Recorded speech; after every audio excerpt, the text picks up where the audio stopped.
All right, so I was beginning to compose a tweet talking about some of this, and I was like, maybe we'll just compose it together and talk about it a little bit. We'll dive into some untapped data to kick things off this morning.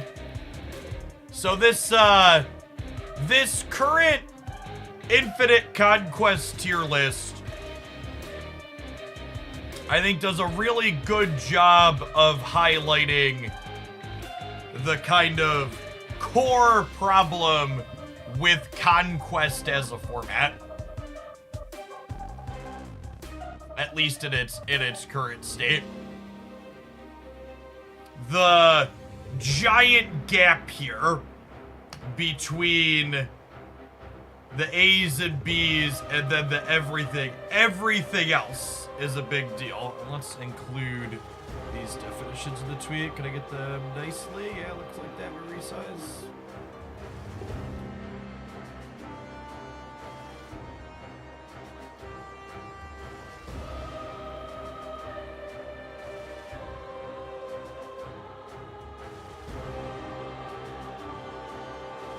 Something I've always said about Conquest is highlighted really well in this screenshot, which is in this data set, which is that in Conquest, the Conquest is the same good decks and the same bad decks as the ladder, but the delta between those good decks and those bad decks is increased dramatically. Nuthouse, thank you for the 11 months. Welcome back. Fridley, thank you for the 5 months. What do I mean by that? I mean, if your deck is mediocre on the ladder, it's probably awful in Conquest. And that's still to say there's some variance in it. Obviously, it's the good decks versus the mediocre decks. There's plenty of people playing bad decks. Like, you look here, and you can see even among the sweatiest players, the good decks here are only 14, so they're only 25%, right? So if you're playing someone in the 75% of bad decks, most of your matches are going to be against other people in the 75% playing mediocre decks as well, right? Skizzer, thank you for the 13 months. Triple Q, 6 and a half a year. I just tweeted this one. On the third day of Infinite Conquest, Shang-Chi finally formally breaks 50% play rate inside of Infinite Conquest.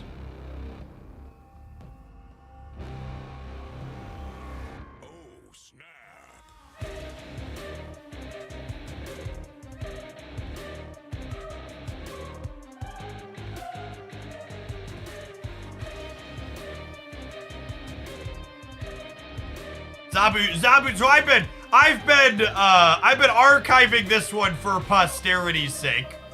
So this was, hold on, we're gonna cut out. So, day 1, 34 and 43.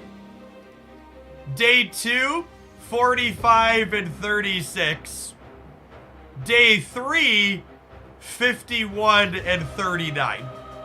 And the other thing to note, as the play rate has been going up, is every single time the play rate goes up, the win rate also goes up.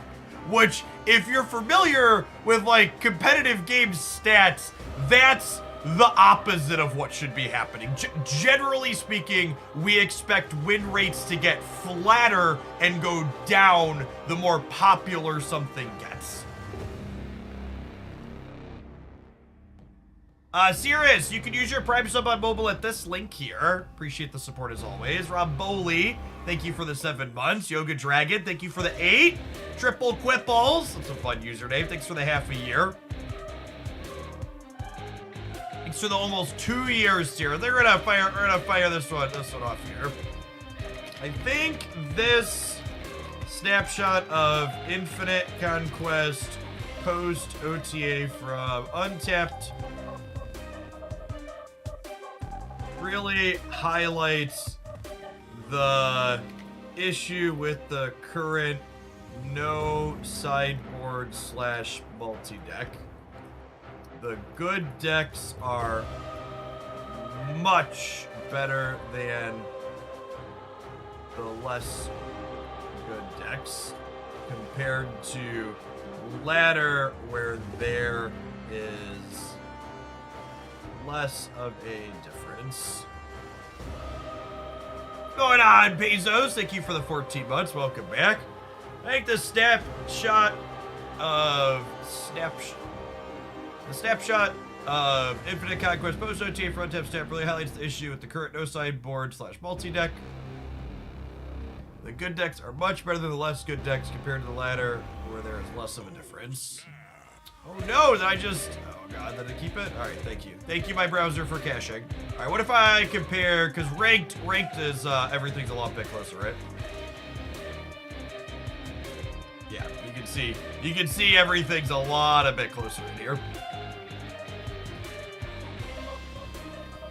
Wow, these cube rates are actually, like, really pretty flat in here, huh?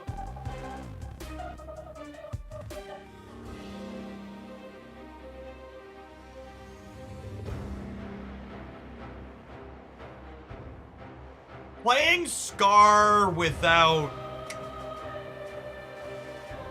playing Grandmaster is an interesting choice. I guess he's often going to be a 2-drop in the last turn.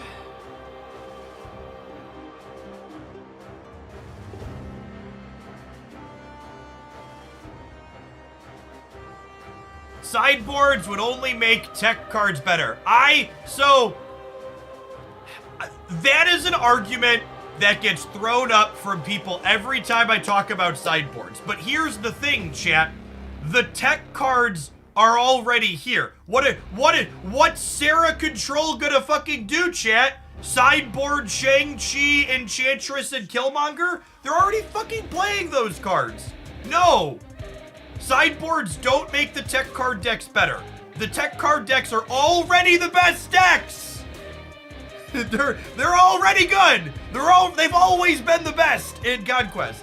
What sideboards allow you to do is sideboards would let your decks that die to tech cards let you sideboard in stuff like Armor or Kieria or Cosmo or pivot your game plan so that way you're less weak to the tech card in the post-board games.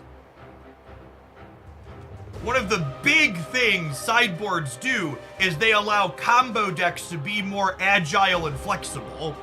They let you have counterplay to their counterplay or pivot your game plan when you can't afford to do that in your primary setup.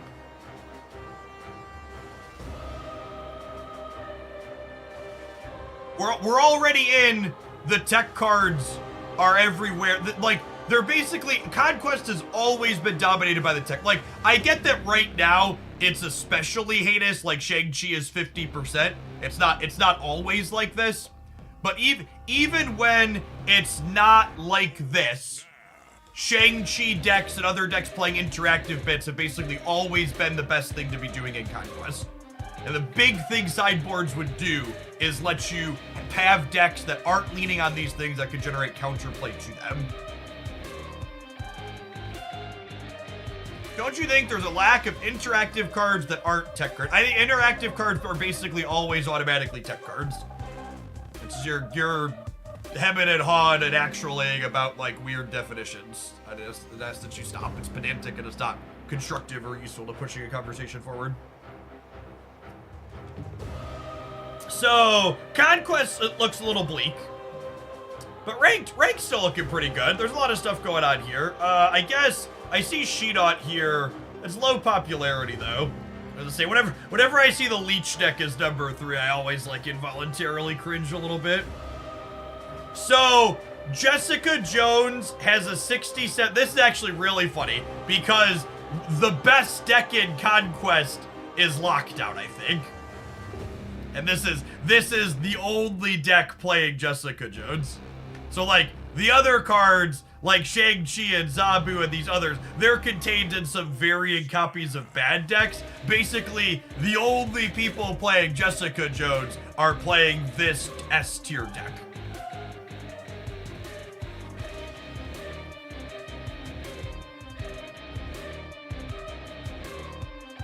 Yes, Shuri is great again.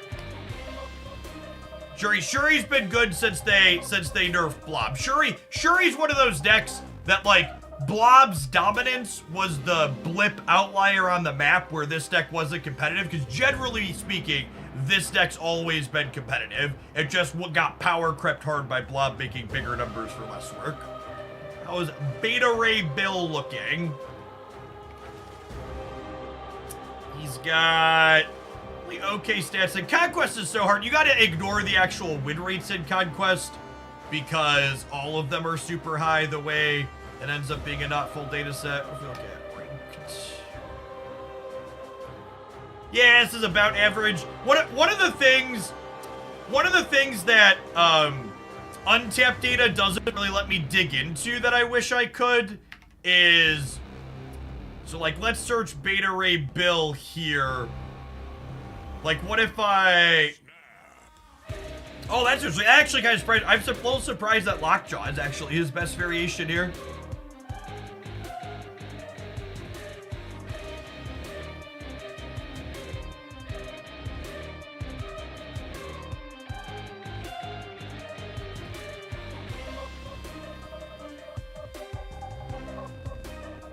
Hey, thanks for the 14 months, CV. Welcome back. Yeah, Bill's got a high popularity, right? He's a fun. Bill is a playable card. He's not gonna redefine the format or blow anything away crazy, but he is a playable Marvel Snap card.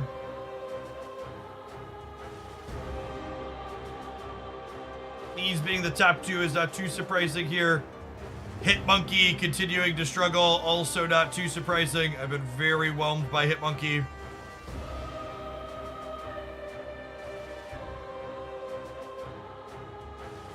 The one thing that I think Beta Ray Bill does that's meaningful and good for the game is I think Beta Ray Bill is similar to Annihilus in that he's created a new 3-card package.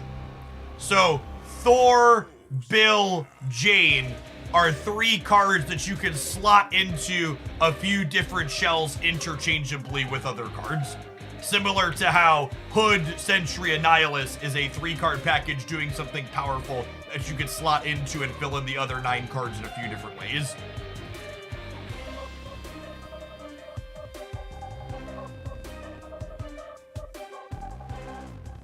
That's actually really funny, playing Yellow Jacket for my Sentry or Typhoid Berry to make your thing not die to Shay. Got some slick tech. Yeah, the Darkhawk package is another one, right? Like Korg, Rockslide, Darkhawk, Zabu's usually in there too. The Darkhawk package is a little bit bigger because like usually Zabu's included with Darkhawk, and then once you have Zabu, you also have Shang-Chi. So I don't know that I fully agree that that's similar, because this one kind of fills in more of the slots automatically for you once you start putting the bits together. You're like, okay, I have half a deck once I decide I want to play this.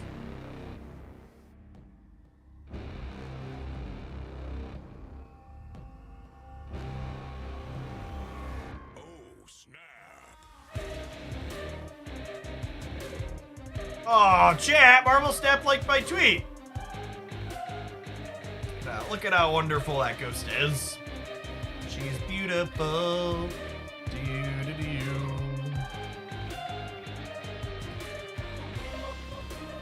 Alright, is it Cerebro 5-time gamers? Speaking of Ghost.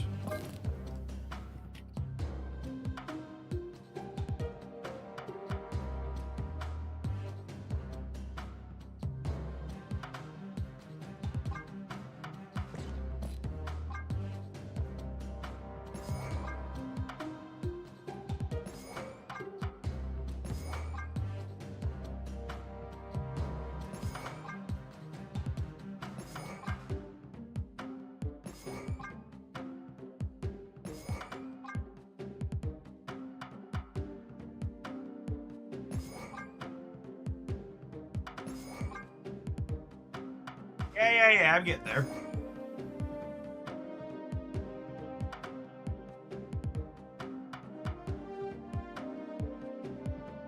Spider-Man, yep. What are my other usual suspects in here?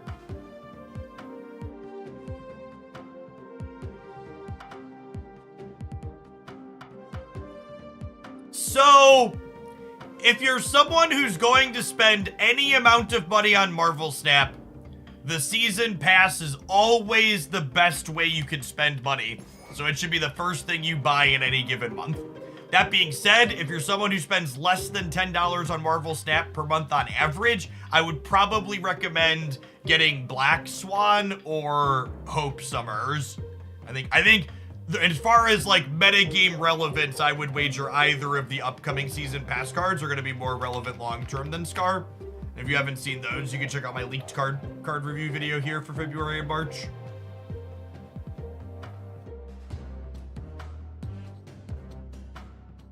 I don't think I have room for Cage. Just have so many 3-drops already. We played Grandmaster last time, but I don't know that I have room to play Ghost and Titania and play Grandmaster. And Grandmaster's basically only good with Doctor Doom. Yeah, I want to try Titania specifically because of Ghost. Because one thing that Ghost does here is that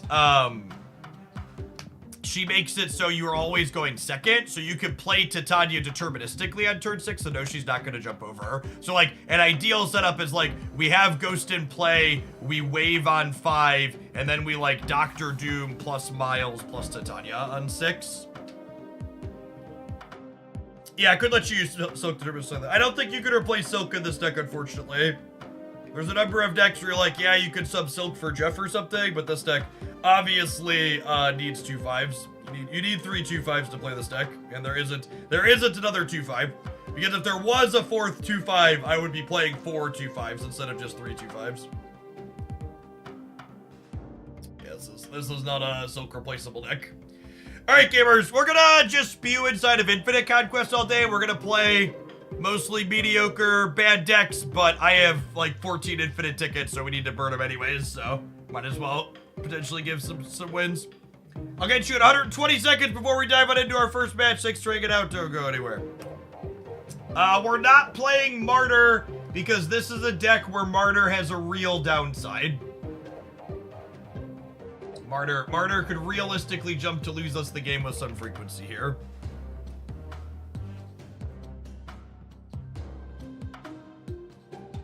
Need to be filling the board up, or at the very least 2 locations to play Martyr with any amount of consistency. Do you want Mystique? No, you really don't have room to Cerebro and Mystique here. A lot of the times, honestly, this deck isn't even a Cerebro deck. It's just like play 5 power cards that are a little bit disruptive.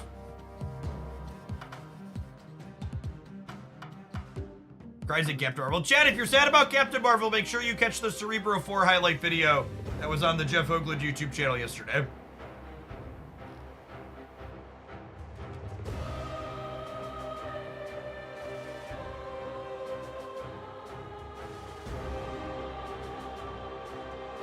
Dusty Corpse, thank you for the 3rd of a year. I appreciate that. Welcome back. Cerebro 5 is missing both Marvels. Yeah, but Cerebro 4 has them both.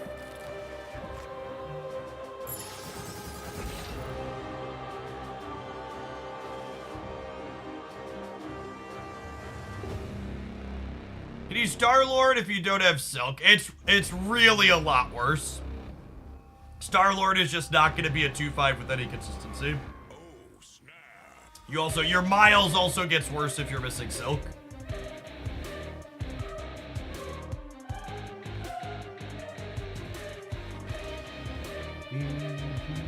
I'm surprised how many games Cerebro 4 won considering how many big numbers extra are. Well, in theory, the Cerebro 4 deck can put 32 in a path with 4 4s, or you can put like a couple of 4s plus like a Miss Marvel or 2. So you can break 20 relatively easily. Do you want to pick a new avatar in case you sweep through it? You don't have to change your avatar until the last game if you get there.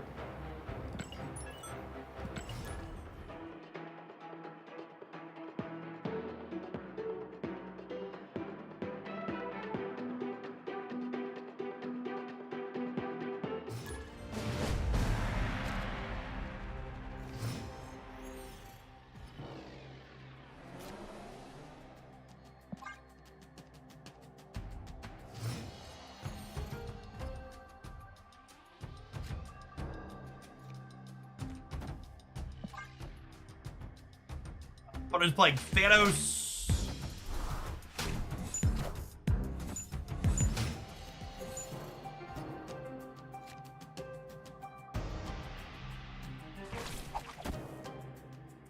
Sure. And no stones in their Thanos opener. I'm a sap.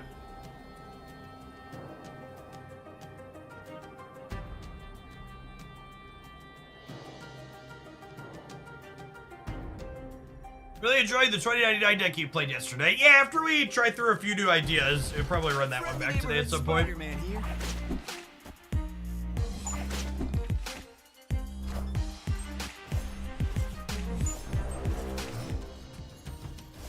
Is there any upside to not having priority in this deck? Yeah, not having priority lets us play Titania on the last turn without getting into trouble. Oh, both Spider-Men ending up in the center is not ideal. Professor X this turn, yeah, maybe. Opponent snapped. I think. But I got lucky and drew the time stone. Escaped.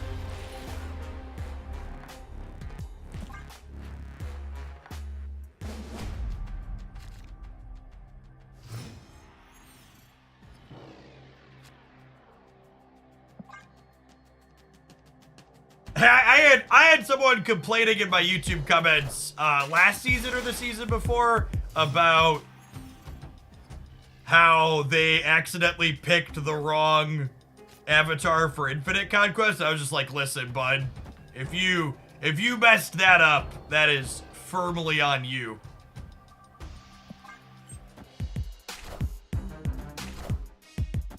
Marvel Snap's got some interface issues, but that is decidedly not one of them.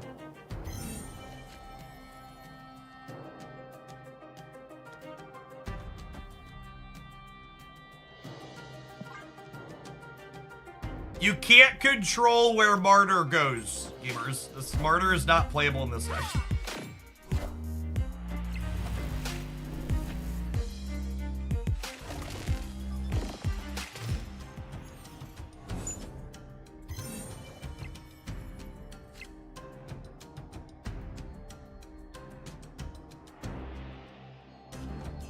Possible to construct a deck so it's difficult to interact with. Yeah, I mean, you just described decks that already exist and are good.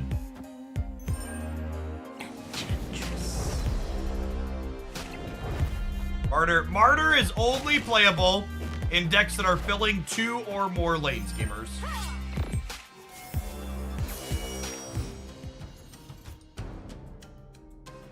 This deck is not one of those.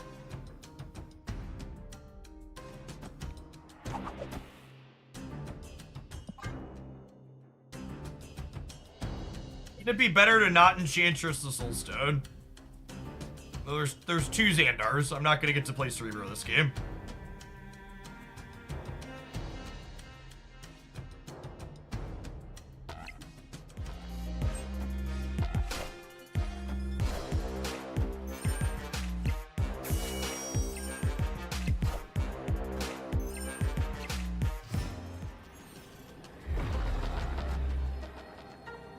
Number one thing you gotta understand about decks like this, or Cerebro decks like this one, is there's a lot of games where you're just not a Cerebro deck. Although this is one where we might be, I guess we do this.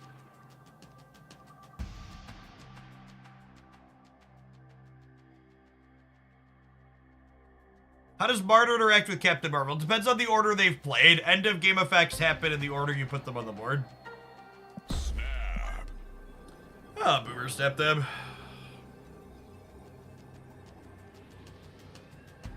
Feels like we're in a good spot. I don't have a lot of tempo on the board.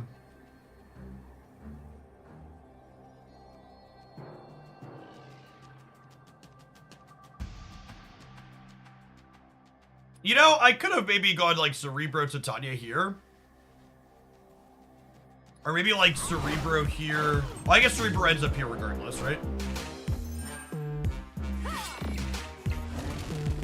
Okay, that's actually hilarious and perfect.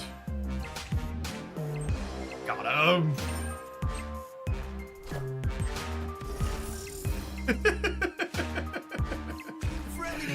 Fucking got him. Cubes. Sorry, there were some silly questions in chat. Victory. Is Sarah controlled outplaying Ghost? I mean, I don't think anybody knows the answer to what's optimal yet, Taylor, but yeah, that's like the default stock good deck that it could likely be good in. I was looking at Twitch costs this morning, and for 1,200 viewers, for the 1,200 viewers you get for 8 hours of streaming, it costs Twitch $900 per stream at 1080p. I mean, that number is not real life. Like, when Twitch, that's why the whole Twitch is operating at a loss and needs to be profitable is like super muddy. Because the thing you need to understand about Twitch profitability numbers and stuff like that is that Twitch is paying those server costs to Amazon. It's hosted on AWS. So it's like, okay, sure. Technically, they could be selling some of those CPU cycles to someone else. That's technically true. But also, like, not all of them would be sold. It's moving money from one pocket into the other. It's not the same thing as being free, but it's also definitely not the same thing as we're paying this amount. It's like the TLDR. Opponent snapped. I believe it. These locations are gross. Escaped.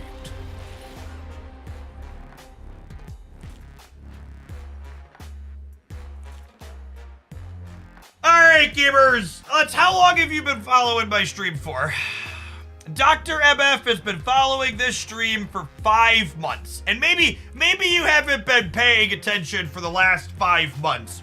But I don't know what type of stream you walked into that you think you could come in and give some kind of incel Twitch chat complainer like the problem on this platform is women creating content. I promise you that when push comes to shove and you look at all the actual metrics on Twitch.tv, Twitch.tv, like many industries, is an incredibly male-dominated industry. You want an easy show of this? Go back and look at the Twitch salary leaks that happened a few years ago at this point and count how many female creators or non-male, non-binary creators are in the top 100 or 500 revenue earners. It's an absolute sausage fest. It's almost all men.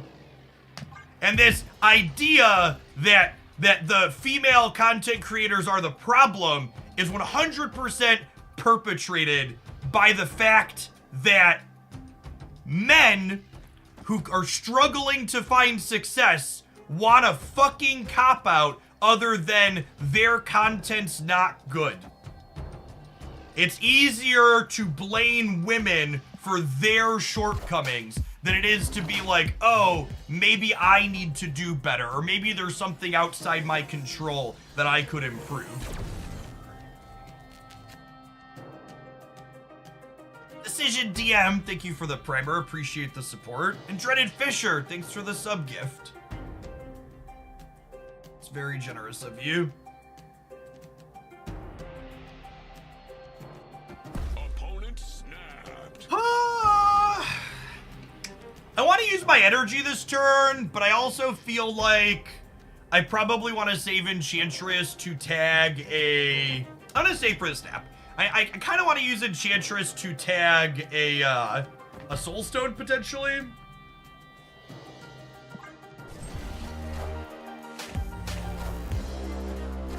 Mixed feelings on the OTA.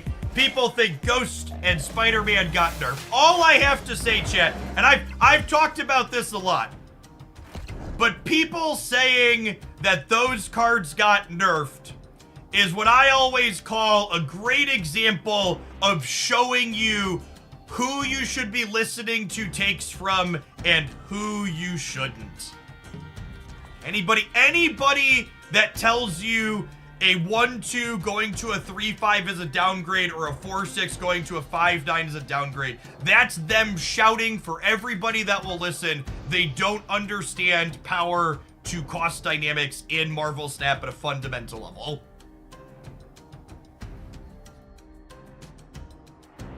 Twitch doesn't send me notification. So fun cheaty thing you could do.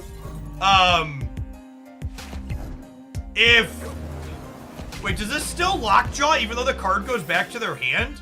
Well, that's fucked up. I thought, I knew it works with Death Domain. I didn't realize it works with Luke's Bar. That's messed up.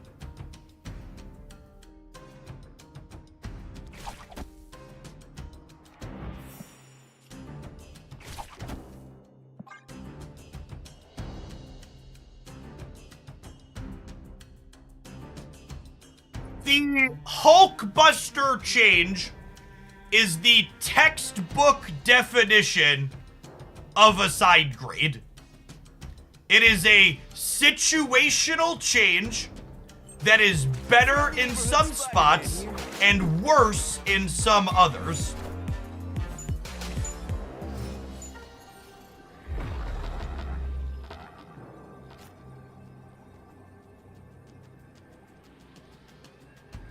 Does this cost me one still? Oh, it does! I don't know if that's a bug, but we'll take it.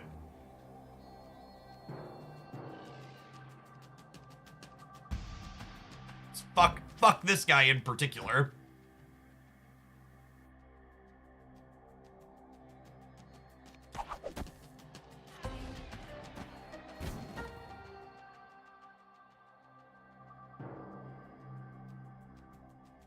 So, what does the Hulkbuster change do in the context of...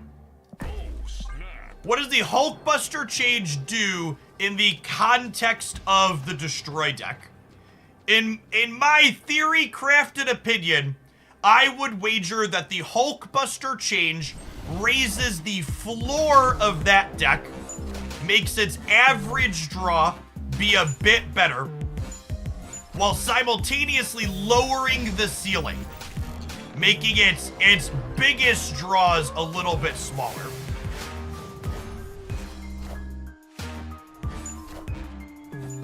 Shout out to my opponent who stayed in the game every single time I boomer snapped them on 8, on 6. Victory. And got casseroled the second time through.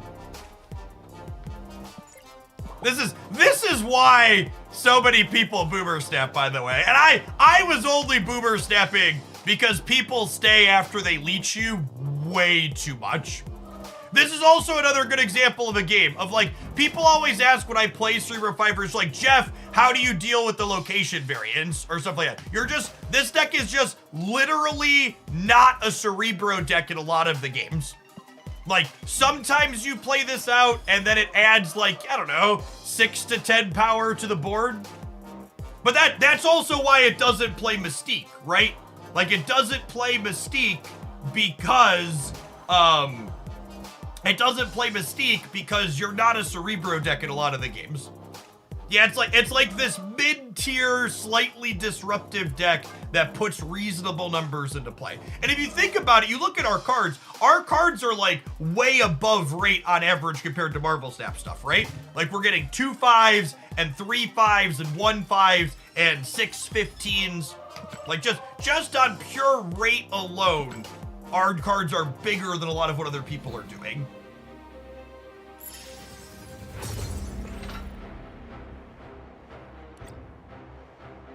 Cerebro 5 really wants a 1-point Iron Life. No joke.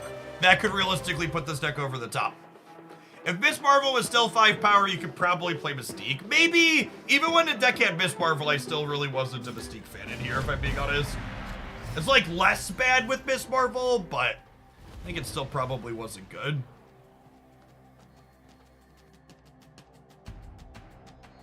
I think there is a very significant chance that Spider-Man 2099 is still a bad Marvel Snap card even after its change. I also think, while that is likely true, I would wager that it's still better than it previously was. 2099 doesn't work with Cloak as a major downgrade. I disagree.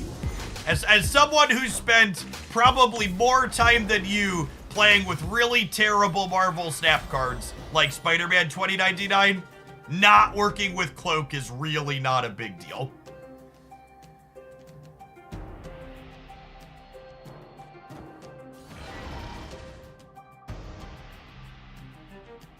And I'll pull one of these out of here before they play their destroy card here. I don't think I can snap them though, because Bar Sinister is a pretty good location for destroy.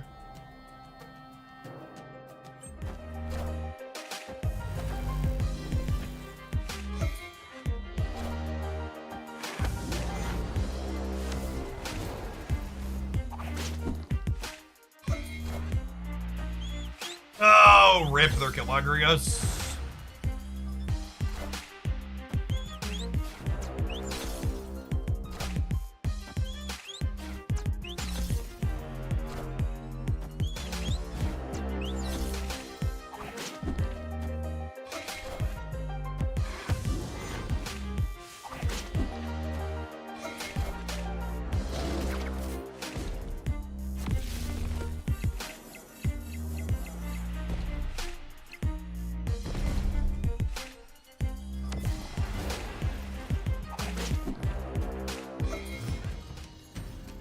And Maine, thank you for the 80-month resubscription. I appreciate that. Welcome, welcome, welcome back. Yeah. Honestly, I probably should have retreated when the Yondu flipped up for the first time before it started killing my cards. Escape. To see my deck. It's one of the 800 locations that favor the destroy deck. Yes, Hellcard that we're going to be playing later is a sponsored segment. That's why there's hashtag ad at the end of the stream title. Today's stream is sponsored, gamers, by a sweet deck building roguelike game. And one of the things this one does is actually something I've been hoping Marvel Snap would consider doing for a little bit. It's a cooperative game. You can play with your friends, which is sweet. That's not something we typically see in that genre. Spellslinger, thank you for the 5 years of support. Welcome back. For the lonely people, you can also play Hellcard by yourself. Or for those of you that have friends, that's an option. Friendly neighborhood Spider-Man here.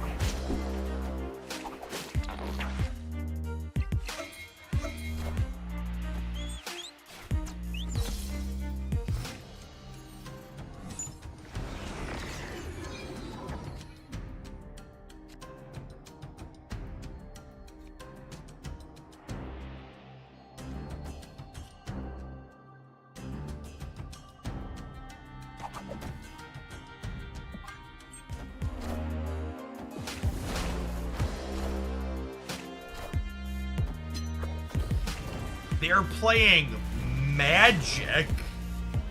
Interesting. Alright, so I was going to Doctor Doom, but I think with there being a turn 7 this game, I wanna Dr. Octopus.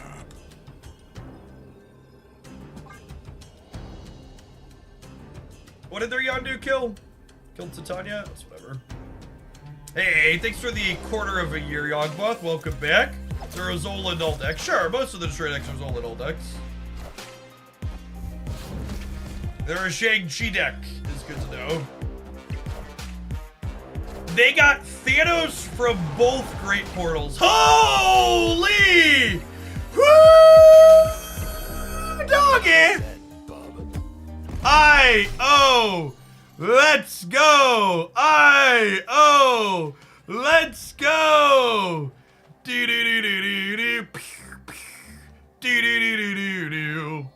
Beep beep beep beep beep. What happened? I Dr. Octopus them, and then they played Destroyer. The Dr. Octopus was looking not great for me. And then they played Destroyer.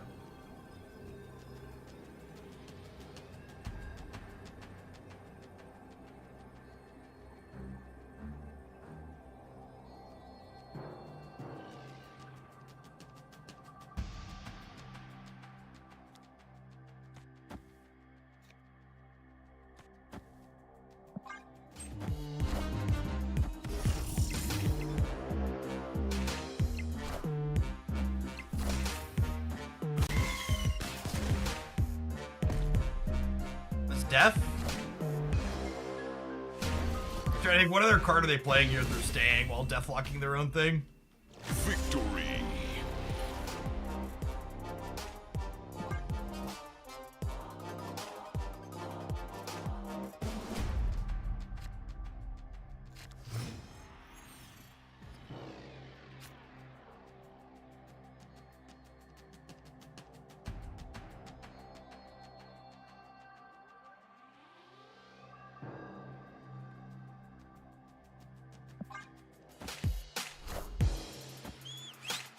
God must be the last card, right? Arnim-Zola or Nimrod. Could be either of those two. Not a great set of locations for us gamers.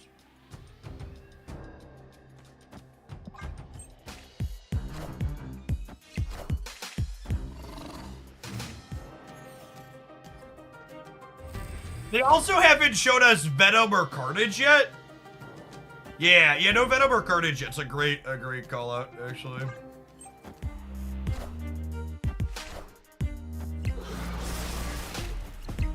Enough said, bub. Thanks for the 12 months. Welcome back. Get you a sword to go with that shield. Appreciate the entire year of support. Cerebro's greatest weakness locations. I mean, to be fair, it's worth noting that these locations weren't so much bad for us as they were good for them. Like, we can play through a sewer system, no problem, but Throne Room is just so favorable for their null deck. Yeah, no Venom destroys it. I wonder if they're a newer player. Yondu typically implies a little bit less experience.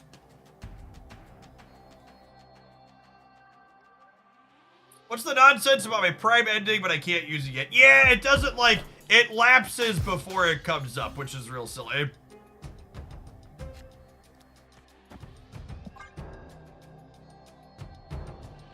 Yeah, it has to line up to the minute to renew, but it falls off before that point.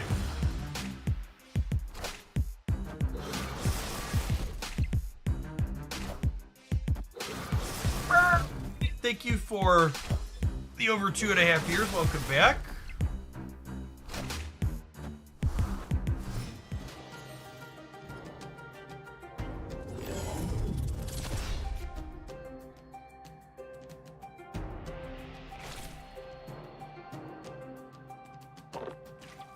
Man, Cudlun means I can't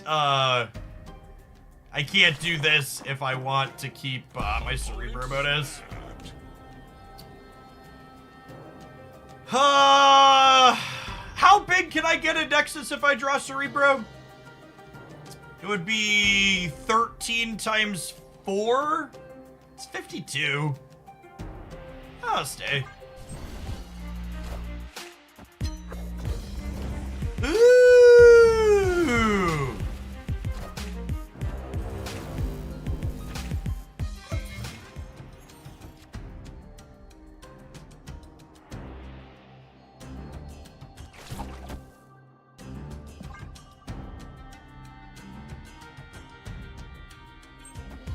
Friendly neighborhood Spider-Man here.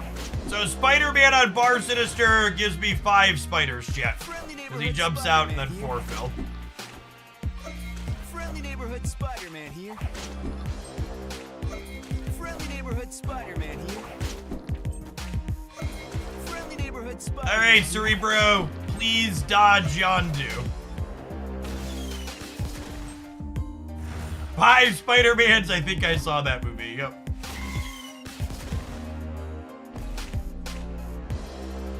Oh god, how big is Null?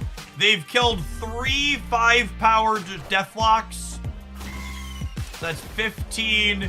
They killed 3 2-power Carnages. That's 21. He's currently 21. Were they 4-power? Oh, 2 were 4-power. Yeah, 25.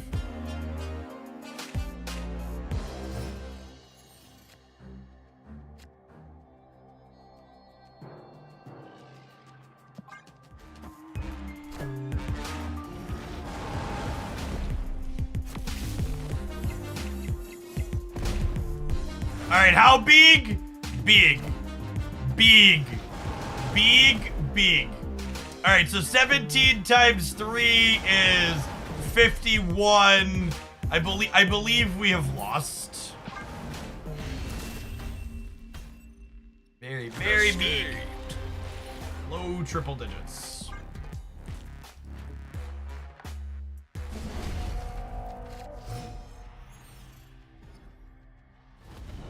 We probably shouldn't have bled a second cube in that game. We probably should have lost or left.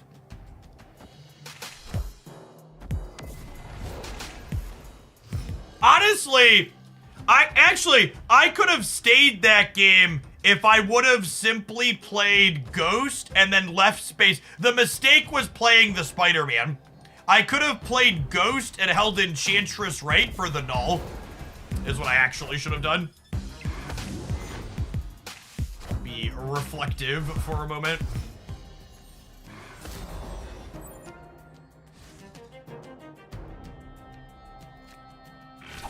I mean, I'm unlucky and destroys unfair, and they should nerf it again.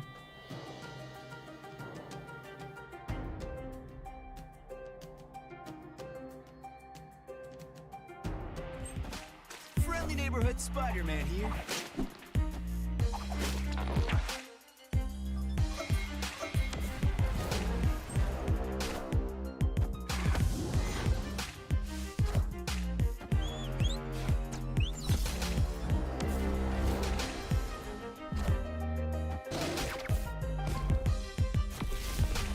They keep having Killmonger when I separate their Deadpool Nova. It's annoying and sad.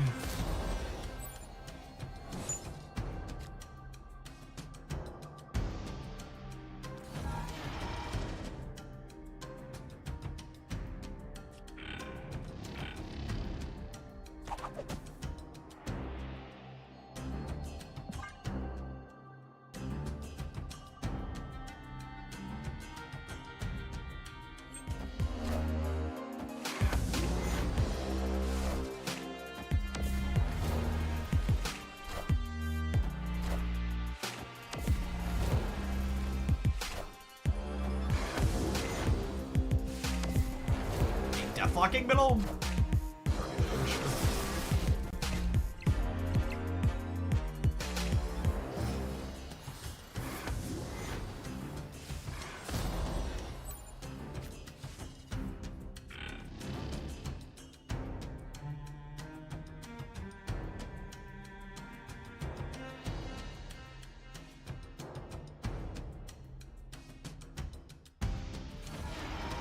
If I play the Jhin out,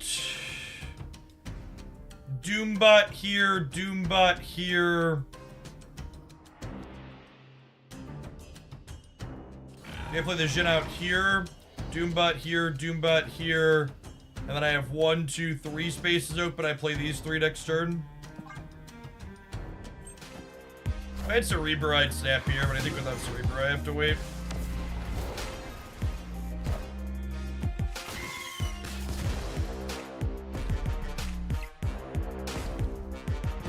Yeah, I'm aware Strange Academies is gonna move stuff. I'm counting how many open spaces I have, if it's worth, in general, if it's worth playing the Jhin, because will I be able to fit a 3rd card on the board? The answer is yes. I have space to put a 3rd card on the board, so I want energy from the Jhin.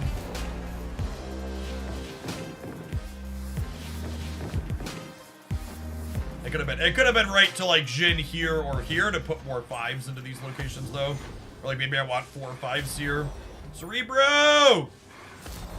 Cerebro! Opponent Nailed it. I think I'm willing to make this the game, chat. Okay, I think I'm A-okay with that.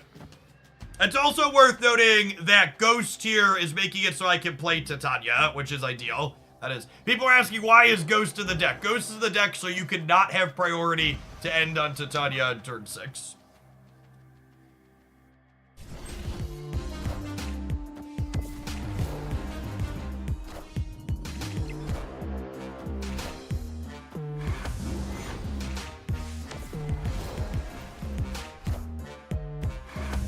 Guys, gals, and non-binary pals, we got 'em!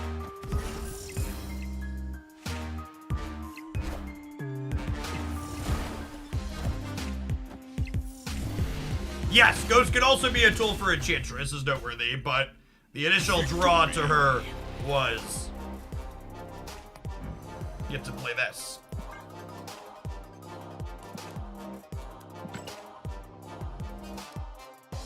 Alright, chat, you know what they say? A spoonful of capitalism helps the economy go down. Let's go ahead and do some adverts. We'll see you in 120 seconds for round 3 of Infinite Conquest with our Cerebro 5 cook. Thanks for hanging out. Don't go anywhere.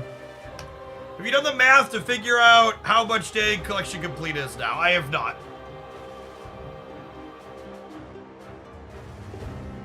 YouTube gamers, there's almost 300 of you over there, but only 60 like button pressers so far. Can we pump those numbers up? I appreciate it. How good did my last economy video do? Was the juice worth the squeeze? Those videos are a lot of work to do.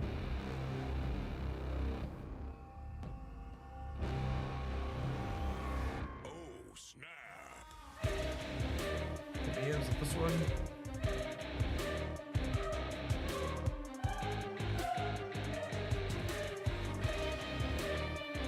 Got like an average amount of views. This was also before I had an editor though, right? So all the visuals are bad. Yeah.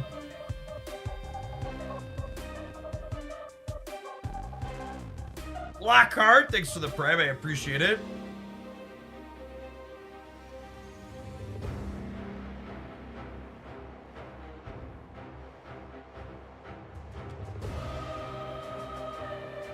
What was the have you done the math question? On the average estimated dollar amount to stay collection complete. The other thing is, like, even when I do those estimated dollar amounts, they're always high-end ballparks. Because I typically like to make assumptions about not being exceptionally lucky or below average to make them realistic. And I usually lean on the low side of assuming what bundles are going to be worth. I don't even know if they're all that useful. And they're a good bit of work for just an average performing video, so I don't know that I'm going to do that anymore. Oh, snap.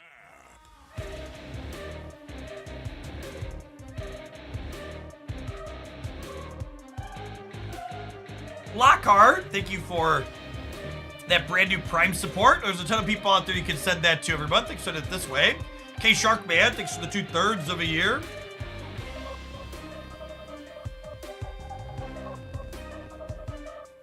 There's something I'll estimate when you will get collection complete based on collection level.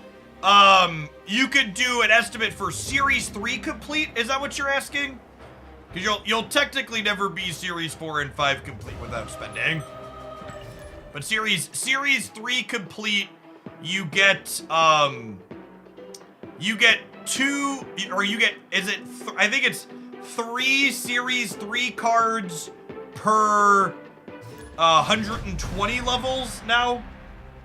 Is that right? It's three Series 3 per 120 levels. We talked about the new Prime sub-payout model. Yes, the cuts to Twitch Prime go into effect June 3rd, and they will reduce every creator's Prime income by a minimum of 10%, but likely it'll reduce creator income by a bit more than that because there's a number of Prime subs that are getting reduced by a lot more than 10%. I will likely end up being one of the more fortunate creators because my audience is largely US and Canada based, which means that I'm only gonna get a 10% reduction on a lot of my Prime subs. Other creators, I bet non-English creators who have audiences outside the US, they're gonna get hit the hardest. Any discussion why some regions got hit harder? It's purely a person punching numbers into a spreadsheet thing. The updated pricing for the Prime cuts is based on how much people pay for Prime in their given country of origin. Places where Prime costs you less money to purchase, Prime will now be worth less support.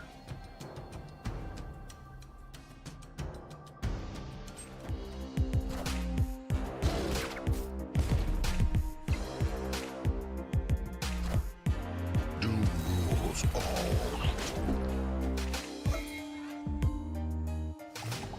Thanks, so big.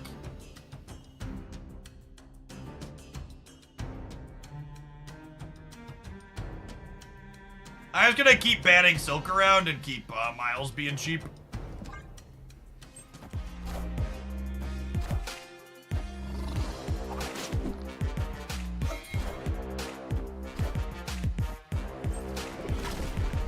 I think Brazil's actually my highest non-US, non-Canada location I get subs from. I actually don't know what it's gonna be from there. I should look that up. Brazil. Yeah, like the Brazil one is gonna go from $2.50 down to 60 cents.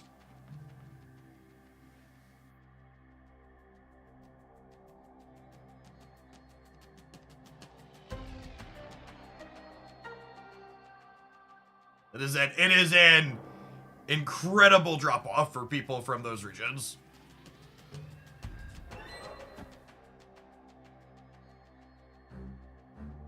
Am I finally playing this?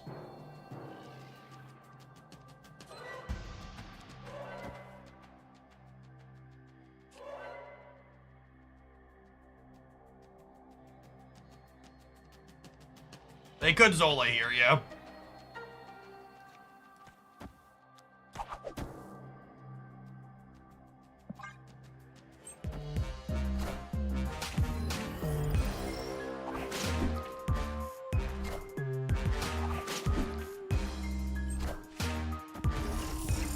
Yes, I'm cerebroing middle because I don't expect them to null their Venom Path. That's exactly correct. We want to draw Medusa here so we can play 3 cards out.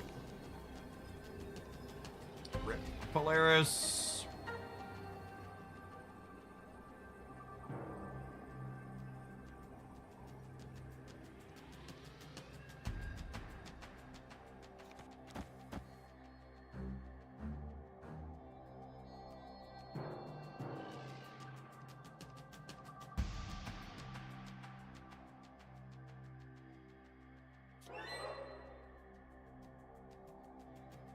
Why do they have priorities? I have Ghost in play, chat.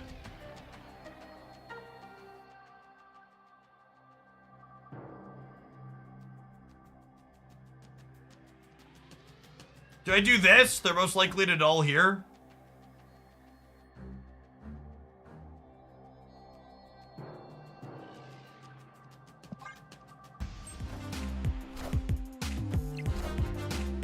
Hey-oh! Can we pour one out for Ghost, gamers?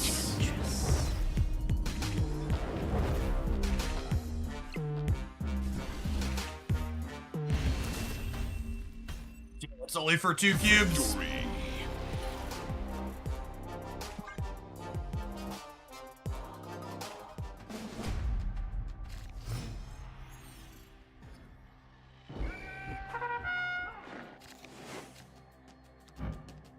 It's free real estate, chat.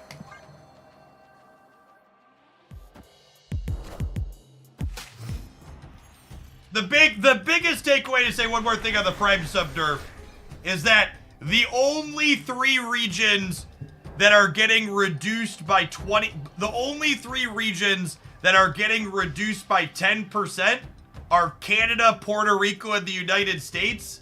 Every other region is getting reduced by more than that.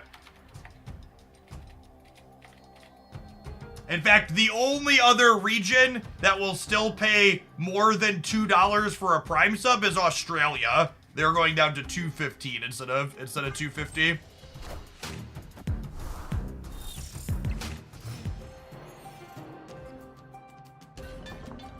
Yes, to the people talking about, oh, why are they doing this? From a business standpoint, Twitch Prime didn't make sense the way they were paying out on this platform. It's just the blunt truth of it.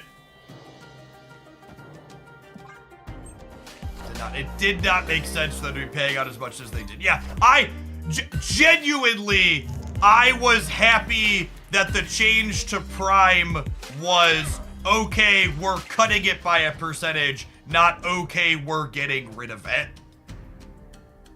Because okay, we're getting rid of it is the one I've been expecting for a while.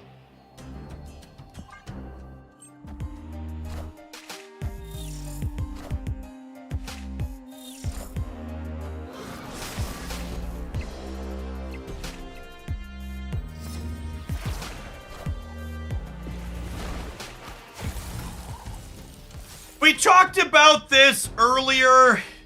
It bears repeating because people are repeating the corporate lingo bullshit. Like let's call a spade on all sides.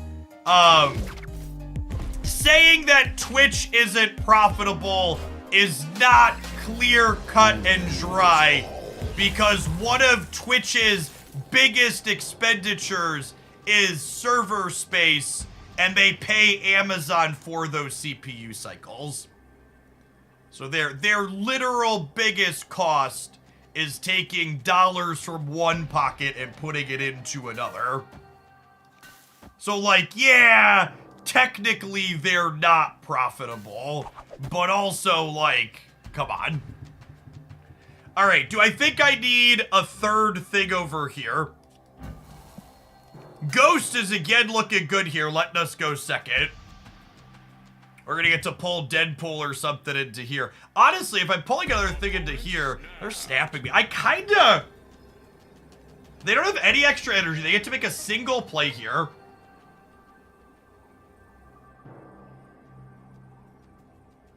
Didn't play. I have Ghost right here, chat.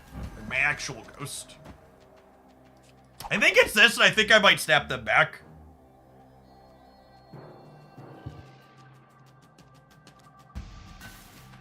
I'm gonna play full for here just in case they put something big here. Like, I think this spread's in place for all three really efficiently.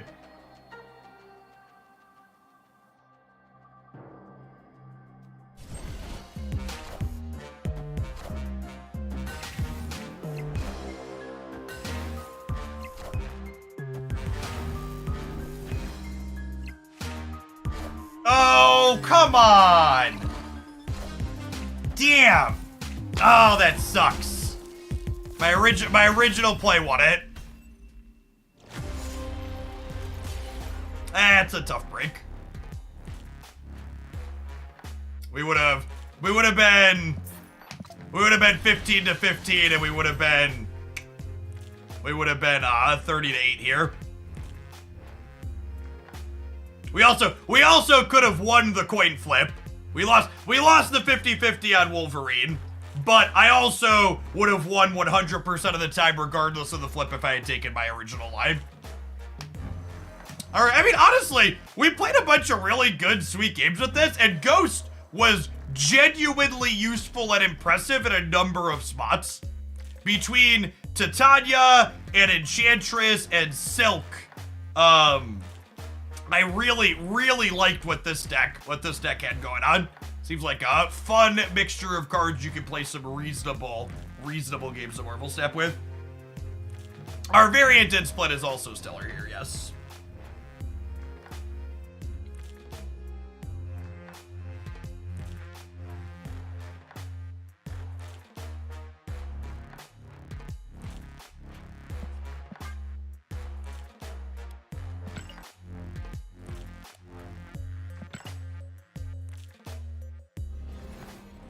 Yes, the red Toad Flare matches the eyes on that card really well. Should we load some boosters up, chat? We got 9 spins. Electra. Oh, I actually want Electra boosters. I have an ink split on an Electra. But Black Widow, okay. But I want to get a split on the Demon variant.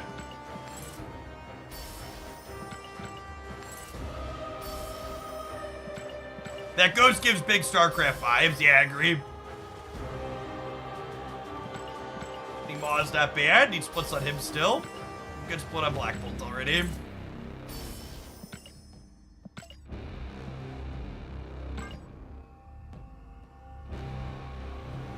I've got some credits to collect here before we try and resplit Electra. If we get a good Electro split, do we do a Infinite Conquest run with Cerebro too, so we can play her? That seems like the line.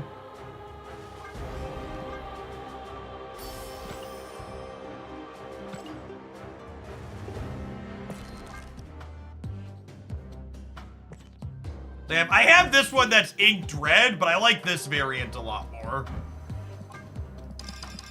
I'm actually not that far off of a second split.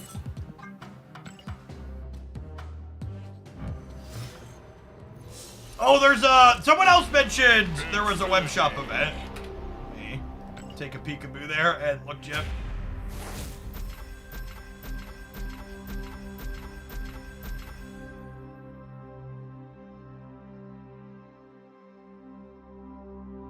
So there's a couple of freebies up here if you enter your stuff in. We've got 100 free credits, 30 random boosters. Do we have a full list of these online anywhere yet? Tall Ford, thank you for the 13 months.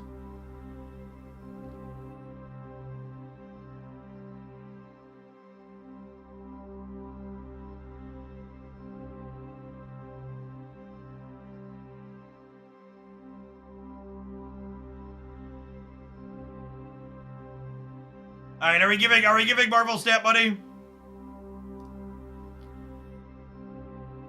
You only let me buy one thing at a time? The heck is this? I have both of these variants already. Oh, this has gold and credits. This has credits and gold. So this is 1,000 gold and 1,600 credits. This is 1,400 credits and 1,000 gold. You ping me in the Discord with the totals. Coolio.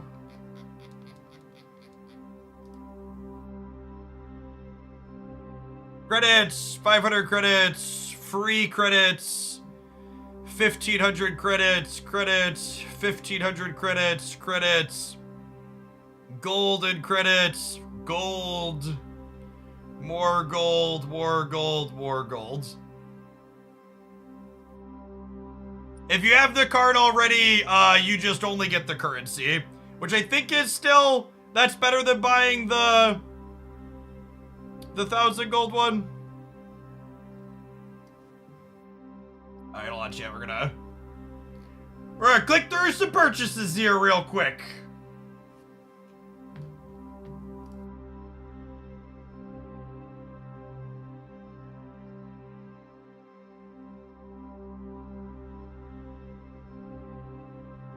Need to check out.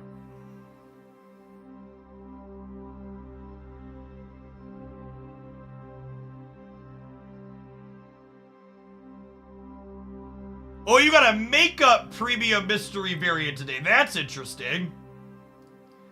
All right, payment successful on one. Go back to the store. Check out, check out.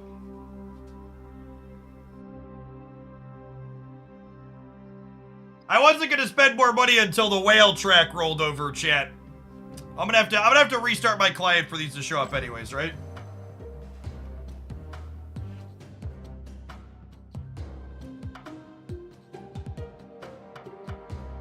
Free.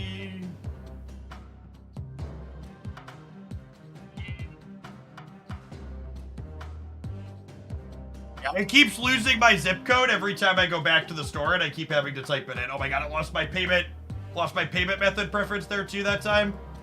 You're killing me, Newverse. You're killing me.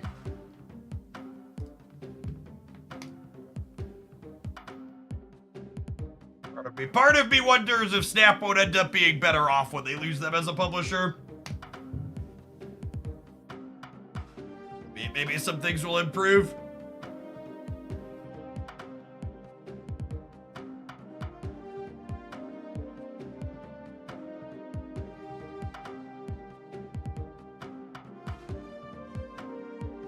Chat, you can't see it right now, but there's currently a harpoon in my side, and Benjamin Broad is on the other end of it. Swing and a miss. Swing and a miss.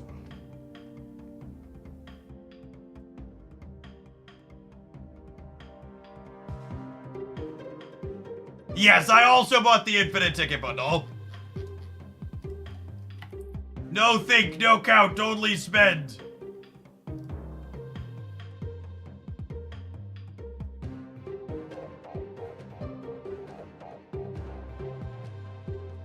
My only complaint about this system is I wish there was an option to get it all. Get it all at once. Having to put through 6 orders here is help to make Electra. I think Electra's current design is fine. I think especially in a post-Kai area world, she serves a purpose that Killmonger doesn't, of being able to kill things efficiently before they come down.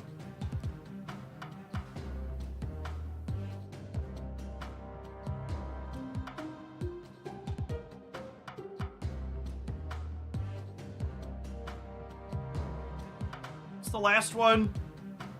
It's 1,500 gold and 2,000 credits. Wait, hold on. I'm on the second to last one here, chat. We're currently buying number 13. There's so many. Why are there so many?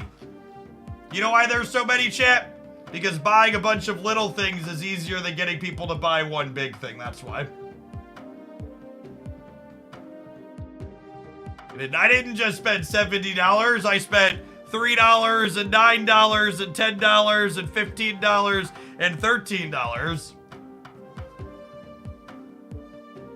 MarvelSnap.com/shop. Even if you're not buying anything, there's 100 free credits in there for you, gamers. Also, remember, if you're a season pass buyer, there's some freebies up there from that. All right.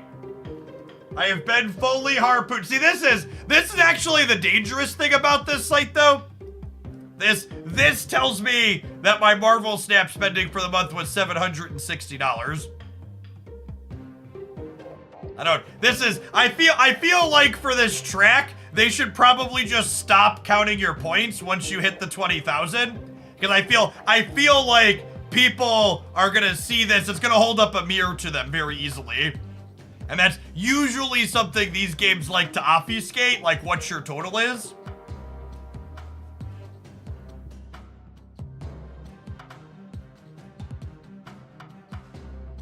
Alright, I don't have enough to go again. We might buy a couple of boosters and try one more on her. And restart for all of our stuff to show up. How much that was made through? A lot of my gold purchases are because people were cheering bits explicitly for me to split cards.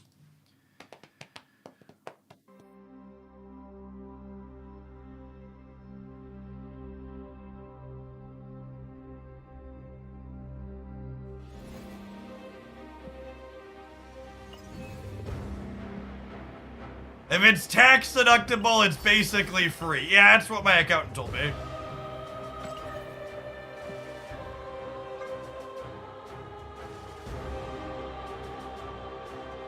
Wait, what are these from? Oh, there were variants in there too?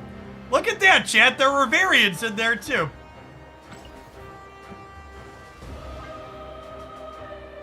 Rescue variant. It doesn't tell me what these boosters were for. It just says boosters. Good luck, Godspeed, idiot. Figure it out. They don't even have like the coloring of which boosters you're getting. It's just, here's boosters. No need to open the your rewards. Yeah. Are the your rewards just gonna be... Oh, that one told me when I hit claim. It told me crystal boosters.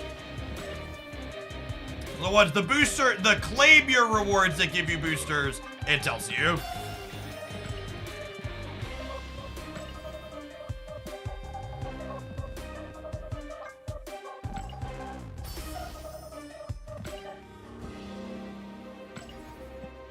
So many red dots. Oh god, there's so, this is, I get the predatory, like, hooking you on a trail aspect of this, but this whole system is super cumbersome and clunky. You should never make people who just gave you $70 in your mobile game feel this annoyed. Electra boosters, chat! Fucking Ben Brode rigged it for us personally so we could split her again. Shout out to him. If you are going to run 15 purchase strings on the web shop, the inbox desperately needs a claim all attachments button. Current interface is real bad. That was me reading out the message I'm typing to my second dinner contact. Just making sure we get that written down before we forget. I think I've claimed everything now. Oh, it's Chris. Thank you for the half a year. Welcome back. Good luck, Godspeed, idiot. Oh, and now my true reward for purchasing all of these is that these your rewards pop-ups don't actually have claim buttons, and they don't go away when you click into them. They're currently bugged to perpetually be a red dot. Just like, oh, you were dumb enough to give us money for pixels, eh? What if we just gave you notifications? Red dots of shame. This idiot spent money on pixels. He must love red dots.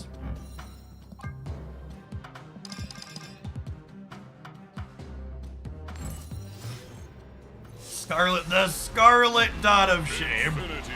Infinity.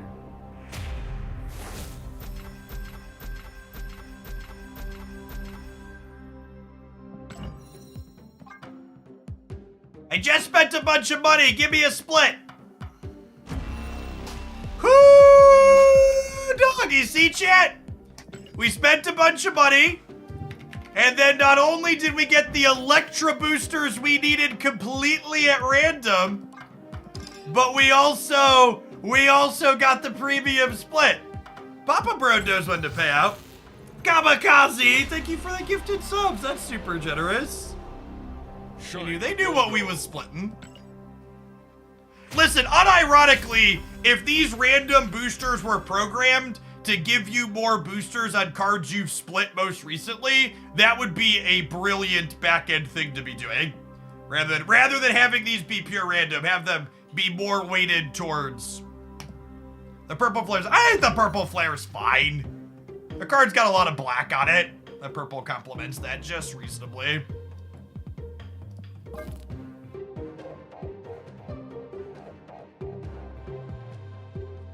And this is perfect. Now I have 6 gold splits in here and 6 ink splits.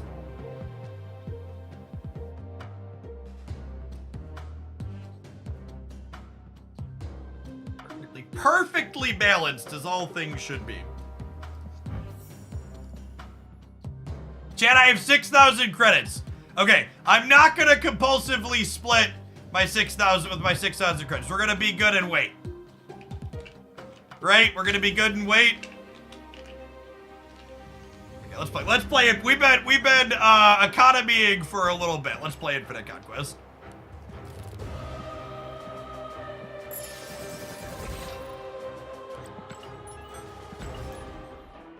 Pull up your split list, Jeff. Split.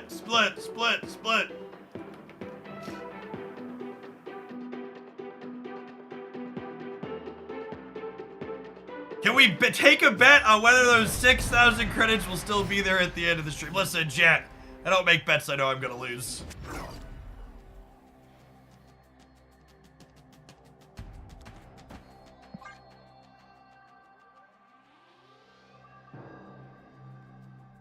I actually have played the entire first act of Baldur's Gate. I played it when it went into early access for the first time. So I technically have the game. I just haven't played it since it actually released.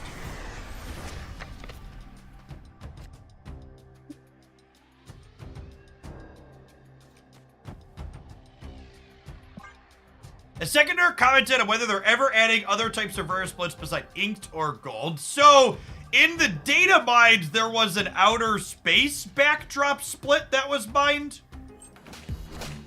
But no clue on when that's coming or not.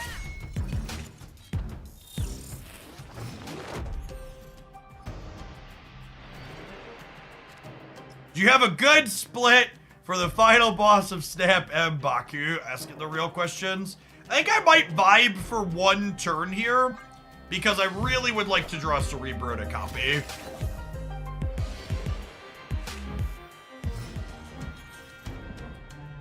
Mystique, Sedge.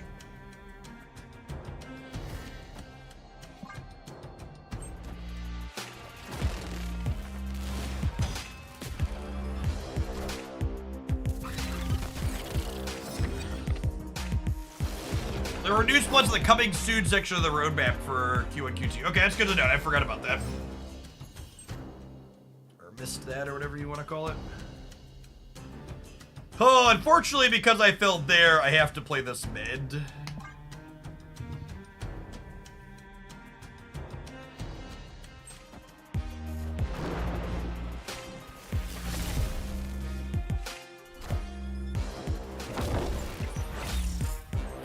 Okay, so they're gonna end up at 28 on the left.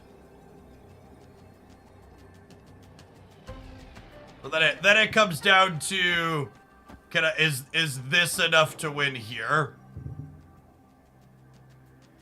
There's only 12.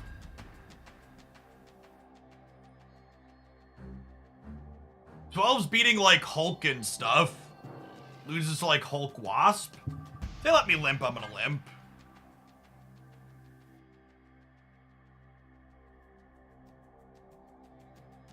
Hey, thanks for the baker's dozen, Brendo. Appreciate it. 12 does beat Odin if they're on the Odin plan, is accurate. Good Mystique left for the extra point, might not be near mid. Ah! Oh, wow. Okay. Hitmonkey was not on my bingo card. Unfortunately, we didn't have Cerebro here. We're gonna crush him.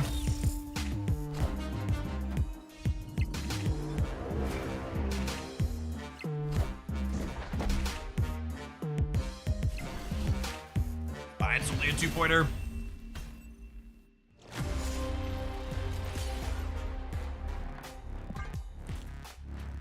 Yeah, I think learning they're a Hitmonkey for one extra cube, a Hitmonkey deck for one extra cube is worthwhile here.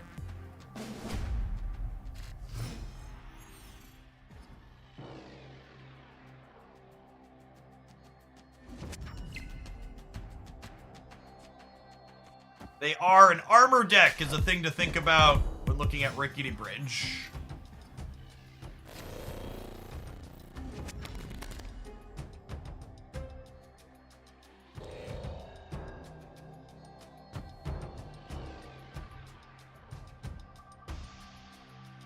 Snap.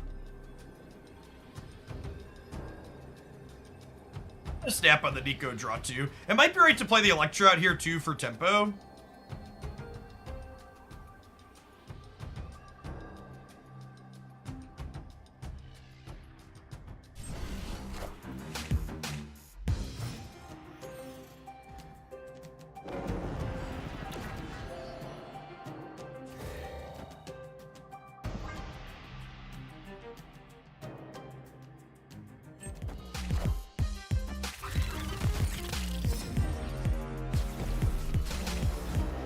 Face the might of Asgard.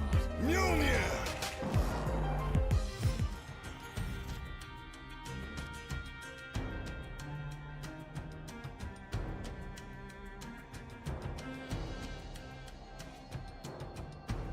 Do I want to fight over Baxter building?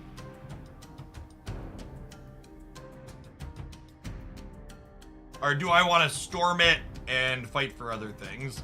I think I want to do this.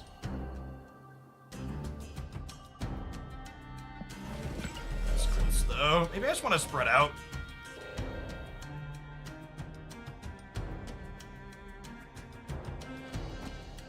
I don't have room to play this out on curve, so I'm just gonna play it now. Wind, aid my hand. Throw priority in turn 6 Shadow King. I don't know if throwing priority is gonna be possible.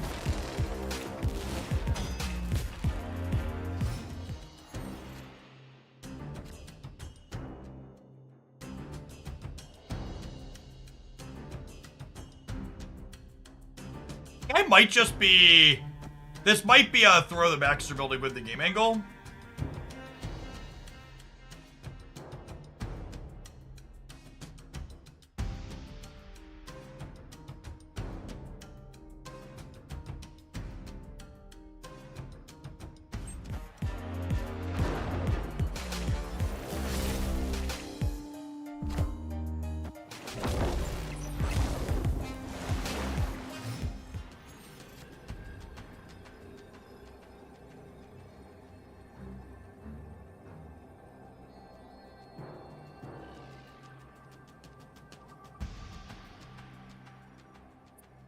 That's a Shadow King. Snapped.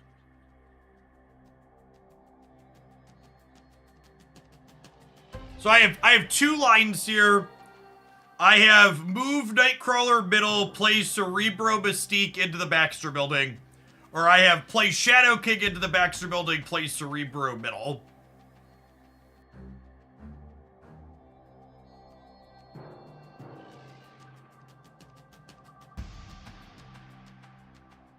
I know chat wants to play the tech card. Chat always just wants to Unga Bunga the tech card.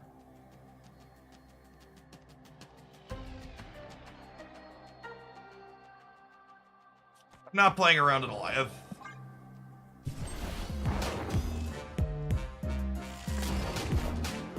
Are ye worthy? Mjolnir!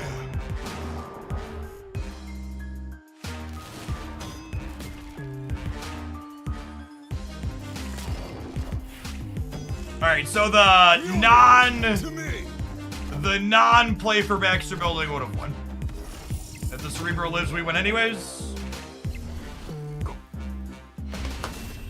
You know, I don't know. I'm not sure that this was the right play. I think there was a chance we were supposed to. I think there was a chance we were supposed to just like move Nightcrawler and play the two here.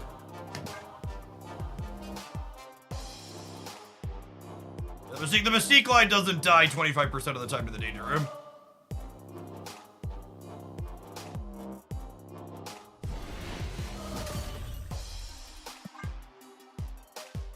Cybate, thank you for the entire year of support. Let's get you a sword to go with that shield. Welcome back.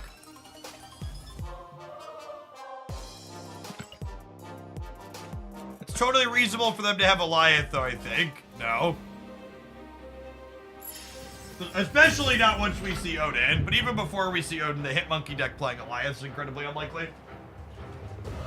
You're just a poor, broken individual because you've been Goliath too many times. You know what else makes people sad and eventually breaks them down, chat? Capitalism. And here's 2 minutes of capitalism shoved down your throat. We'll play round 2 of Infinite Conquest when we get back. Thanks for hanging out. Don't go anywhere.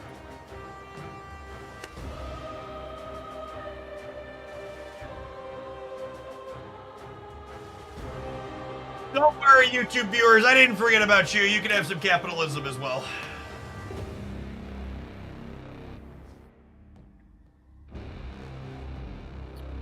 Bye, Dadley. Thank you for the 2/3 of a year. Welcome back.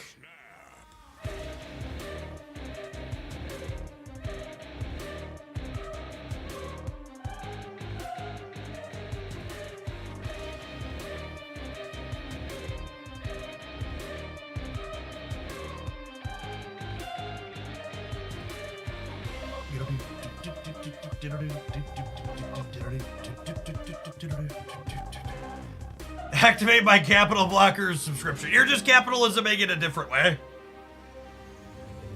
The YouTube Premium do anything for live streamers? I assume it gives me some type of payout when I run ads similar to when you watch the videos with Premium, but I actually don't know that for sure.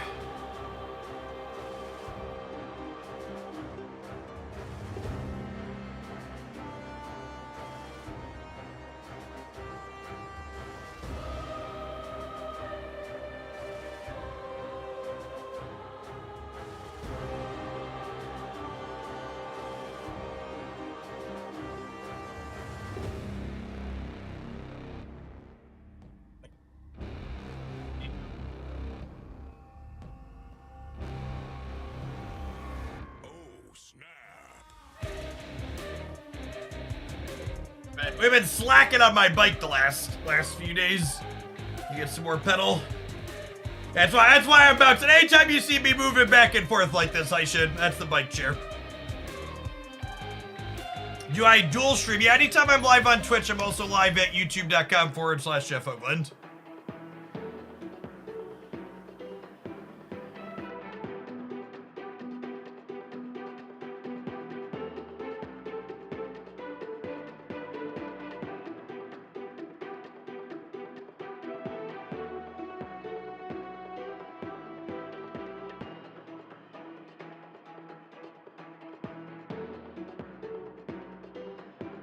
Gotta get that cardio in while we're working. Yes, Cerebro 4 was the highlight on my secondary YouTube channel yesterday.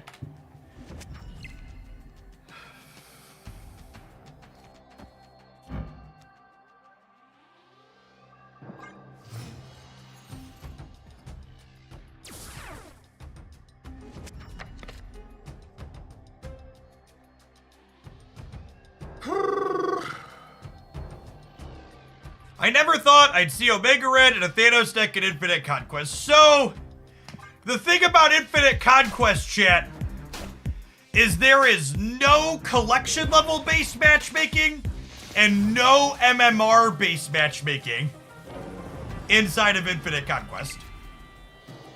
So it is 100% purely just random tournament style matchmaking.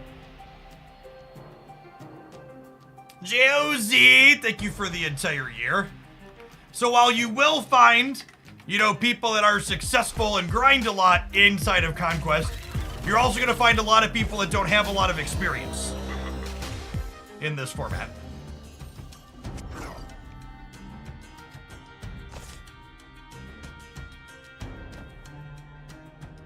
Slide Echo over into here.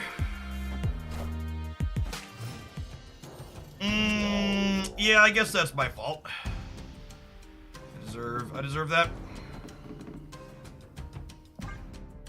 Just assume they're playing Miss Marvel.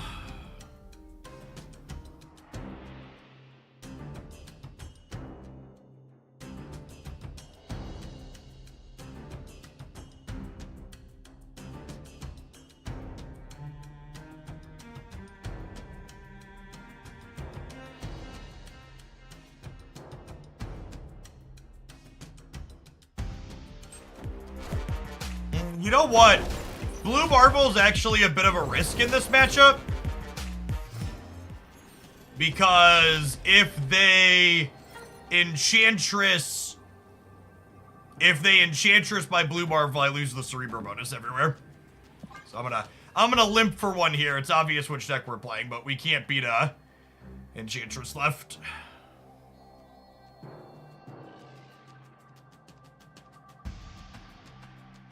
I should have echoed middle, and I should have just done something other than Blue Marvel on 5 here.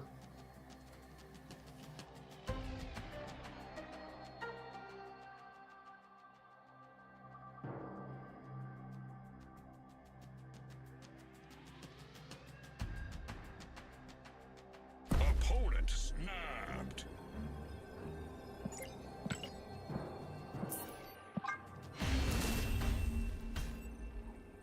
Escaped.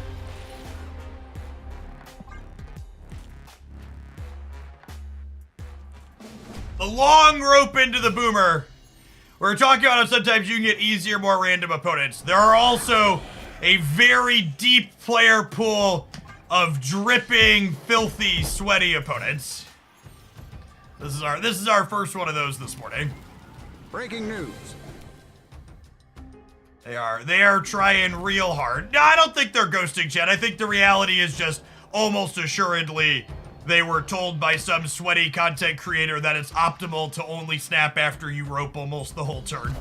And technically that sweaty content creator is correct, but it's just such a minimal edge for wasting so much time, it's just a shitty thing to do.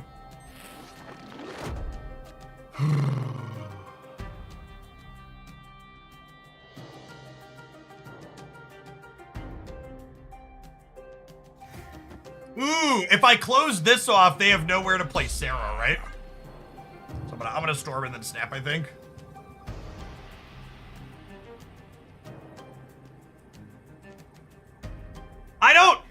I don't hold it against people for being very serious and even playing somewhat slowly. But the whole it's optimal. Aid my hand. It's optimal to take forever and snap at the last minute is just such an experience, let's call it.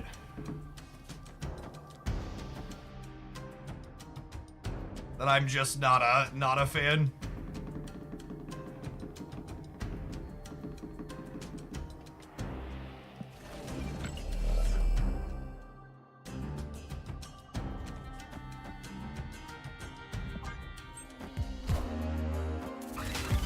Yes, they are a Killmonger deck, which is why I decided to Brood middle.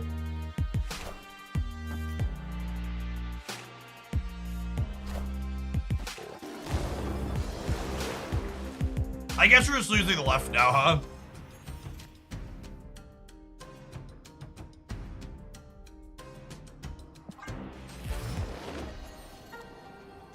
Opponent snapped. Yep. This is just...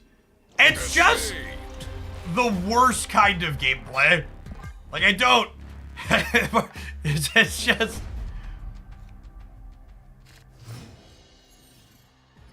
After a 10-month break, Goliath about to send me straight back. Yep, can't blame you.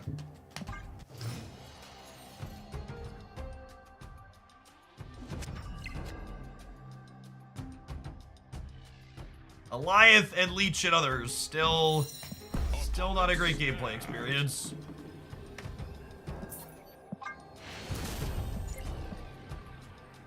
Escaped.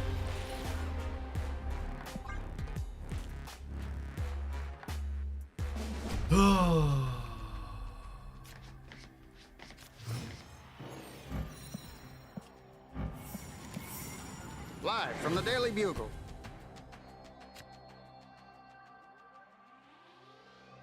I'll play this out for tempo. The opponent's deck likely doesn't have any good targets for it.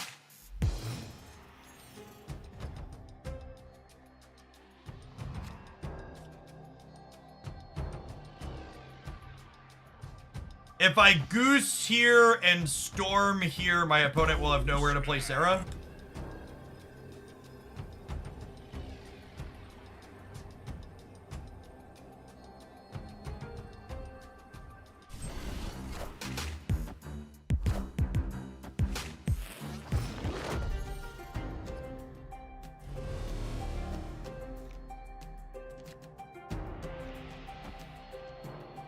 It's interesting that they chose not to kill our Electra.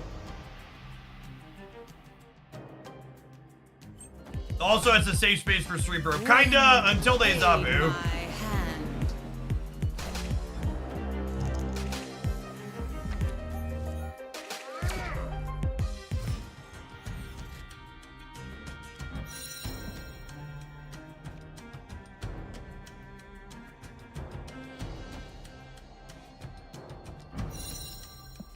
Do I play this?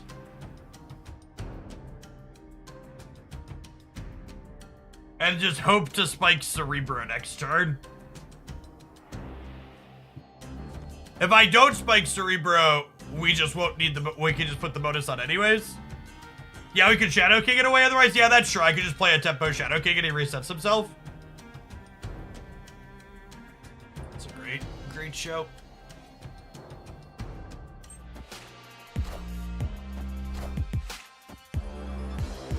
Okay, cool. So they need Zabu next turn to be able to Enchantress the left.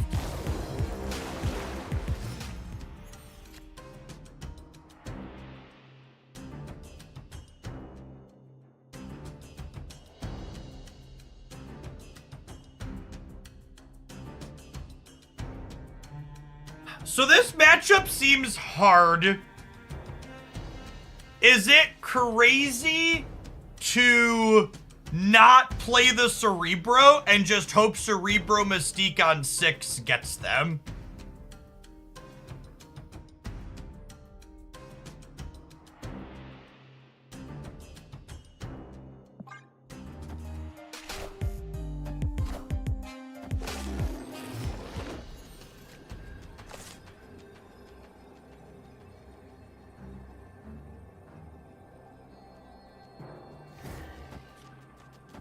So like a fox, maybe.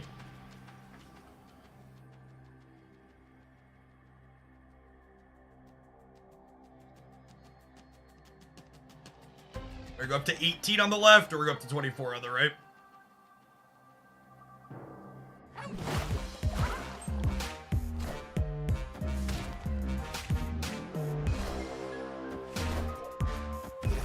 Sure they didn't boomer snap us that time. Why not play both Shadow King on turn 5? Because it'll use up my Nico bonus. It also gives away the game a little bit as to like where I'm playing for and like what they need to beat. I think it's unlikely that they could beat 18 here, so I don't think I need 24. And I think they're more likely to stay in and give me 4 cubes if I do nothing on 5. Lanky Llama, thank you for the 10 months. Appreciate the prime. No, they had priority, so I wasn't at risk for Enchantress either way. But I think it's better cube equity to pass on 5 there. It's one of those in a game like Magic the Gathering, you like never make this play because there's no cube system. But in Marvel Snap, it makes a lot of sense to take this line. I may or may not save Echo for Avengers Compound.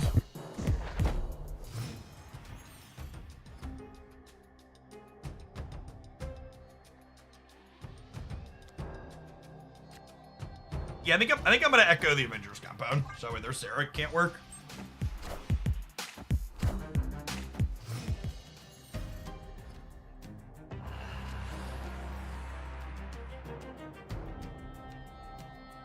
Death Domain is good for us, bad for them. Wind, aid my hand.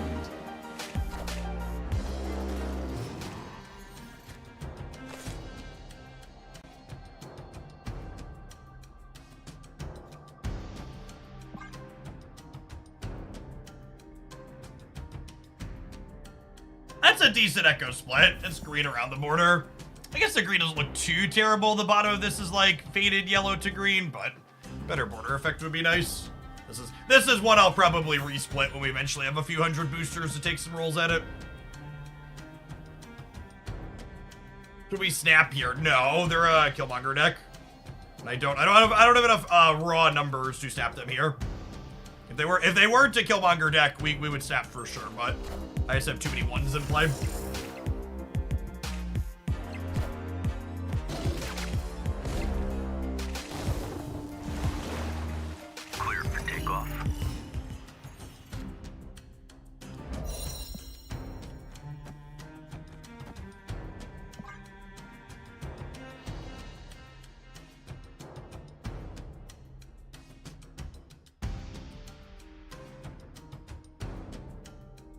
You bought all the boosters for the metal shop. I have. I assume this long tank is them deciding whether or not they want to snap, because they're obviously just playing Sarah since they Killmongered. And then unfortunately, because they have Sarah, my goose isn't relevant on the left. Yeah, we need to find Brood or Mr. Sinister here, so 50% of our draws.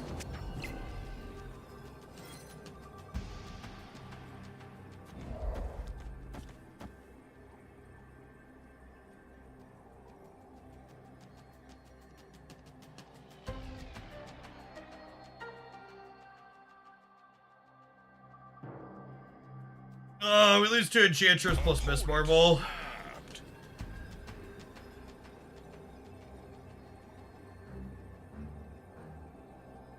I hate cost reduction. Can we get Goose to go back to caring about the printed cost of the card, not the reduced cost? Yeah, they have Zabu as well. Unfortunately, we have to leave here.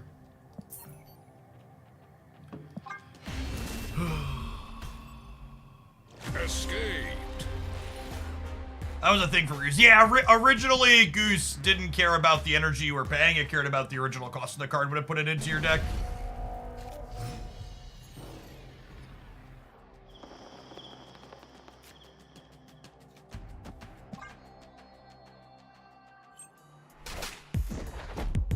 We'd like one of our 1s or 2s here so we can draw a card without having to commit Echo left.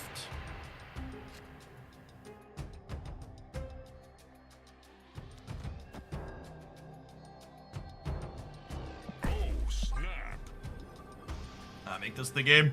Got Cerebro, ready to draw another card. Victory.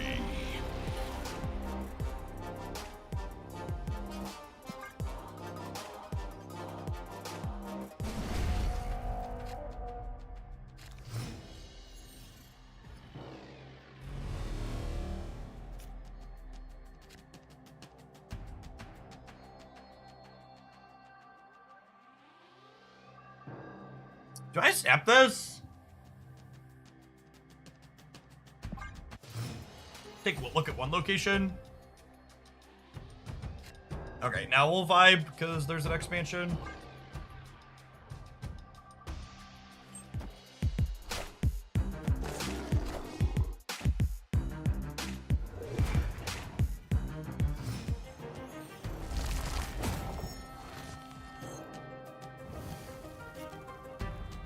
Not the storm I wanted for Christmas. Expansion statistically ruins us here.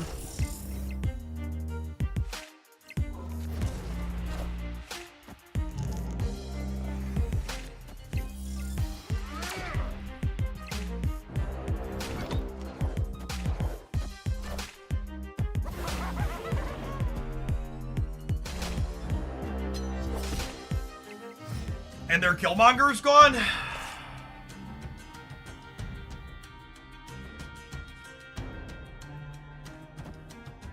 I can't snap. They have priority and could Enchantress my server here. Yeah, fuck me.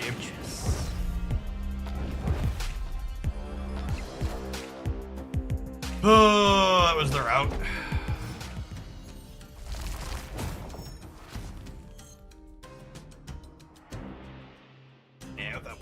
Just did.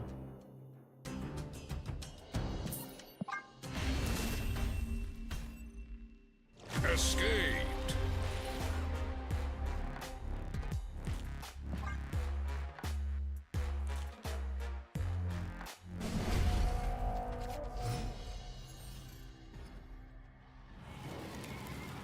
Parker!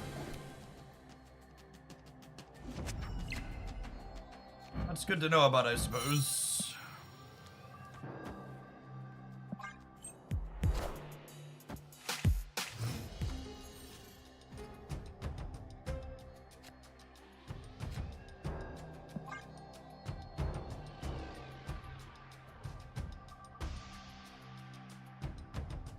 Yes, that's true. The expansion diff won them that game, right?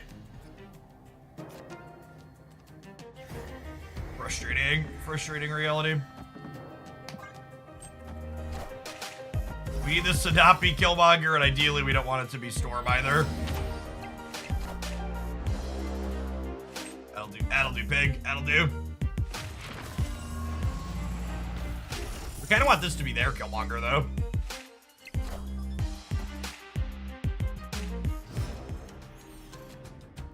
Oh, that's actually super reasonable for us.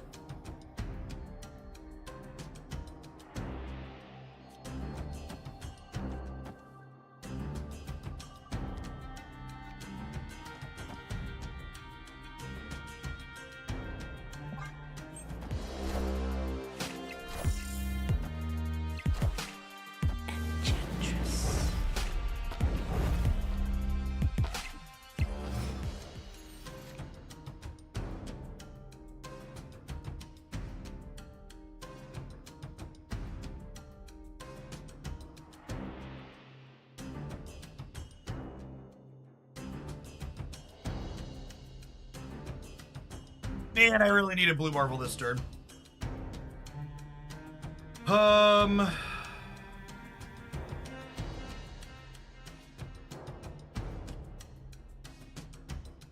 Good place to play this.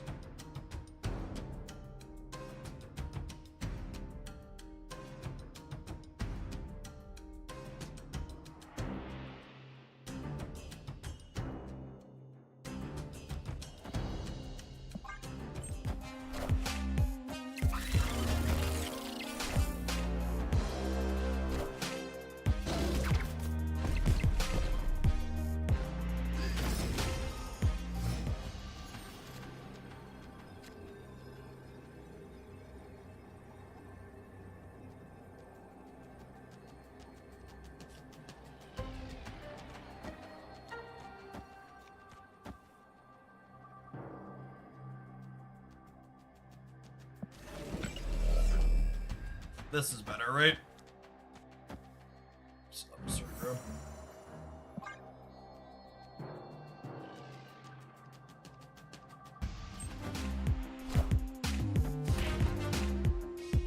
Okay, we are in it to win it. Wind, aid my hand.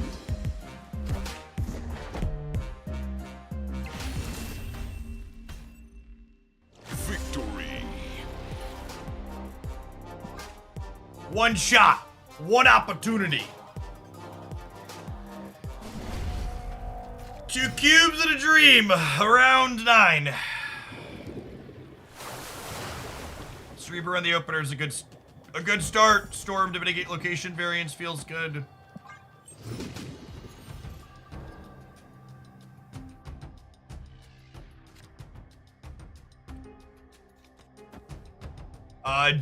Dream Dimension is better for us than them, right?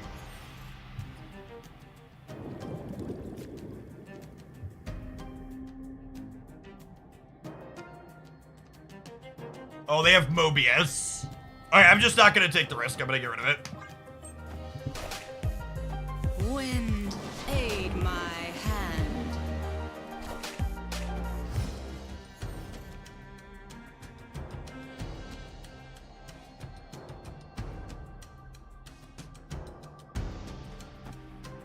Just gonna slot this into a place that can't get Enchantress, he says before getting Enchantress this turn.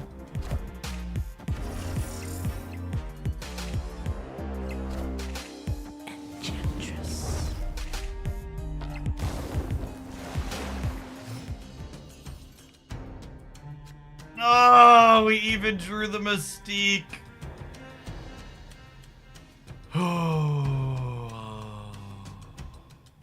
That's not suspect at all. They just didn't have a different play.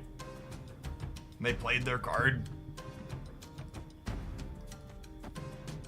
Nothing suspect about it, Chip.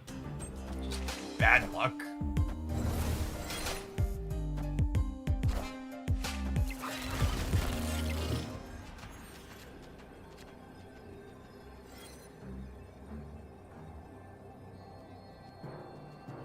It feels bad to have your whole 30-minute, and that's honestly one of the things it's tough about Conquest, is that one of the things that was really innovative about Snap is that the short, punchy games make it so it's easier for variants to roll off.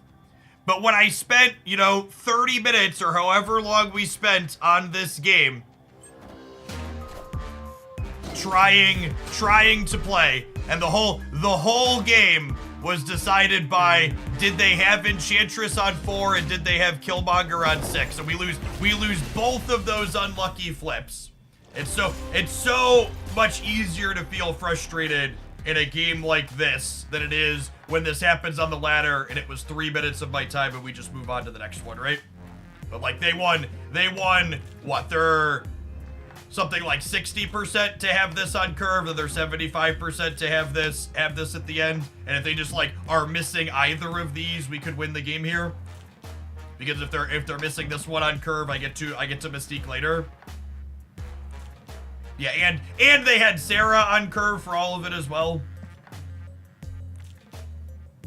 Yeah, it's tough to recommend Conquest as a format to people, which is why I am just like not really tryharding inside of these, because even if you're tryharding, you're gonna have a lot of games that are bitter like that. So at least if you're playing off meta decks, you can be like, well, their sweaty nerd deck is better than ours, so they were probably gonna win most of the time anyways. But we got close, it's just how it is. But Conquest definitely takes the frustrating aspects of Marvel Snap and card games and cranks them up to a 12. Especially when you factor in, oh, there's no player agency when you lock into a bad matchup, you're just stuck. Yeah, they had the Mobius on curve for 3 minutes. So much broke right in that final game. And it made all the other good plays and choices we made just not matter. Like talking about how tech cards impact sideboards. Imagine I'm playing that matchup with this deck, chat, and in that matchup, I could sideboard out 2 or 3 1-drops. How much more likely do you think I am to beat the Killmonger deck with my Cerebro 2 deck if I can cut a bunch of 1-drops? What arbitrary amount percentage more likely do you think I am to win the game? Some large amount, right?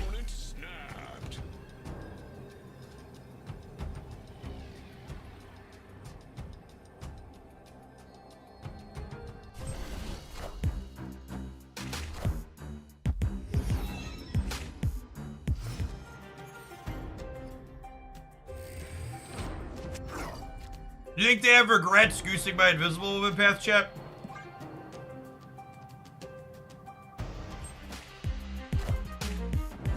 Yeah, I bet they do.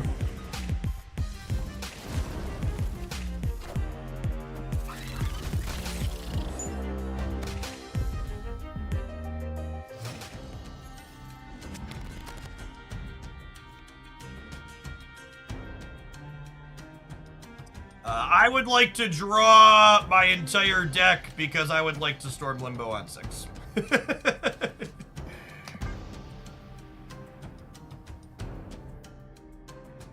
think they need to add the amount of losses you can have to win 5 by like Magic Arena draft formats. I mean, Conquest is currently structured the way that it is because they want people to have it. They want it to be a high variance format so people feel compelled to play it more frequently.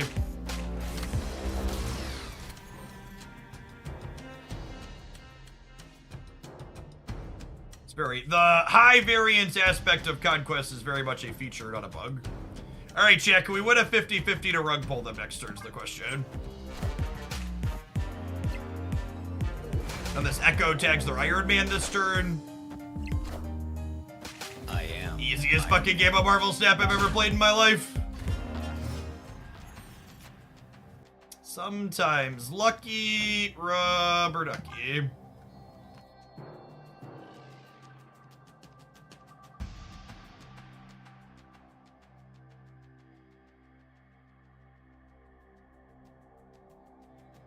They should play around the scam here. If they're at all familiar with Cerebro 2, they should know we're gonna scam them. Wind, aid my hand. We've drawn 11 out of 12 cards. They should know statistically their limbo is going away.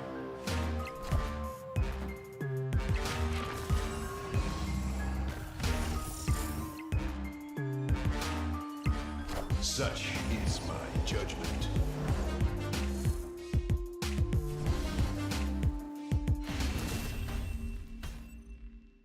Victory.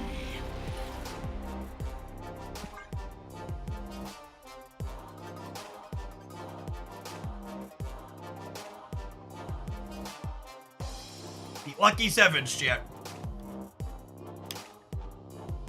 No, their 7s are unlucky. My 7s are the lucky ones, chat. We've got 10 7s. That's better than 3 7s. Is that the perfect Cerebro 2 game? Yeah, kinda, especially with the White Hot Room filling on curve.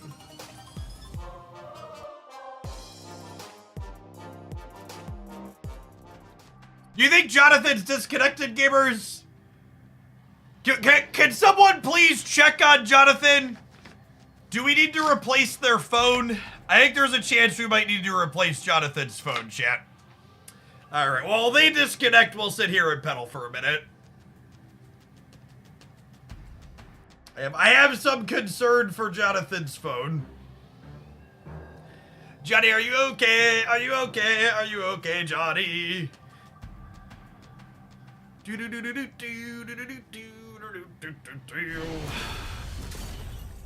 Victory. We do need to run ads, but I didn't want to run them until Jonathan was fully out, just in case they came back. We'll get you at 120 seconds for our next round of Infinite Conquest. I'm going to let Cerebro finish out this run, and then we'll switch over to something else. Thanks for hanging out. Don't go anywhere. I have a Spygen case for my Z Fold 4, and I'm very happy with it. Would recommend. Spigen. They're expensive, but your Z Fold 4 is also expensive, so you should protect it. Okay, I'm gonna go fill my water, gamers. BRB.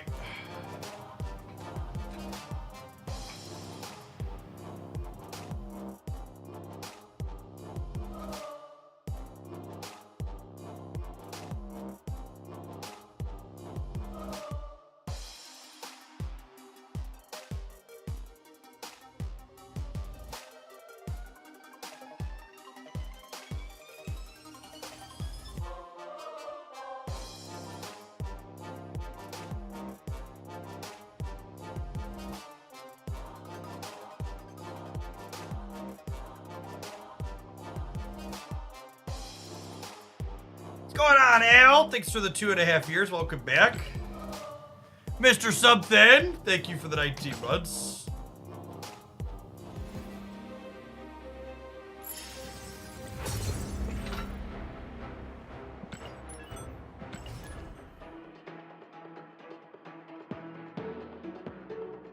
Going on, Shadow Hawkage. Thanks for the 3rd of a year.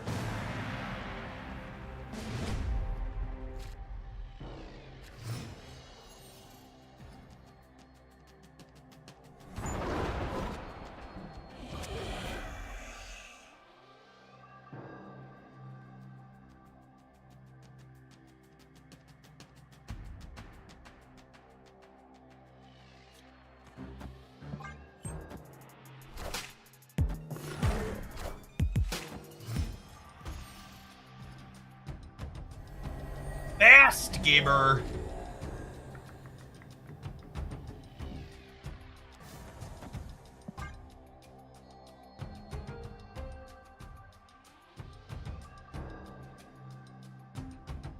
Guilty of this. Buys an $800 phone, agonizes overspending more than $15 on a case. Yep.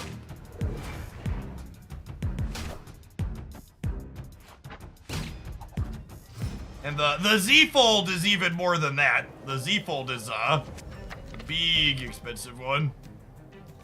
Almost. I think my Z Fold 4 is the most I have ever paid for a singular piece of electronic hardware. It was like $2,200. Doom Buggy, thank you for the 13 months. Grexy, thank you for the 29 months. Bast Magic. So are they Cerebro 3 playing Magic? There's a 1+ open. There is a 1+ open now, but I also wouldn't buy first generation folding technology from any company. That sounds like a good recipe for sadness. Well, they're Mr. Negative. That makes sense. That makes sense. Oh, snap.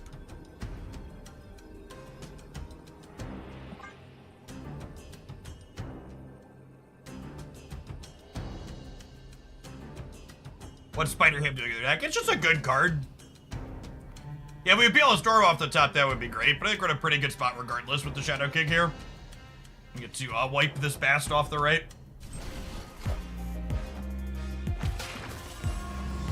Takes them down 8 power, plus it provides 6 of its own.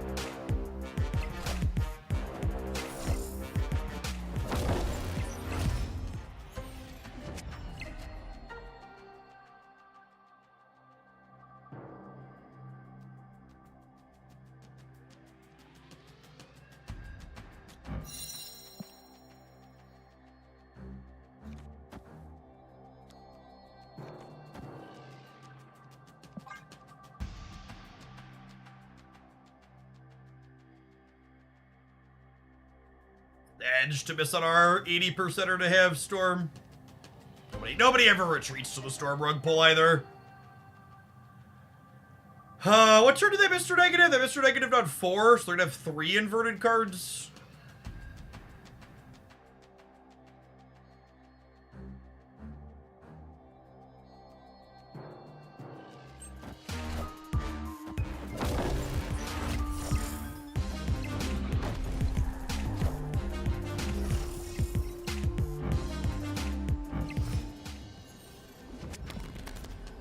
Oh, they are actually Cerebro 3. Wild.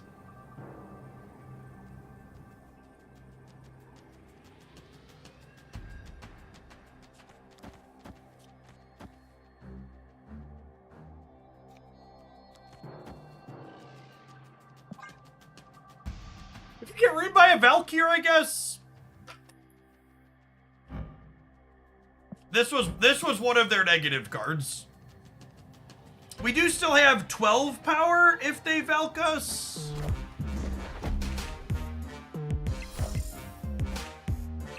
And like we win the path that they're Valking.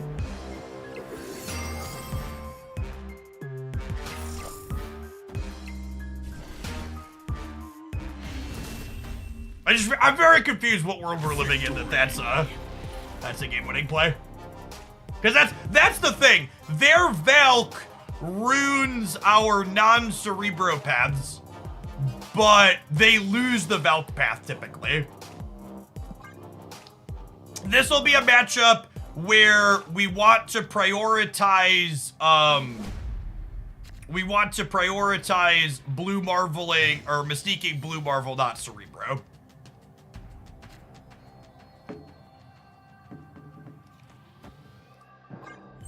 A lot of people don't understand how ongoing cards work with VAP. That's fair. Chance Sense Reality. Spider-Ham and his Dark Tower is cute for them.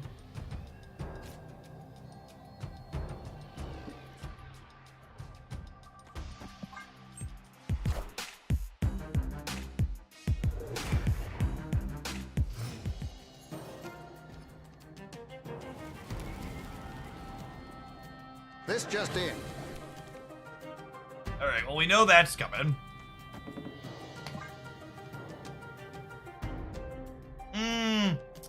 You know, with Rhino and Magic, I'm probably supposed to just vibe on this Storm. Yeah, I think I'm supposed to save the Storm. And if I'm playing it, I'm actually not supposed to do it in the center, because they're most likely to Magic or Rhino the center this turn. I knew I was wrong as soon as I made the play.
Systems go.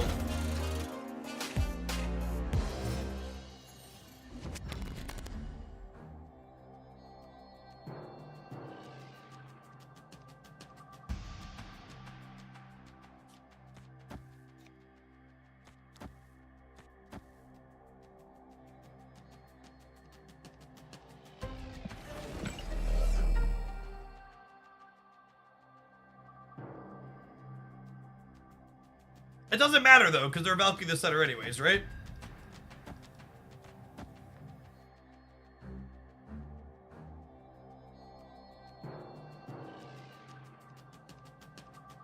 Yeah, I know there's another turn. That's why I'm debating drawing 2 cards, chat. This is drawing 2 cards. I would like to guarantee my Cerebro, I think.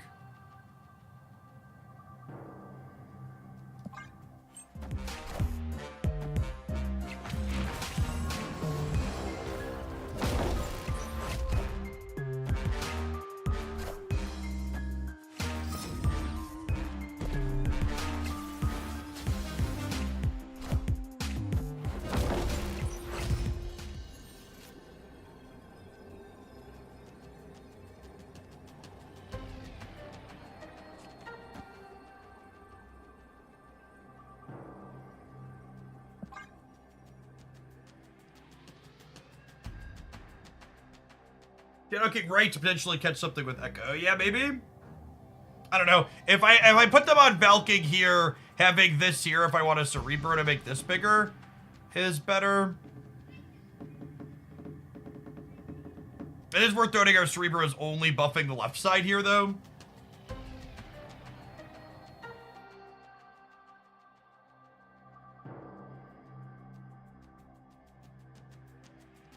I don't know, their deck is weird. I'm fine to limp in here, I think. Hope for the best.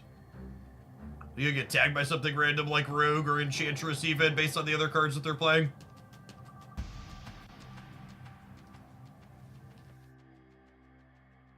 Is it ever worth Valking yourself mid with double Blue Marvel? I don't think so. Like, we know they have the Valkyrie.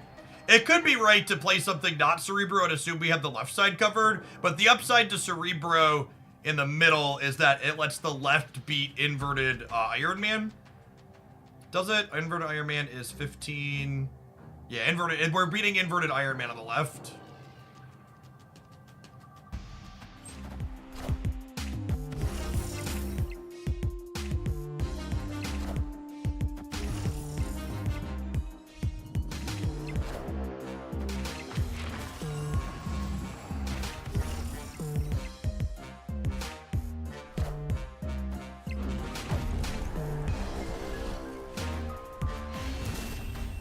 To anybody in chat that just said they were doing math, I don't know what kind of math they were doing, but the classic dead on board stay is Infinite Conquest be wild sometimes, shit.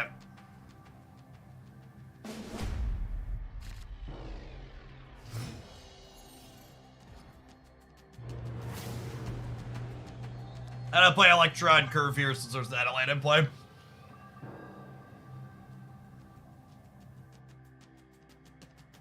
It's also worth noting that that stay means we literally can't read them when they snap because just they can have literal anything. They also haven't been snapping though, so who knows? I'm gonna put my bodies into play. It's called bad math and it's my specialty. LOL.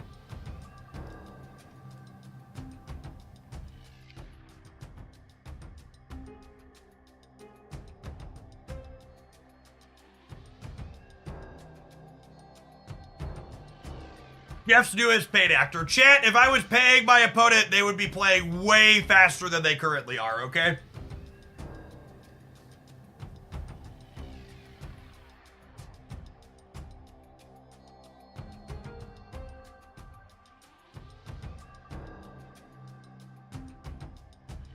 Does Conquest have bots? It does not, and even if it did, our opponent is not playing a bot deck. It is very clearly not a bot. If you think there is even a remote possibility that they were a bot, you suck at identifying bots and you should never do it ever again. I also have a video to maybe help you suck a little bit less at it, but they have done actual zero of the things that typically indicate they are an AI.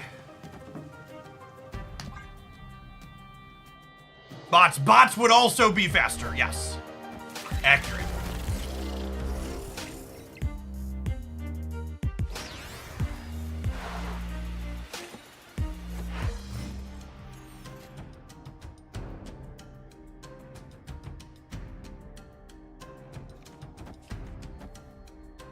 If I do this turn, it goes to 1.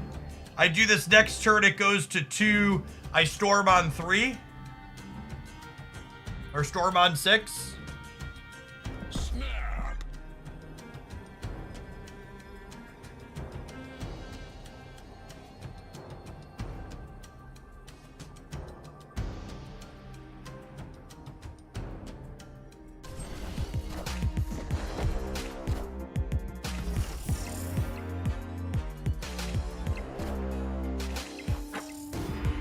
Oh, no!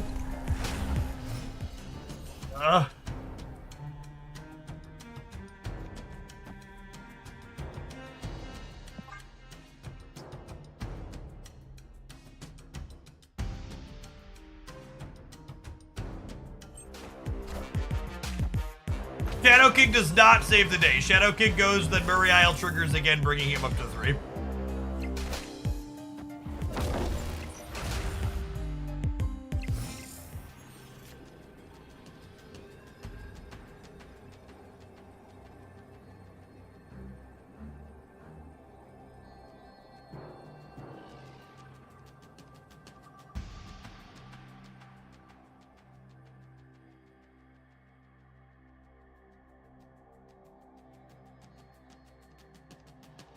Wait, their Spider Ham is gonna break their bonus too, right?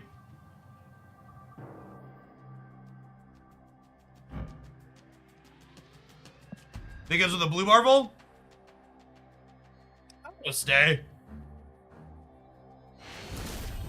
I think we stay with the blue marble draw. Do you bring Crawler in? I don't know. It could go either way on that. I think I kind of like leaving Crawler middle, so that way I'm 12 and 12. Half of their plays break their bonus. That's also true.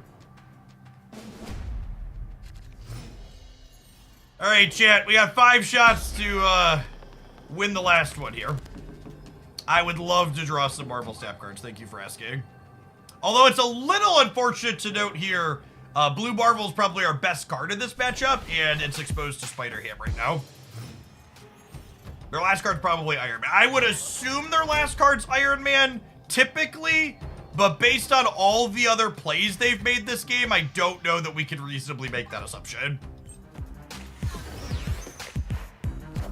I think all bets are off. It could be literal anything is accurate.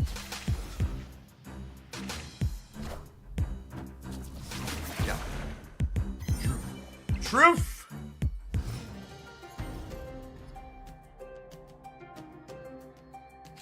Truer words, chat. Truer words. I think I'm just gonna hope and pray and cross my fingers that we can continue to dodge Spider Ham here. The next patch is coming out. You can always type !OTA in my chat to see the dates for the upcoming OTA and upcoming patch. Try and keep that up to date because we know it's information that people want to see.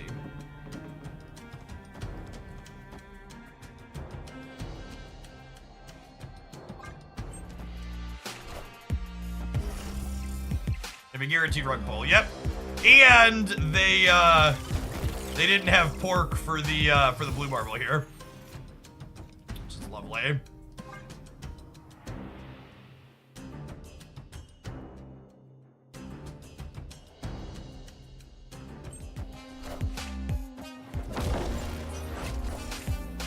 Delicious, delicious pork and beans.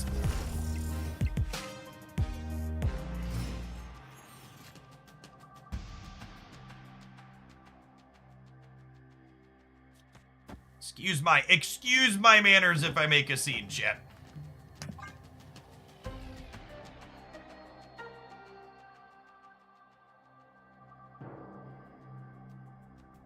Hey, what's going on, Evan Brooks? It's been relatively okay. We've had minimal all Serenex.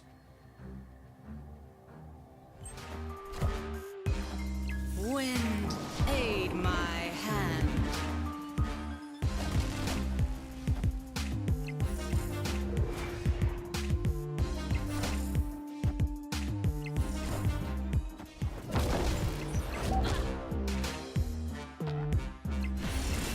She's invisible, chat. She's invisible. Never seen an echo in their life, but they're certainly not about to see one today.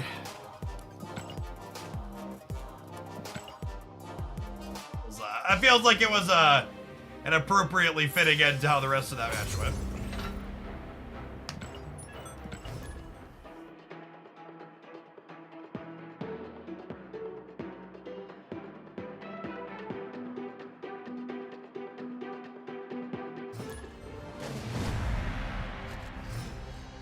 I think Cerebro 2 is good for climbing the Infinite Ladder, or mainly just good for Conquest. I don't think Cerebro 2 is good in any of those formats.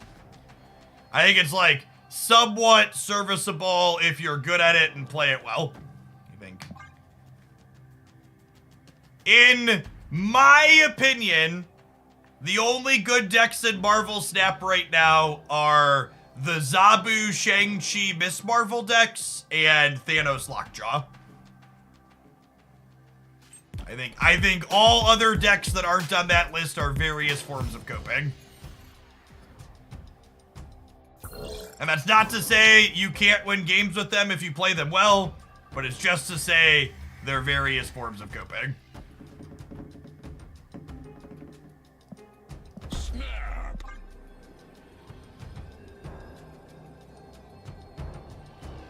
J. Martloot, thanks for the third of a year. Welcome back. And Destroy. Destroy actually has pretty mediocre stats inside of Conquest. So I didn't include it on my list for a reason.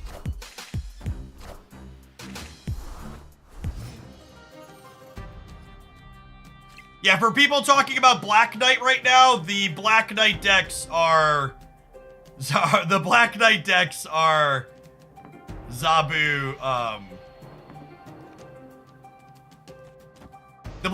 are what I'm describing. They're Miss Marvel Zabu decks.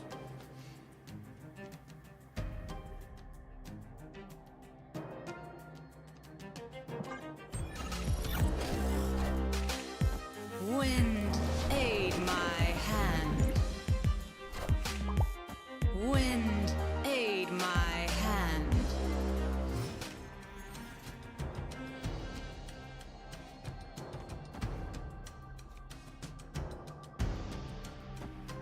That's an interesting double-edged sword.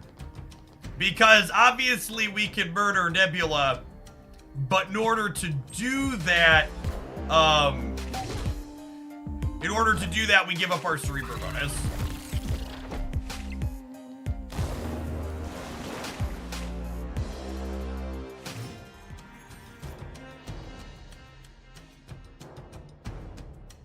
I think I need to do this to keep them from Eliathing us.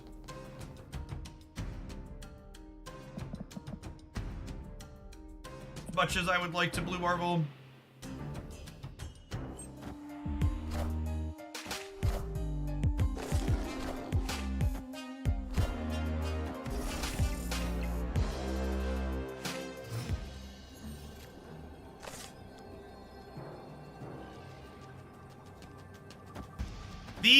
The lockdown deck doesn't usually play Enchantress. If you got it, come and get it.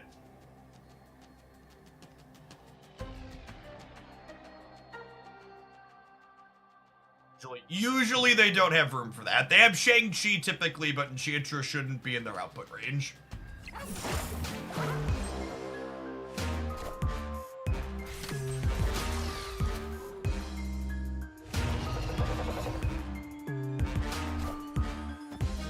Oh my god, we won anyways. Okay, holy shit.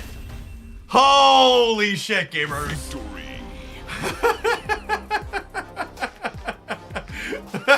I had a fucking panic attack there mid-turn.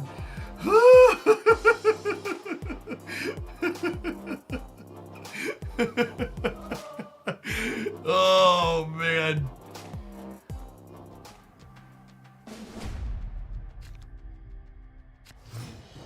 Fucking Goose! You're supposed to make sure that didn't happen, dude.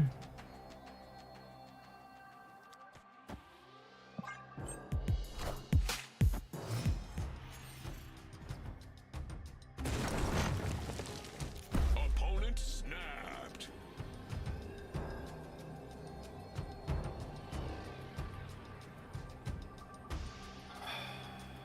I think there's a good chance we could win Asgard. I'm gonna stay with their staff.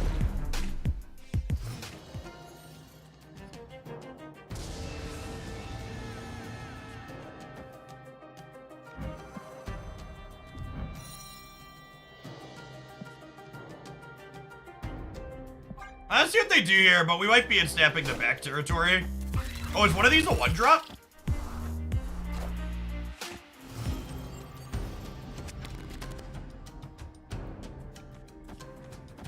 Snap.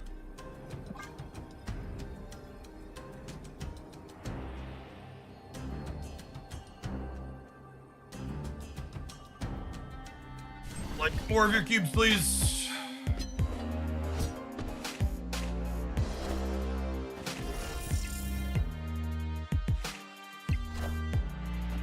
Wind, aid my hand. That's like still fine though, right?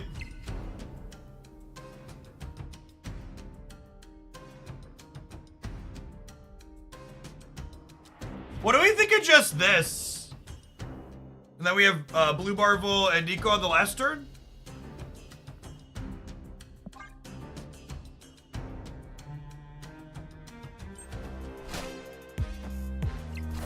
They can't Doctor Doom now? Aid my hand.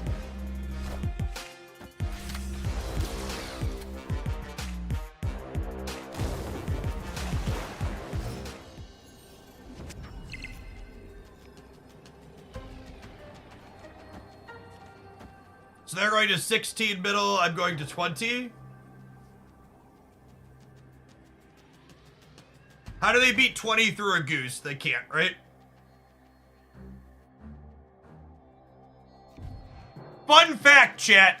Jessica Jones is the highest individual card win rate in Infinite Conquest right now because she's only played in this lockdown deck, and the lockdown deck is really good.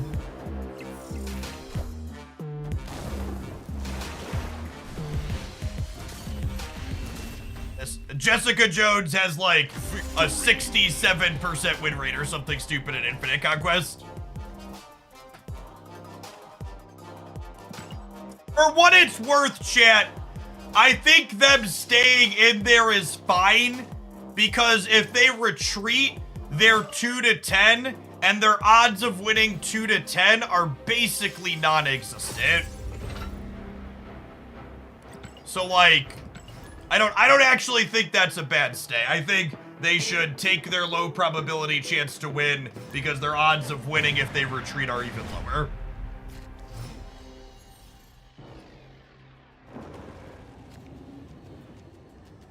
That Electro Split. The Electro Split is the reason we are playing Cerebro 2. We got that one this morning.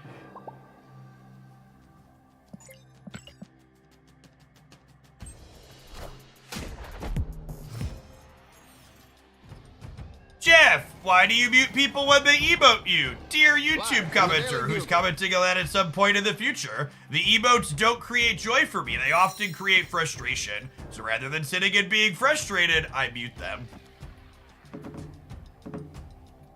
The opponent's probably a Miss Marvel deck, but statistically, they're also probably a Killmonger deck, so I think I'm gonna eat the Echo and draw some cards.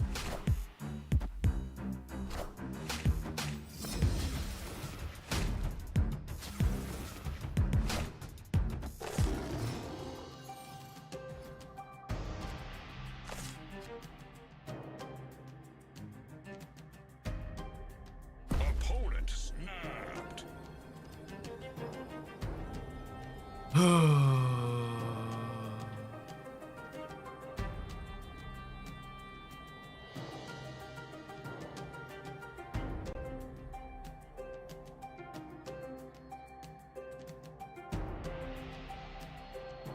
Debating if I want to stay. I don't think we can, unfortunately. We just have too many ones. I guess I could brood Mr. Sinister. Maybe it's fine. This matchup's it's just not fun. Face the might of Asgard. Mjolnir.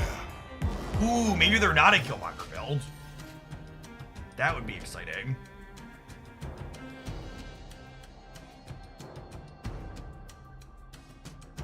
Doing something different.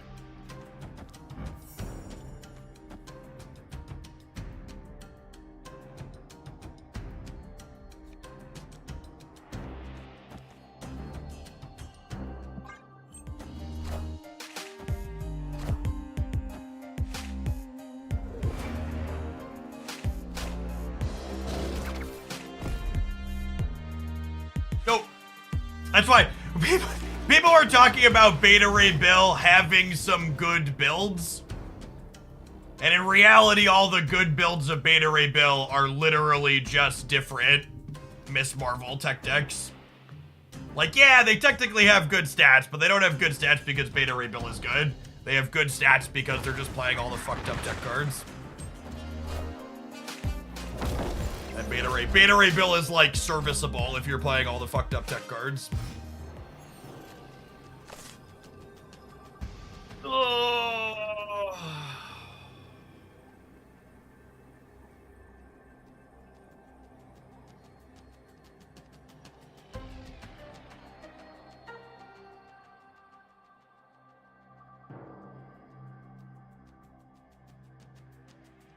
So, if I Cerebro even if I don't Cerebro here, if they Enchantress me here, I lose my Cerebro bonus anyways when this gets Enchantress.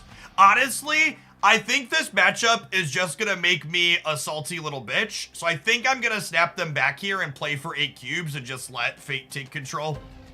That's not a matchup I really want to play.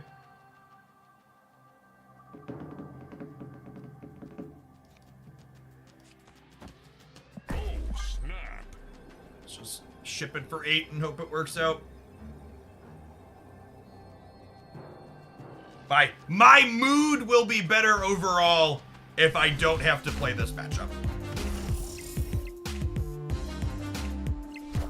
This snap makes that happen one way or the other.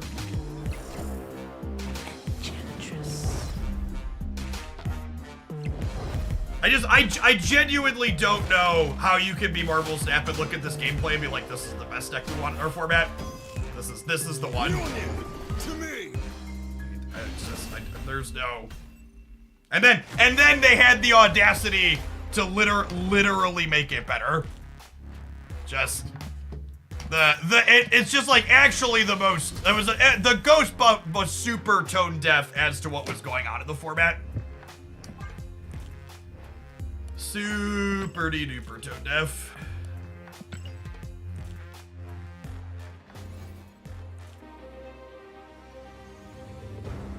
Especially after gutting Loki, which was the one deck that was supposed to could punish the tech cards.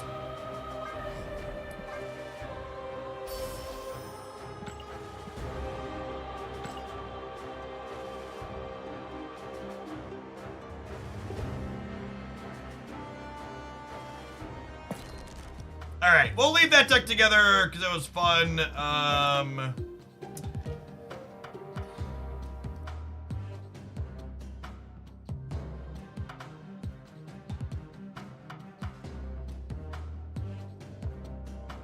So I don't think I want to play more Cerebro 4. I'm going to get rid of that one. Delete the viewer deck to make space.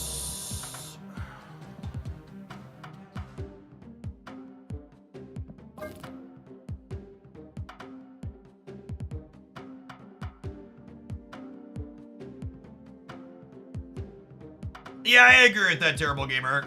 I really liked the meta during the Elsa season. She was obviously overtuned, but she was fun. Maybe we'll do a run with this deck. Dr. Octopus is low-key really good into the Sarah decks. Was a big part of why the other deck we played the other day had a good run. Maybe we could take a crack at Bass Patriot too. Although I guess there's just a ton of Enchantress. I don't really want to play this deck into a ton of Enchantress.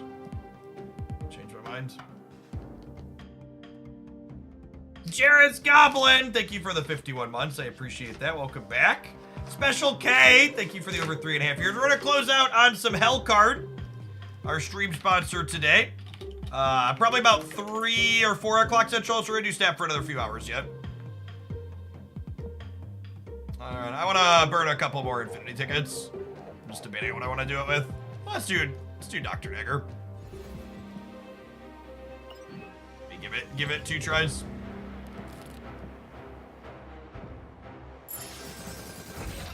But you'll probably give Scar Werewolf a run too. That one's responsible for a couple of our Infinity tickets. It's a good fun deck. Oh, we'll do Scar Werewolf after this one, because at 1 o'clock we'll get the weekend missions for Scar.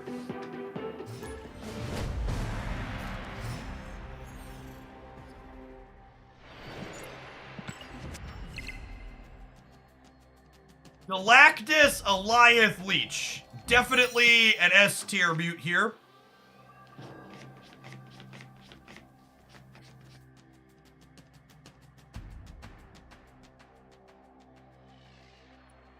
Easy mute.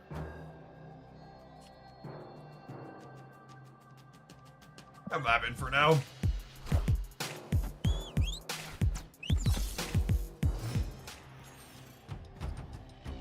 I think the bundle is for the one after Juggernaut at this point. No, it isn't. Just misremembering.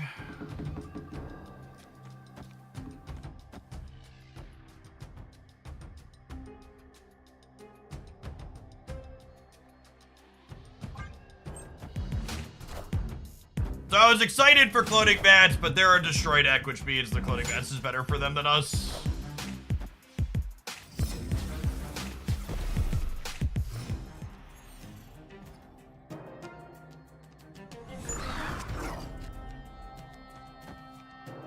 That being said, Dr. Octopus is a good draw.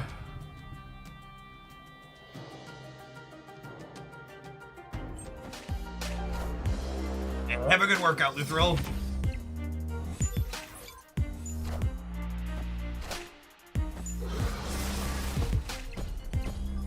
I have no idea what that is, Tipsy.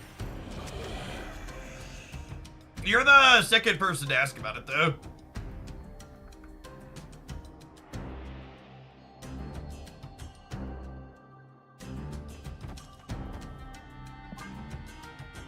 Probably a Killmonger deck, but cloning the demon's relatively free.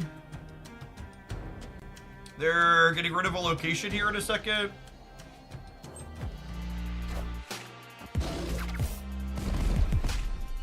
Oh, the Genshin fan in you would really like it. No, Chad, I don't play other games. I don't play other games like Genshin Impact. I have no. There's only time for one Genshin, chat. Ain't nobody got time for more waifus and husbandos. Oh, give Skadoosh, thank you for the 15 months. Did you pull for Bird Mommy? Chat, Chow is my only triple crowned anime character. Of course I pulled for Bird Mommy. I should probably snap them here, honestly. Before we ruin them.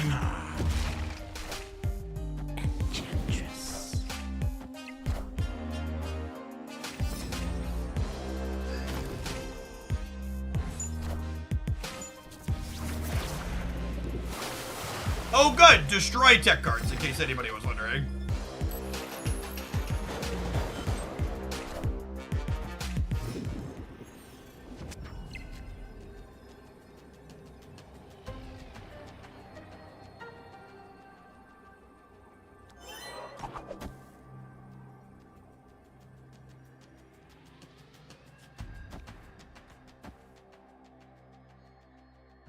Puts me to 11 on the left to their 8.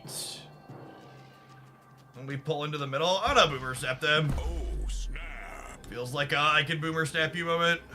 See if we're right or wrong.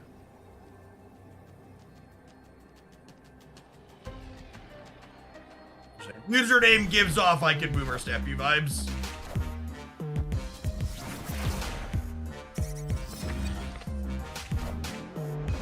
Oh, I'm so glad that didn't lose us the game. I'd have been a little tilted.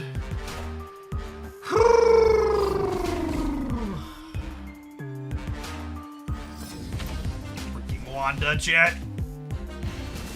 She stopped us from tripling them, though. Victory. Robbed us of a casserole.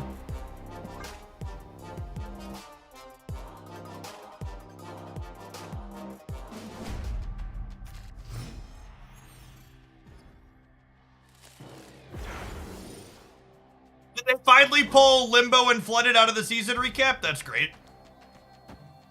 Every single season I send that feedback to my second inner contact, like, folks, we should,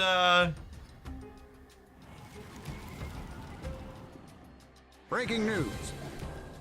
Following since 2016, throwing subs back for the snap content, Wall of Roots is probably still bugged too. Almost assuredly Wall of Roots is still bugged. What's going on, Special K? Good to have you back. It's been a trip. They make Shaking Shake a 5-5-4 or 5-5 would kill him. I don't know, but I'd love to find out.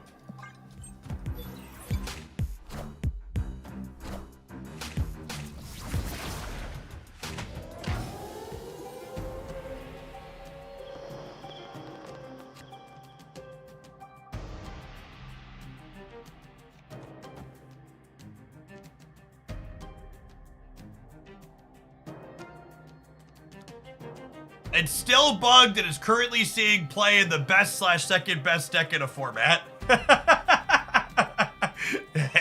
Actually just can't make that shit up.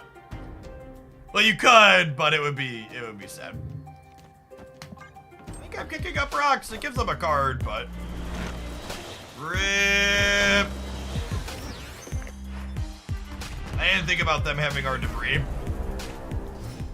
Mistakes were made. Should have just beasted.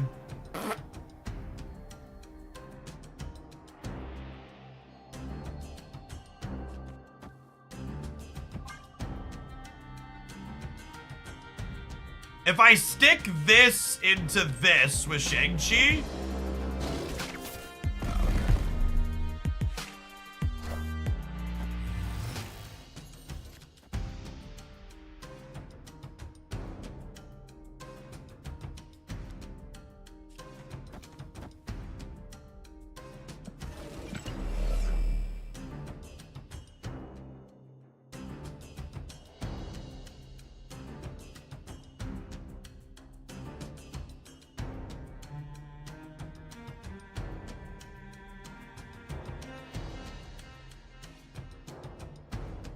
I just have so many cards in hand.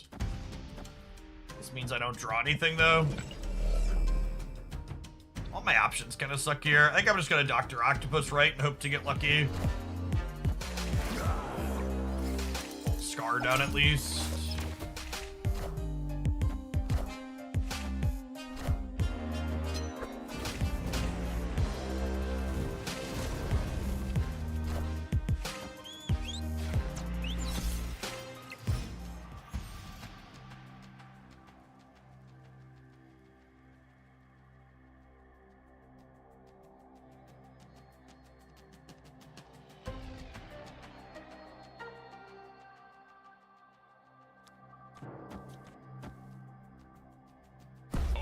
Snapped.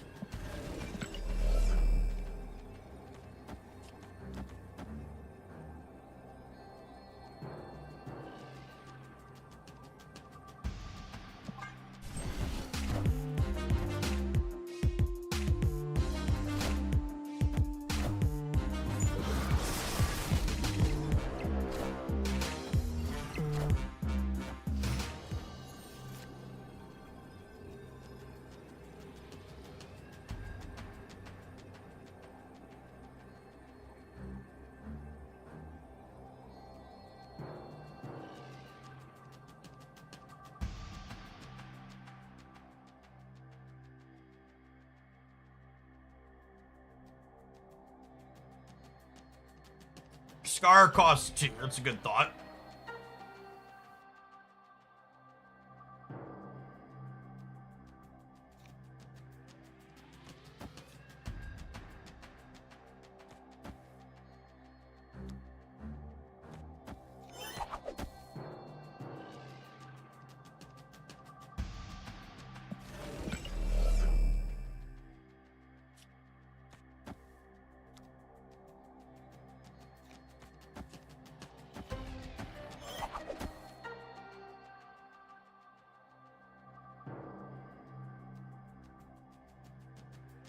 Yeah, I assume their last card is Shang with their nulls. I think this probably wins the game. Yeah, we could eat shit to an Goliath, but I would expect their last card to be Shang, I think.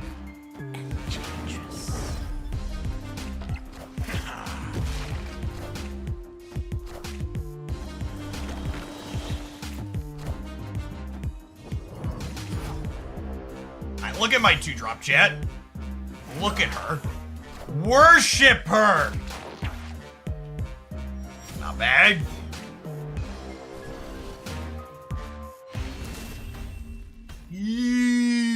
Dagger. You're looking at this deck, chat, it's your first time seeing it, you're thinking, man, this is sweet. You're right. This is one of the many sweet decks you're missing by not subscribing to my YouTube channels. We highlighted this one a little bit back. Is in fact sweet. 10-2, high stakes round start now. Awesome Saucinator, thank you for the 28 months. Welcome back.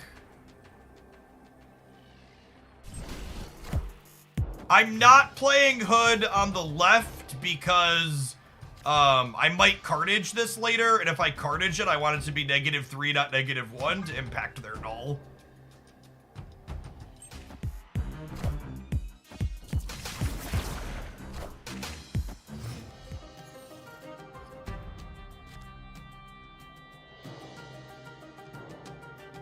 Man, their Scarlet Witches have just been infuriating. Just unreal.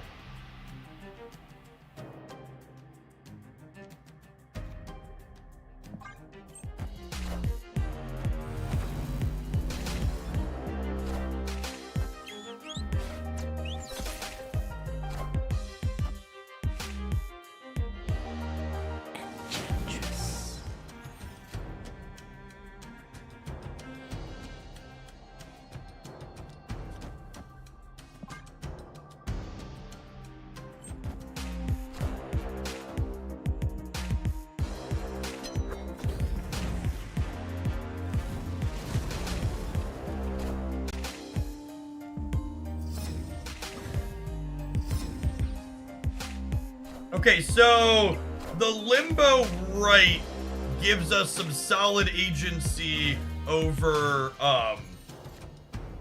what could end up in the middle. Not a hard man. I'm gonna go ahead and empty their hand here and take their choices away. You're missing out the Mystique play. This was previously the Tunnel.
That was actually great for us, right?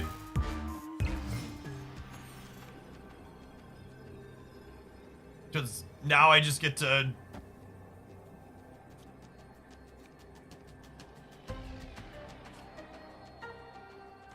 do this.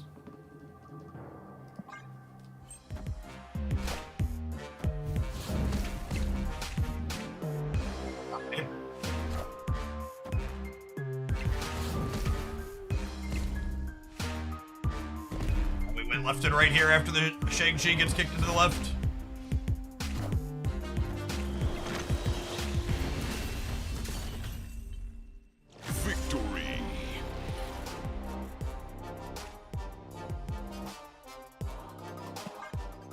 We did kind of dismantle them.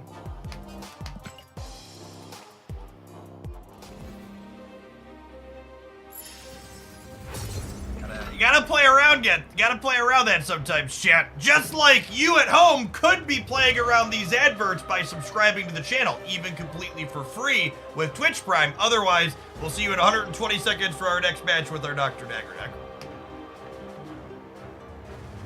YouTube gamers, over 300 of you there, only 133 button pressers. Can we pump that up? Please and thank you. All right, chat. Christy's gonna bring me delicious baked pasta here in a little bit that we have leftovers from. So we gotta get my peddling in here before the pasta gets here. Because once we eat the pasta, we're gonna be done peddling for the day. Ain't nobody got energy to pedal after we carb load.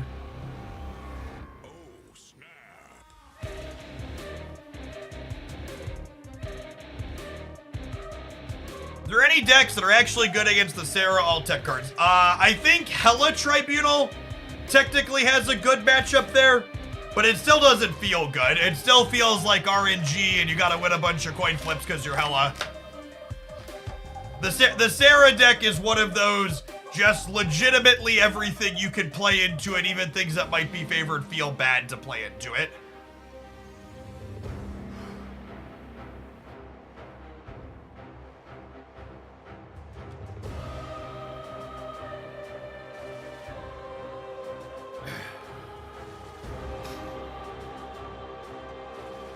I'm really hoping Super Giant on Tuesday reigns in Sarah a little bit.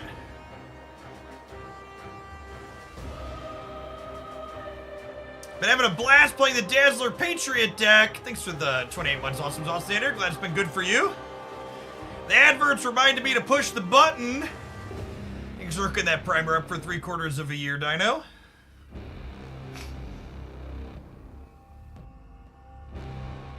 The Sarah decks struggle on Mobius, kinda. The Sarah decks are all Enchantress decks. You have to play like Mobius on 5.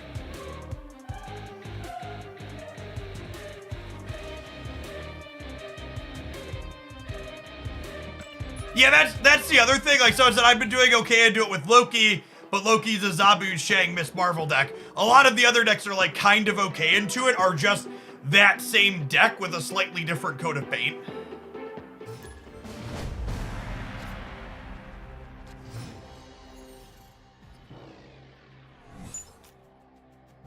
Lovely.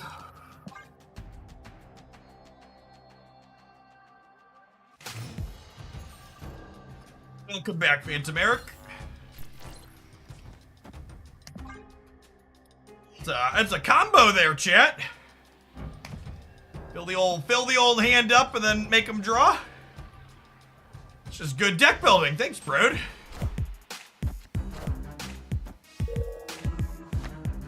Now look at how full their hand is.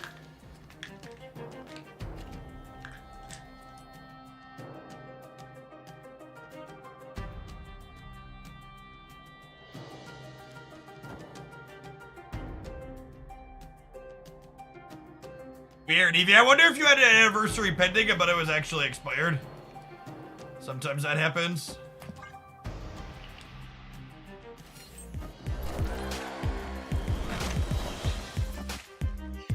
Alright, so Nico is an actual card in their deck.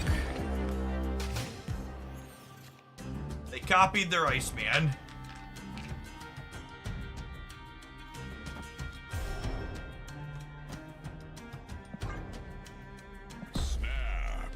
Snap here. We're in a good spot.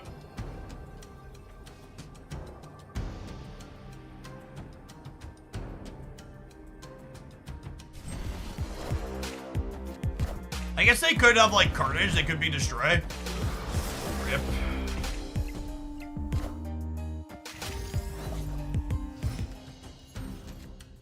Wait, they have armor in their Destroy deck?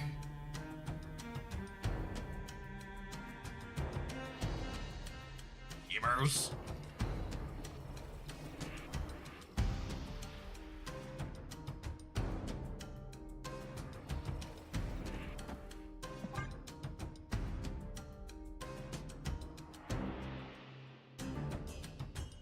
Maybe they're a clutter deck. Maybe? Wakanda forever. Like Green Goblin be in the middle?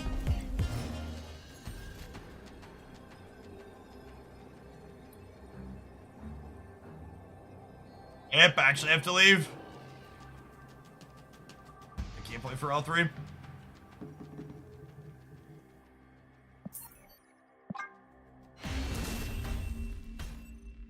Going on, Seabass, 6 through 2/3 of a year. Welcome back. There were some people playing Full Destroy with armor in it, yeah. To tech for the mirror. It also saves their thing on the last turn from Shang-Chi.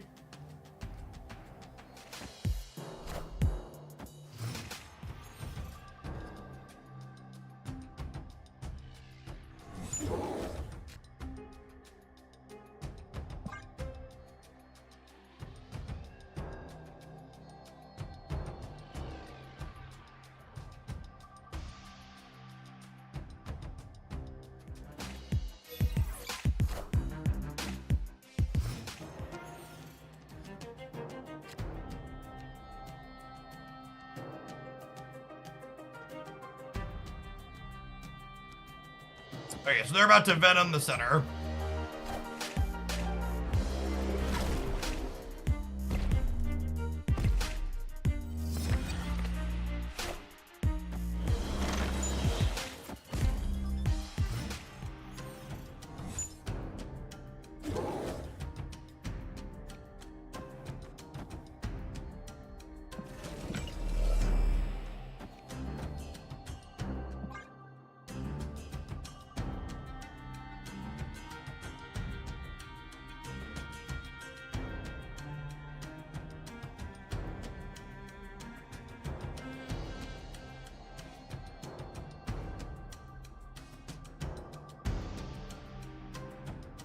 Yeah, I wanted to switch them around just in case we decide we want to go Spider. They are, in fact, playing Phoenix Force.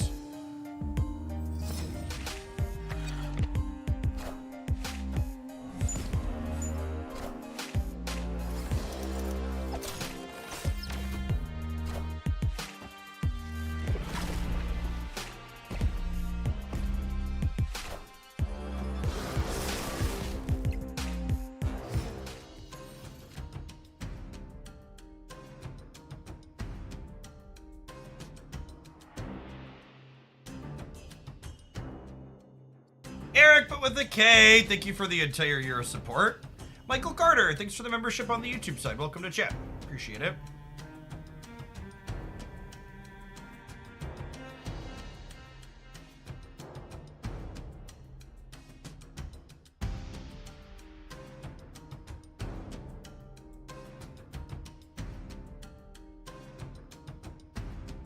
Polaris left might catch them and fill it. Yeah, that's true.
Spider pull Polaris. No, I didn't want to pull Polaris because they could put a 9 power thing into here, so putting points over here just didn't matter.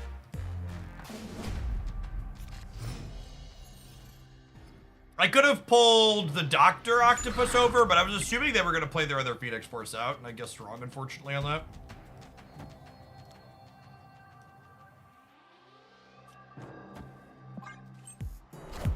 Because I just assumed they were going to play their other Phoenix Force, and I would have had to compete with 18 there, and I couldn't.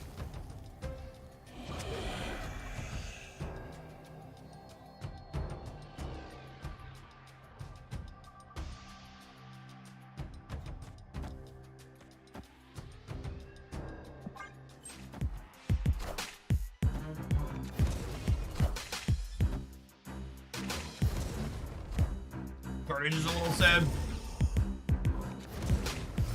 Taskmaster is a card they're playing.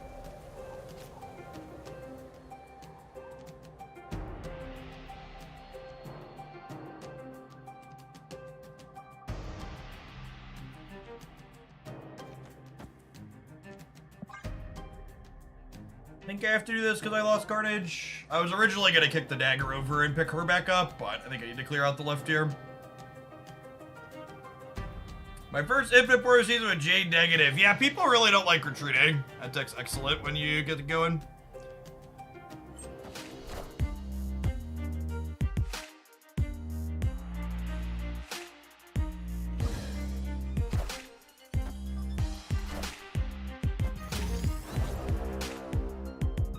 They're armoring Helm.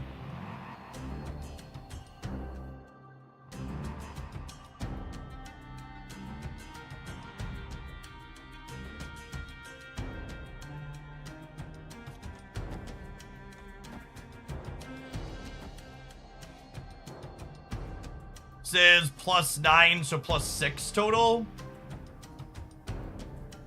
I lose if they deathlock. But otherwise, having a demon is really useful. I'm gonna snap them here. We haven't seen deathlock yet, and not all these decks have room to play it. Victory.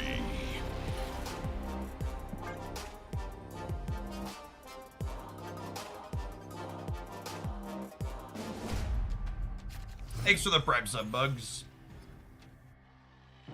Good morning.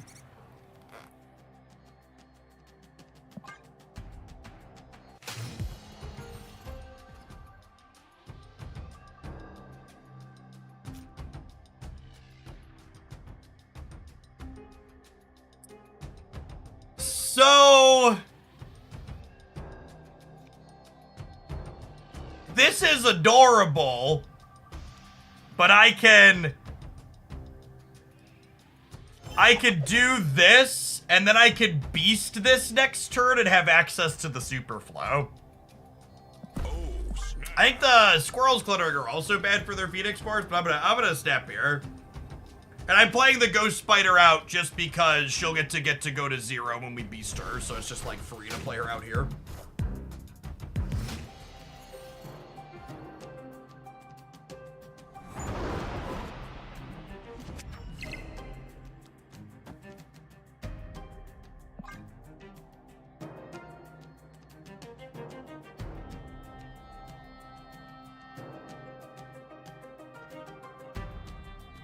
And this gives us turn 4 Dr. Octopus, which seems great.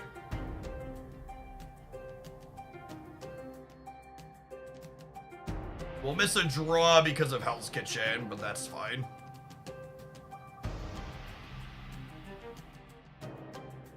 It is a very good beast split. One of the prettier cards in my collection.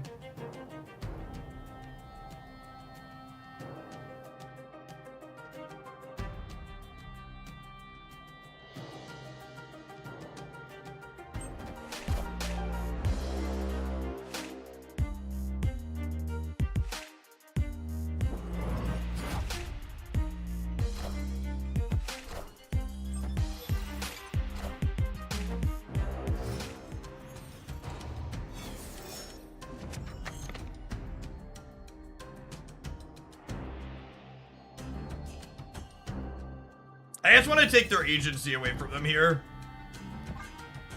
So I'm just gonna Dr. Octopus the path that has the most things open.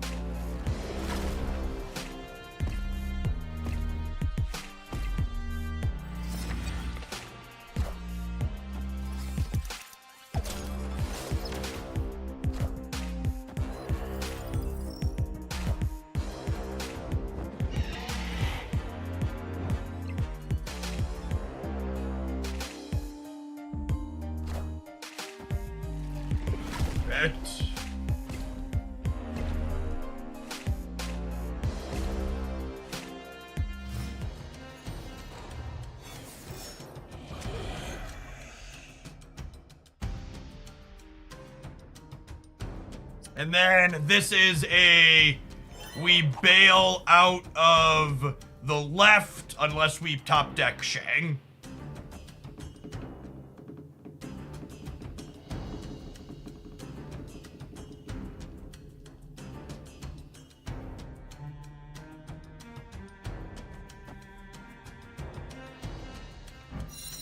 I'm gonna wait on playing these other cards out, but I want to commit Nico's Demon Mode, I think.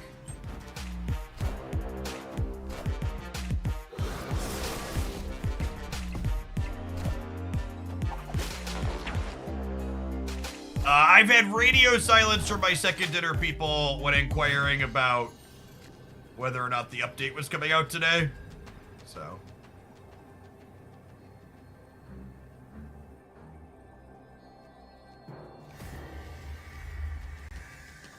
Forge into a demon. Iron Fist. Kick this over. Nope. Iron Fist into a demon, Forge Shang-Chi. That covers all three.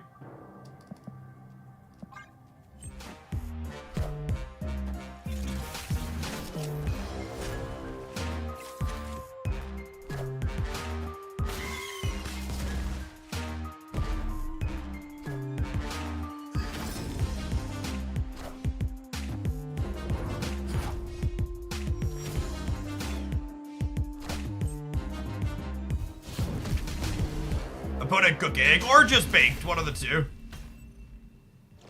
One of those two things.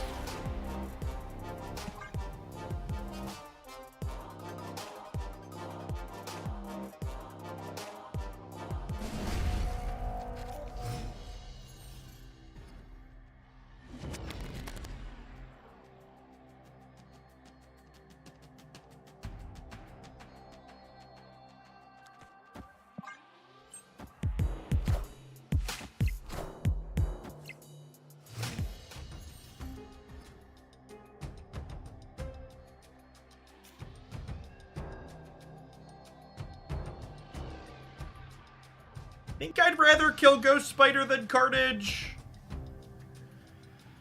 It's close, though.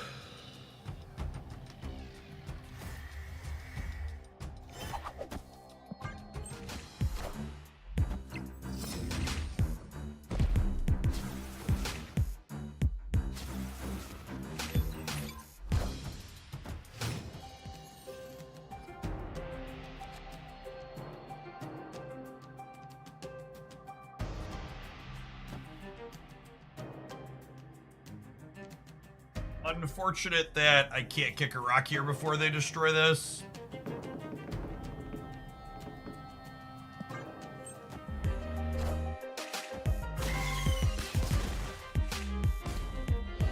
Now the good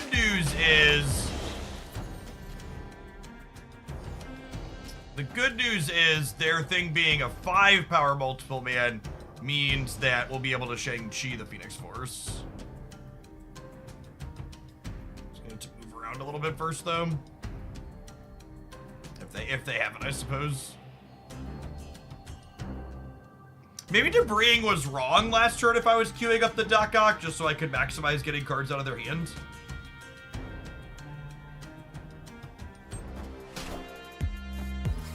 Ooh, if I pull a thing that blows stuff up out of their hand here, their Phoenix Force is only a coin flip now. 1 and 3.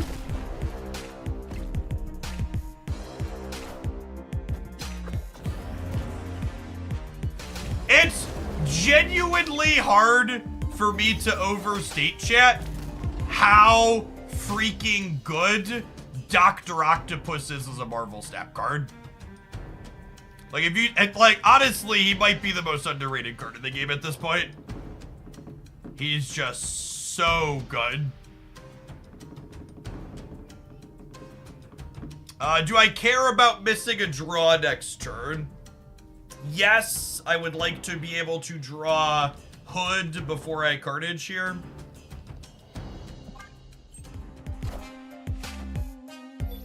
I should have stepped here.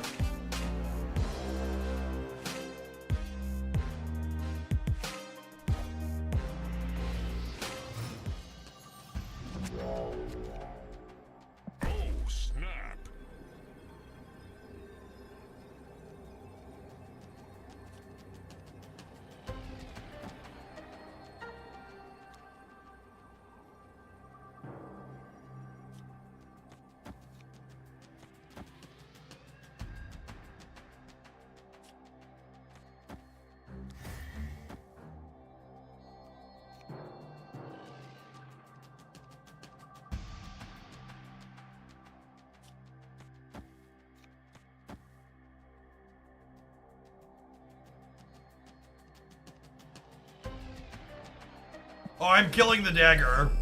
I am killing the dagger.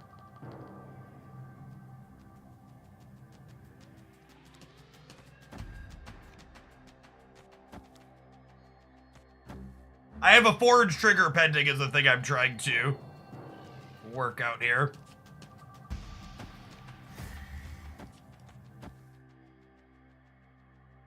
Final answer. No, there's no turn 7. I'm Nicoing.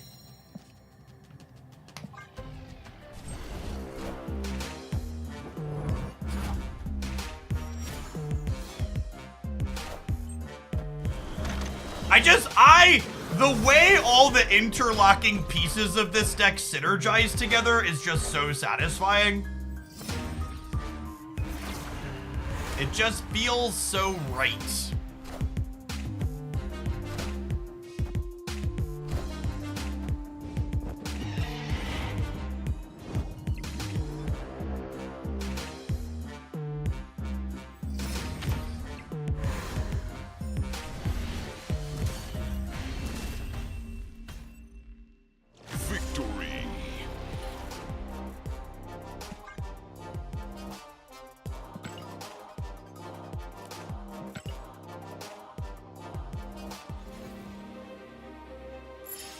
feel like I'm too dumb for this deck. I mean, chat's record with this deck is significantly worse than mine. This is one of those decks where my win rate's been like 60+%, and like the population looking on the public tracker is like 45%, if that.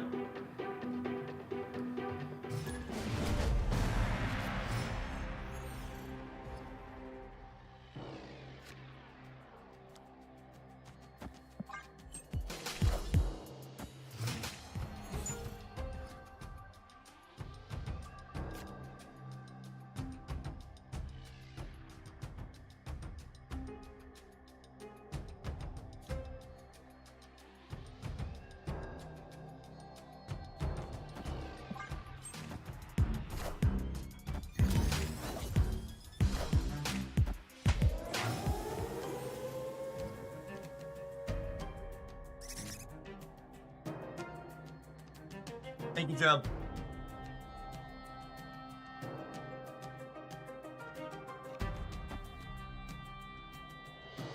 Oh, snap. Opponent snapped. If I don't get Cosmoed on the left, I think we're incredibly favored here.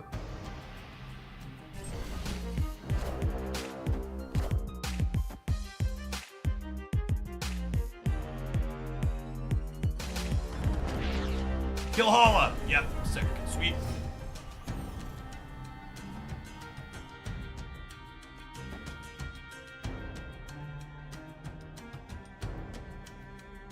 Yeah, looks like classic Shuri.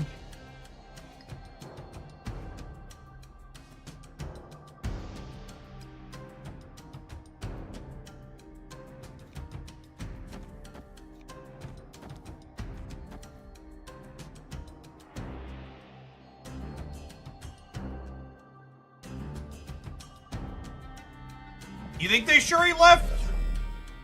Yeah, probably most of the time, right? That's a good thought.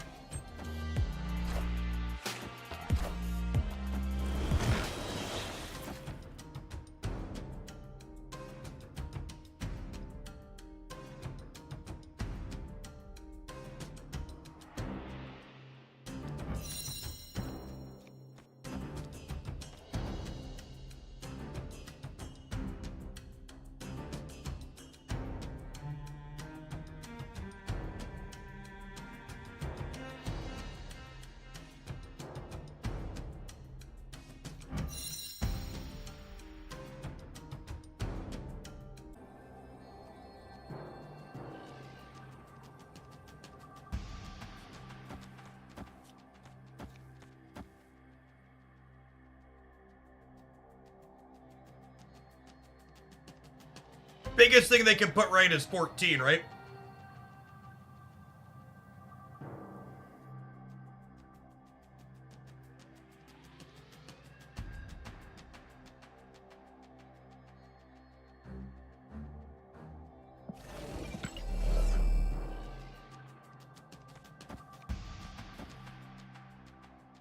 Ooh, yeah, actually, we could get even bigger, right?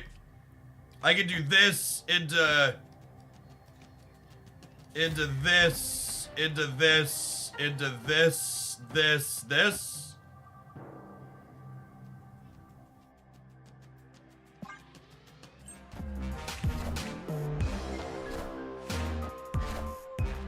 Dominated.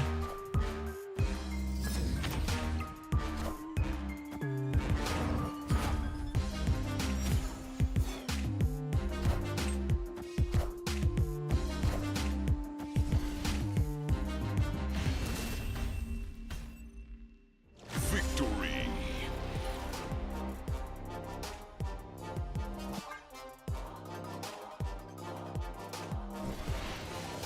This deck is sick. This deck is great. Like I said, if you missed this deck, you really should make sure you're subscribed to my Hulklandia Snap YouTube channel. The Jeff Hoagland one too, but the Hulklandia Snap gets to the sweetest, most interesting ones. Nicely edited. All right, chat, my lunch is here. It's time for ads. We're gonna take a 2-minute break while I scarf down some food. We'll be back with the next round of Infinite Conquest with us in just a minute. Speaking of YouTube, tap the like button on the live stream. Have some ads as well.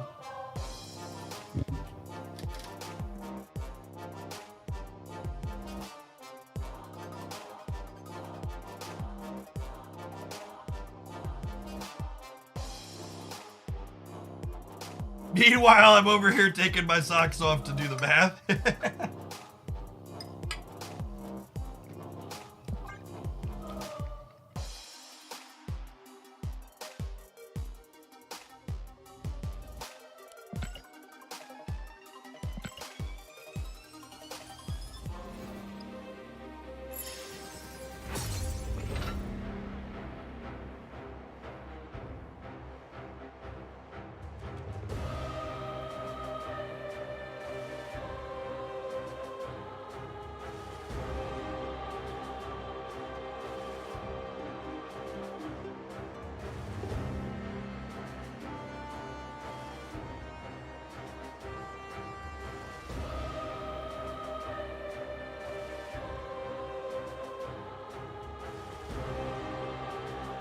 The substitution for Nico Minaru is winning less games of Marvel Snap.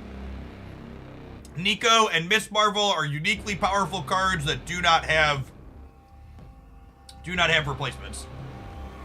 Oh, snap.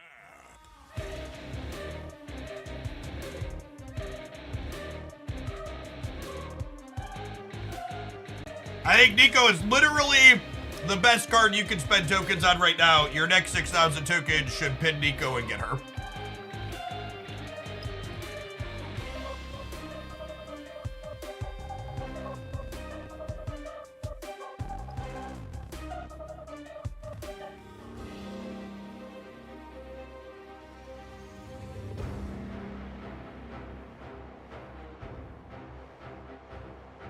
You could probably sub Doctor Strange for Ghost Spider, but he's gonna be worse than some geese spots.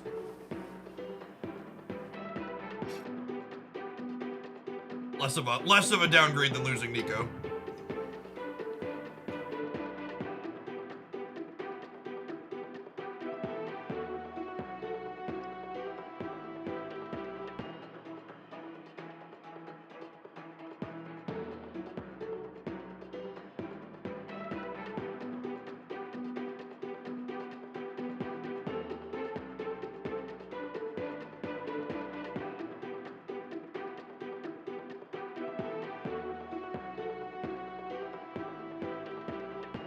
I'm gonna be playing Hellcard solo.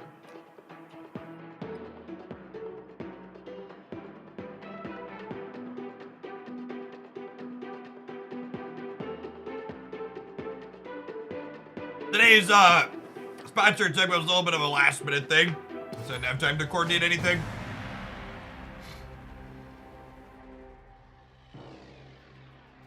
Hellcard is not a mobile game. It's a standalone Steam game, so there's no sub promo for that. We're gonna have a different sponsored game next week that we'll have a sub promo for.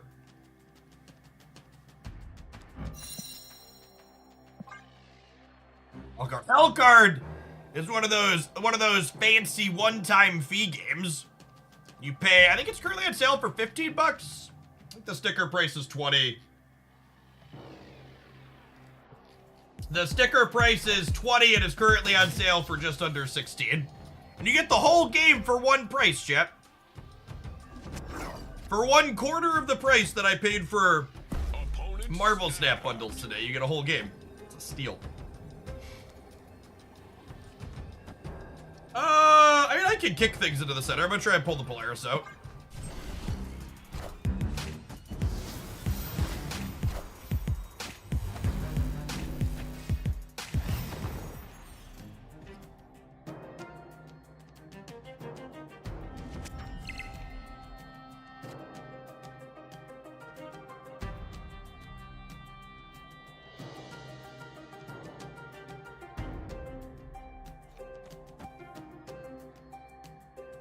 Yeah, deck builder having co-op is very unique for the genre. It's not something you typically see.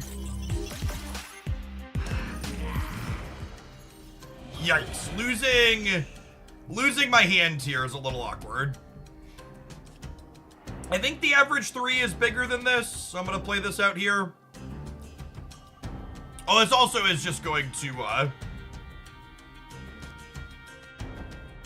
what's it called? Let's try to turn this off, actually. Doesn't matter.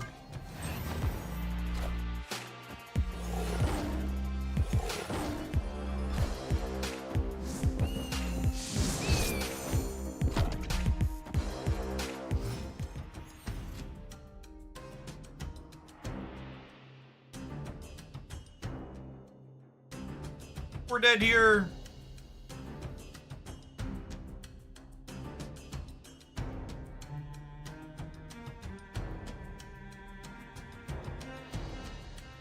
Really needed to draw debris this turn so I could clutter this.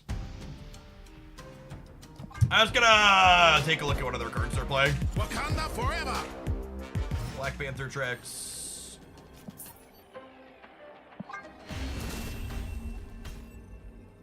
Escaped.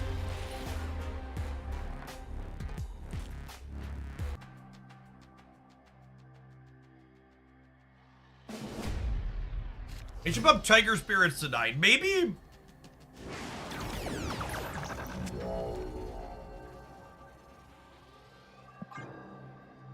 Waiting for them to press the button. They look like a Mr. Negative deck.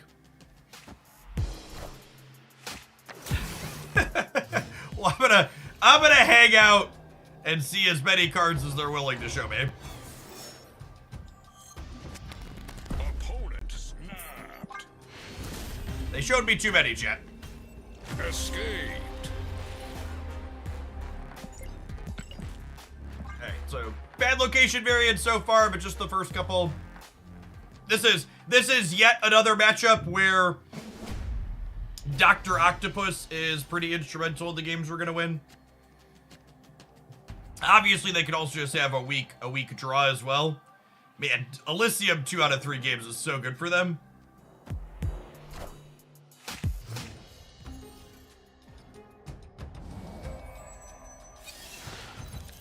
They have a copy of Polaris.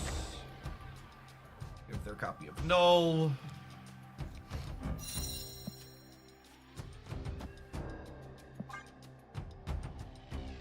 And pull the Psylocke into the long path on the left again.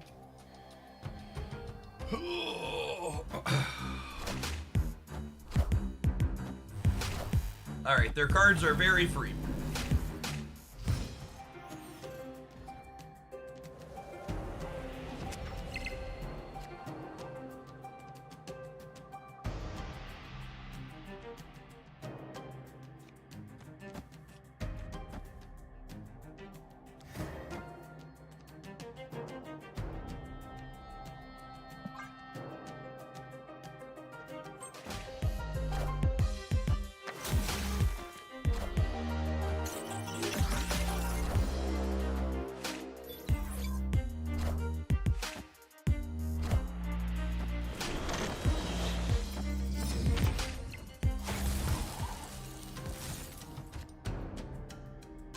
Against a different deck, I'd be inclined to snap here, but against turn 3 negative, I think I can't quite raise the stakes yet.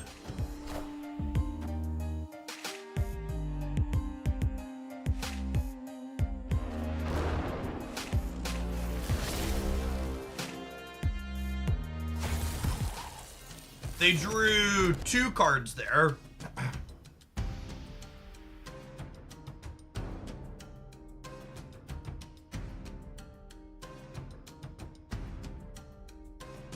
No, they already had Null in their hand.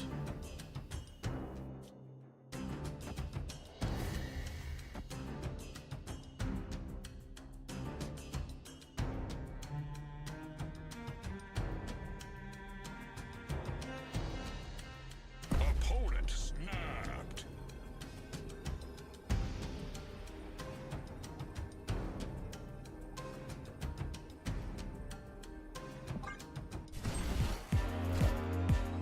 I am Iron Man.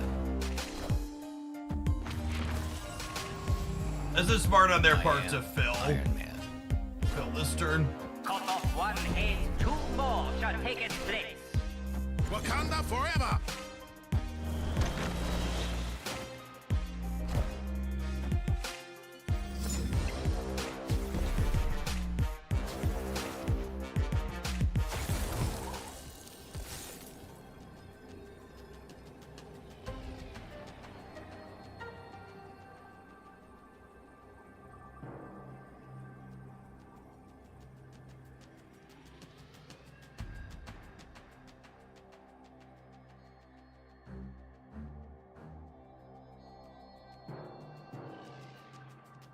And we could have won this game if I drew fucking Carnage.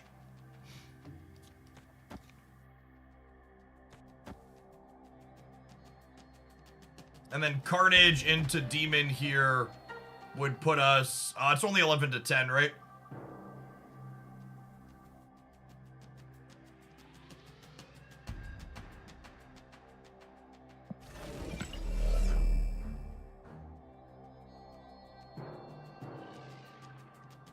I don't have room to dagger twice, gamers. They never leave there. It's so sad. We can take them for all their cubes. Well, they can't get Elysium into turn 3 negative every game into Jade, right?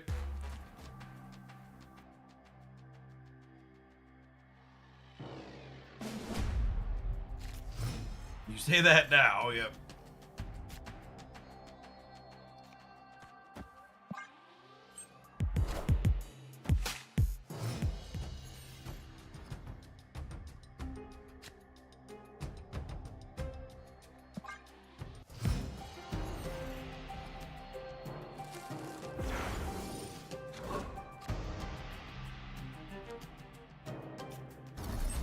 Snap!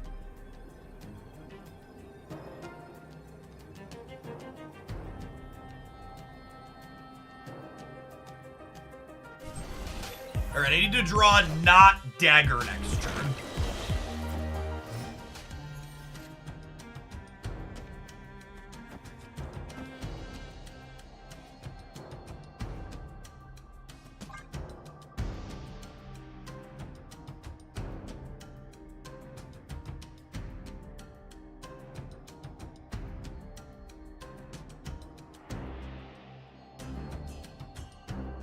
This cuts me off a draw, but it fills. Maybe I'm supposed to go Hood into Carnage? Nah, no way. I think I want to replay the Hood and the Forge here.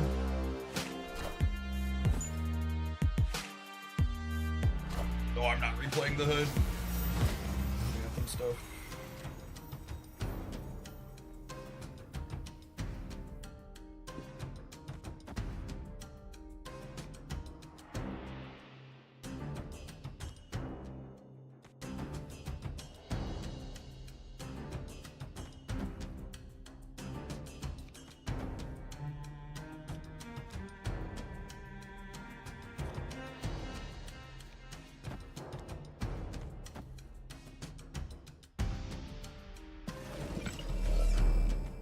I think I need to clean out the left this turn so I have flexibility to play there next turn.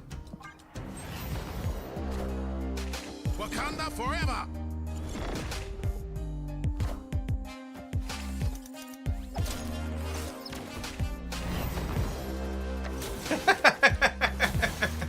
I should have played this last so I had the flexibility to Ghost Spider it, but that shouldn't matter. It does kind of matter if I draw Ghost Spider because I have Shang-Chi. Okay, we didn't draw it. That's fine. World's worst free Mr. Negative.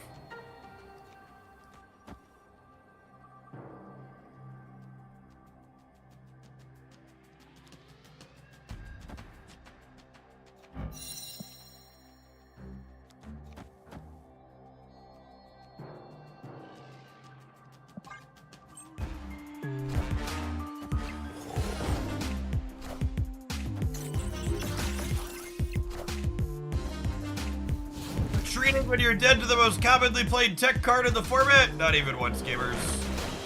Not even once. That card would have been playing really well up until this day. The game match isn't over yet, but they let us catch back up entirely.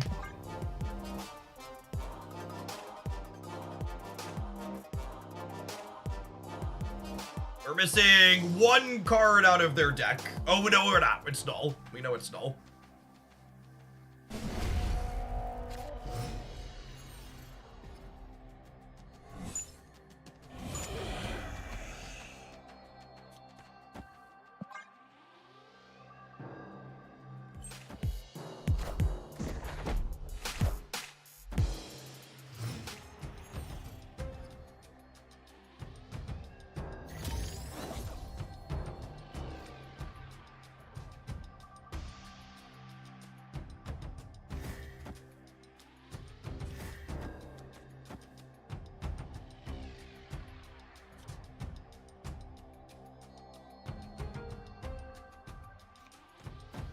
Scroll could randomly be very good, yeah. I think it's this. I didn't want to put Forge in the same path as this because then if I beast it back, I miss a draw, and I don't want to miss a draw.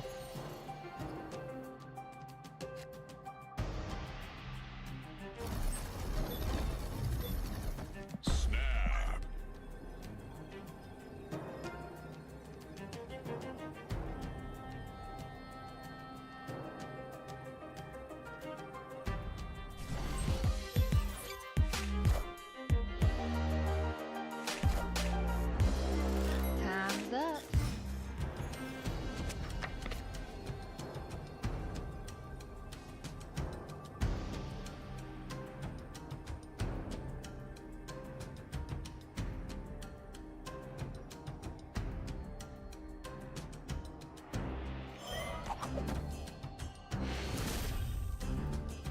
Victory. Ghost Spider wins the race. I think the Teenage Warhead talked him into it.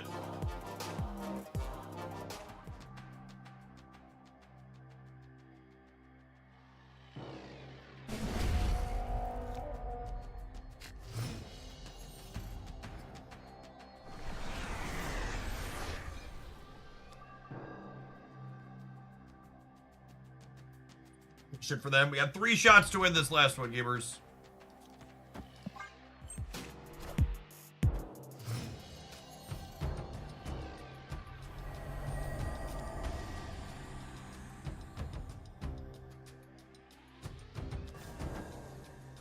They're Vormir here, I think.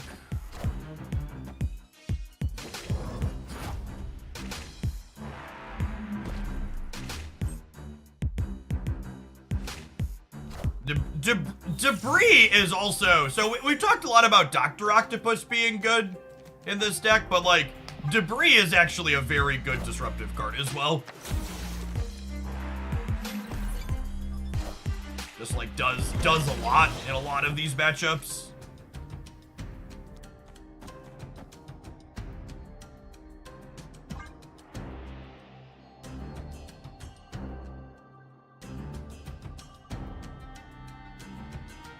Yeah, Carnage. Our Hood's a great pickup here for sure.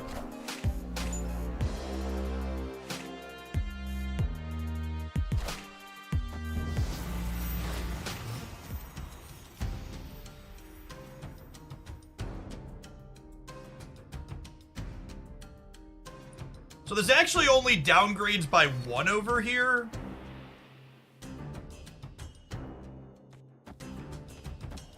I think we do this.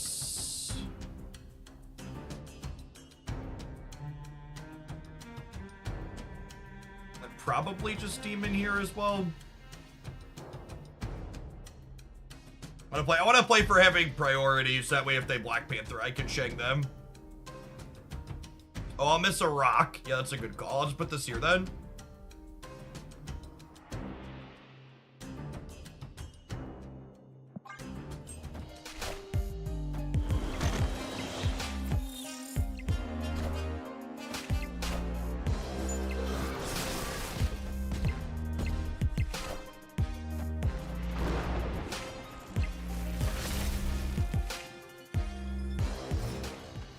They drew 2 negative cards there.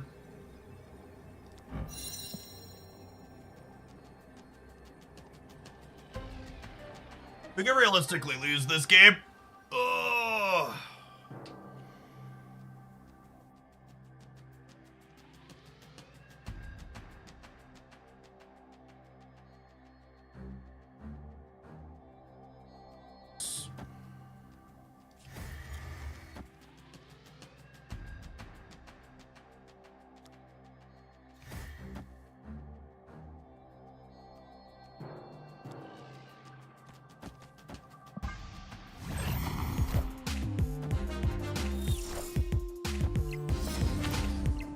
Obviously, we can't play around anything, chat. We just have numbers up on the board. No Dr. Octopus hero stuff. Wakanda forever.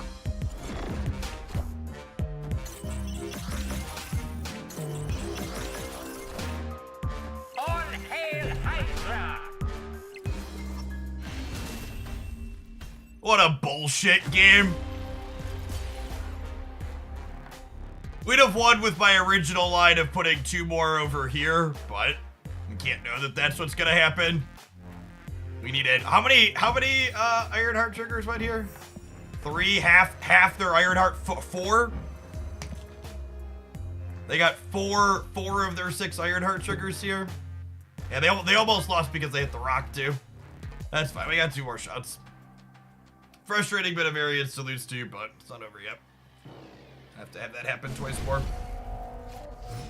Statistically, we'll draw Doc Ock in one of the games, then hopefully that puts them in a trash can. Awkward. Although I guess this stops them from gening too, so I think I'm just gonna draw cards here.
East, Chang, Forge, Doc. Polaris left to mess with them. Maybe. That's a pretty specific set of cards.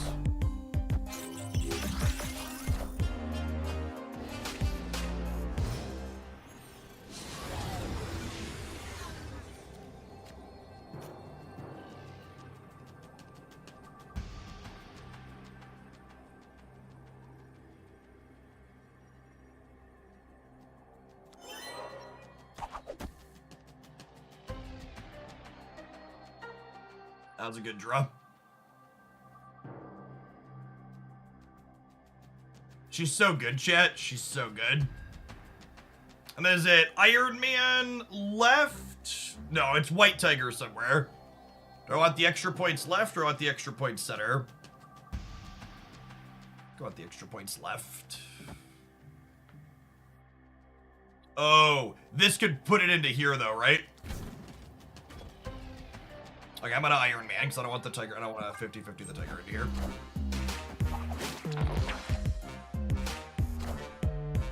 I am Iron Man. Wakanda forever! Victory!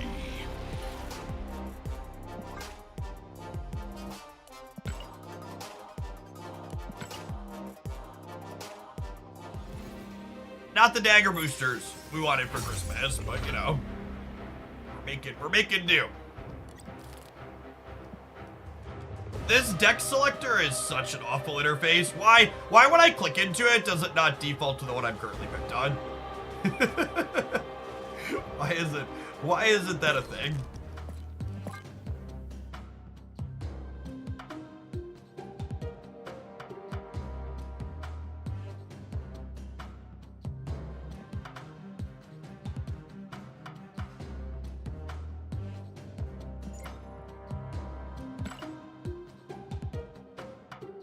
Yes, Jug. We already did Fantasy Jug.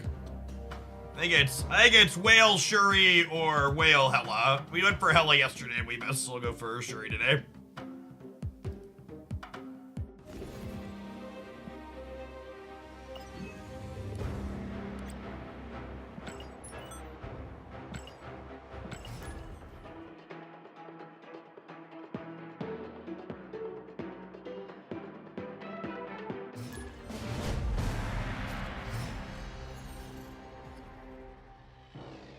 I don't feel compelled to... I don't feel compelled to get special borders on the Spotlight avatars. I've talked about this before, but it just feels like they power crept their own stuff. Like, there's just not anything... Like, those already have... They're already special by default, so, like, why should I try and make them more special?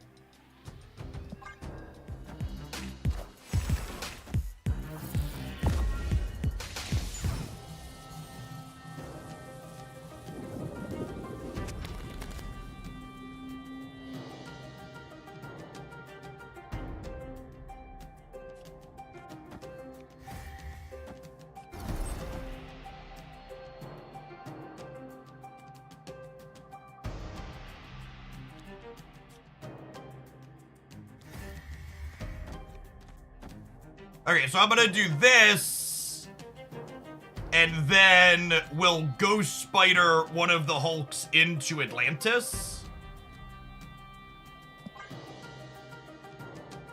And we'll likely have Shang for their Hulks in the middle. Especially when you're a Shang deck, you don't want to commit too much to Camo Lab.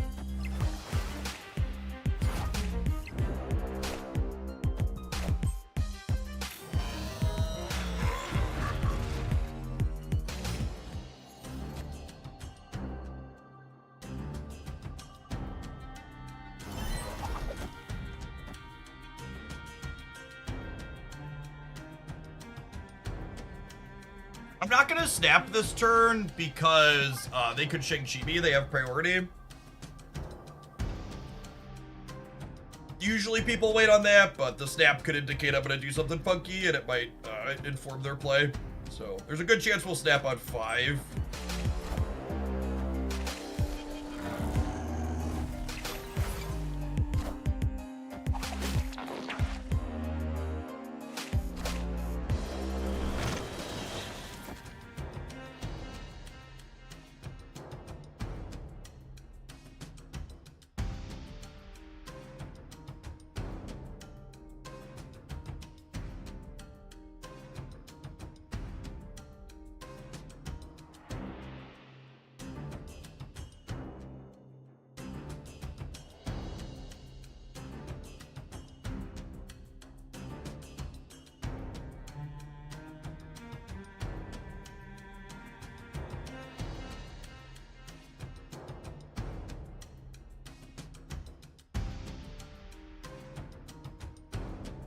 Dagger Hood Carnage left. That's kind of interesting.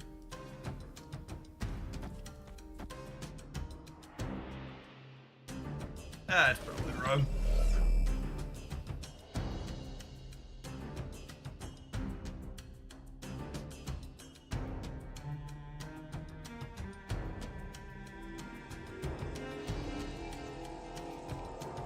I think it's just this. I'm just not gonna do anything else here. Great a Shang.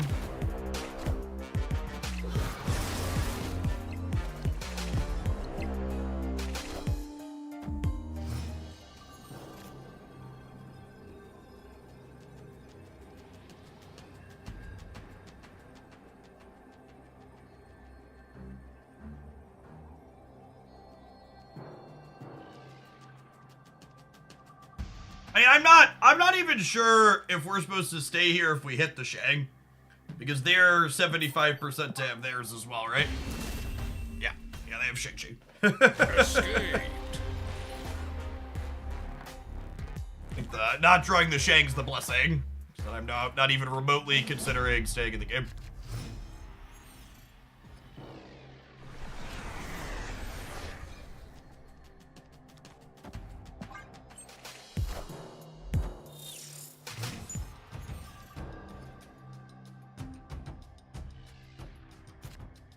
Location's annoying for both of us.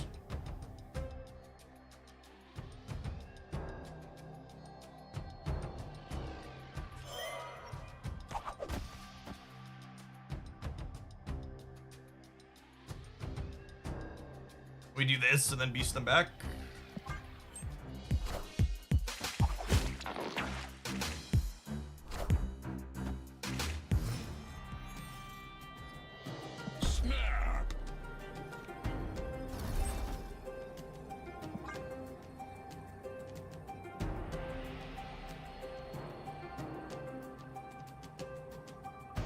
The Sanctum makes the snap a little scarier because they're essentially a Nihilist deck.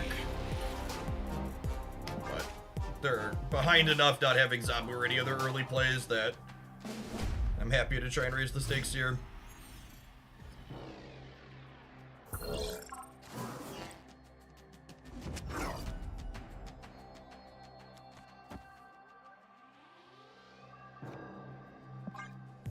I'm gonna vibe for a turn because if Nico hits the Demon or Destroy mode, I want to go Nico into Forge. But if Nico hits the 2x mode, I want to go Forge into Nico.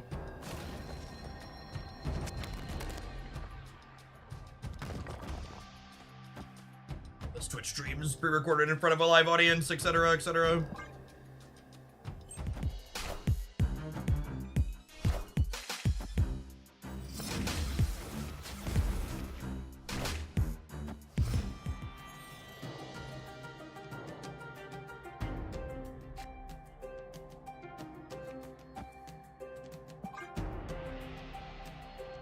Whenever people talk about potentially nerfing Nico, I always just want to be like, bad, stop it. It's the most skill testing card in the game, go away.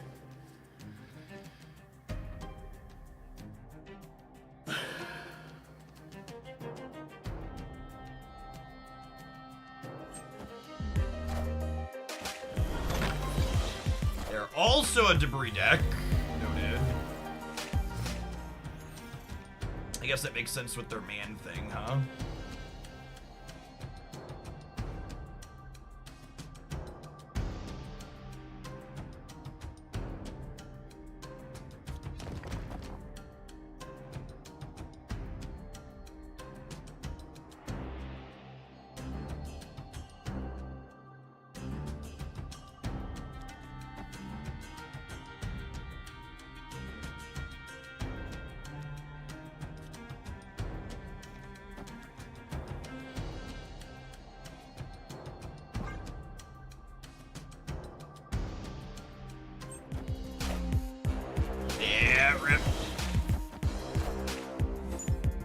Oh, they're beasting.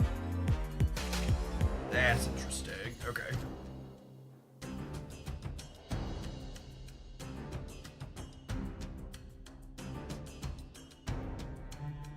You think Tribunal needs a nerf? No.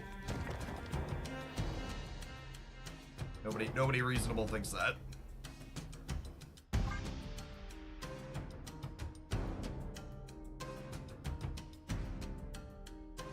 Real awkward matchup. Neither of us feeling very comfortable to snap.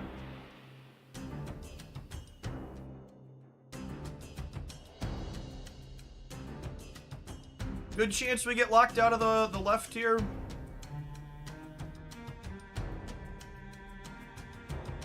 But their locations are also super clogged too. Yeah, I don't actually know what we're supposed to be doing here. There could be a world where it's right to just like play crossbones into the hub.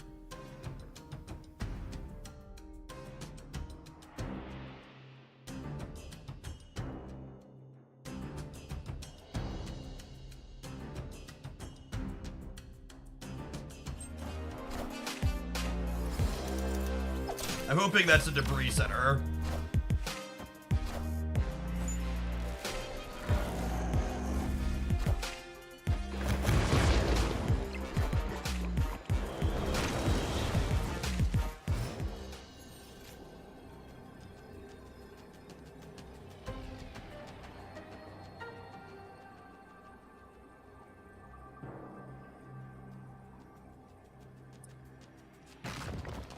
This beats a Nihilist, right? No, it doesn't, because it kills their hood and their rocks on the left.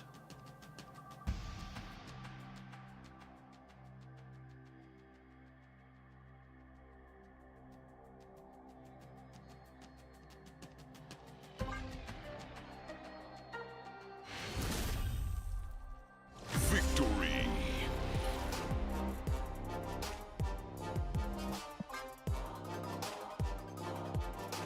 They cut themselves off one draw when they beasted, and they likely cut themselves off another draw when they played into Lechukugulia.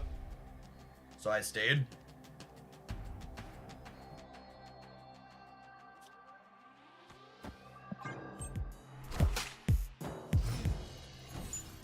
closer to 50-50 to have their card there.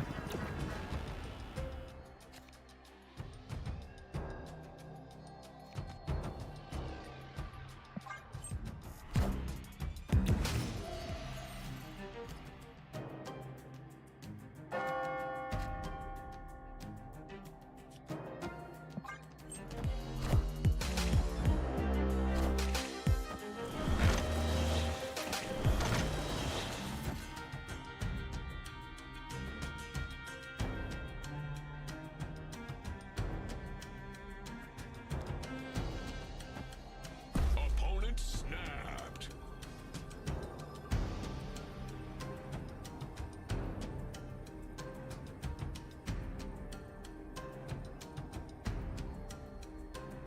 Snap back here?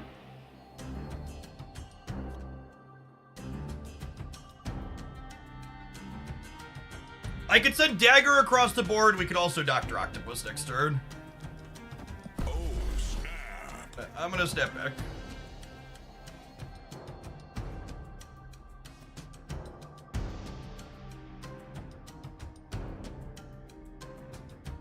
It might be right to just Dr. Octopus them into the next turn.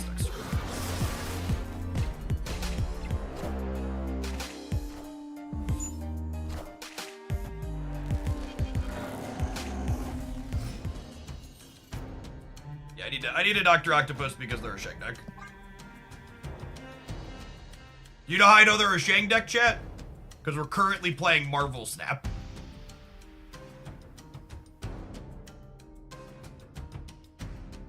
Oh, I could Polaris left. That's actually a good thought. Dagger Polaris is better.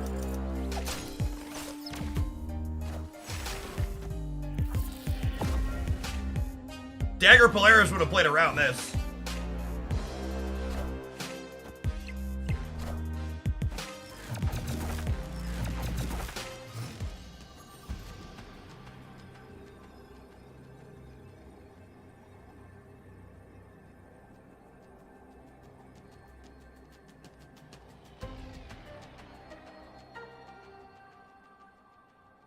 They can't shake us anymore.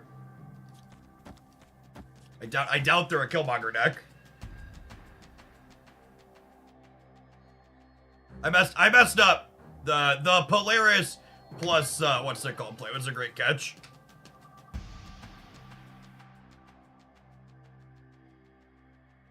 Oh, I should fill up the right lane with bites. Yeah, I should. That probably doesn't matter. If they ante, we're winning the game still. They need like Killmonger or something crazy.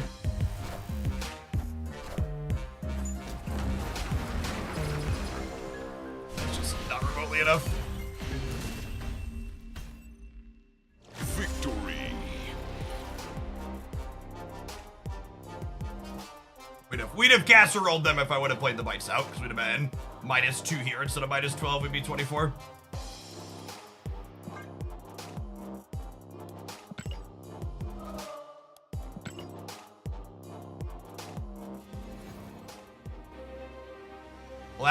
Well, that one gets a twoter, chat. How does that ever win, though? They gave up, is what happened there. That was I'm giving up stare.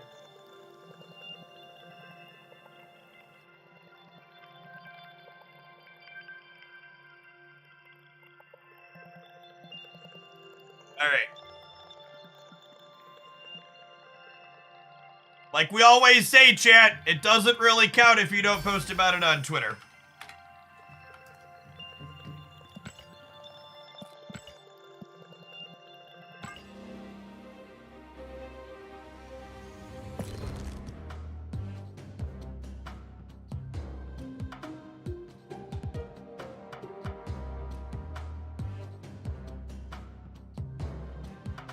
We do have a shop. All right, while I'm doing this, we're going to take our ad break. We'll check the shop when we get back. Maybe we'll upgrade a card or two in celebration. Thanks for hanging out. Don't go anywhere.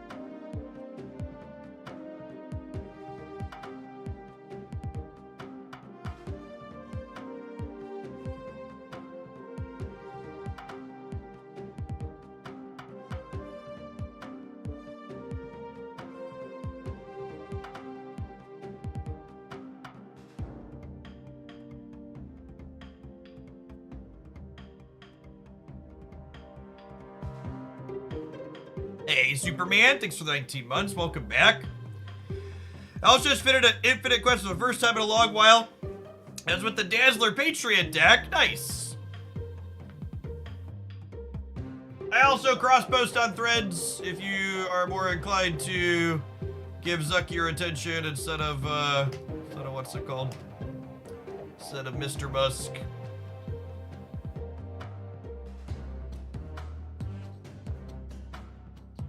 PK Nomad, thank you for the 3/4 of a year. I appreciate that. Welcome back.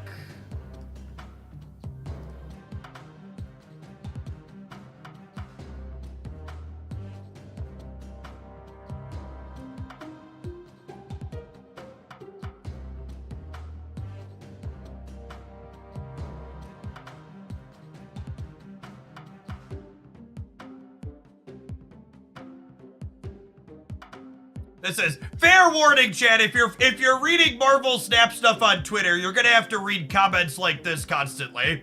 Shang-Chi being at 50% is not Shang-Chi's fault.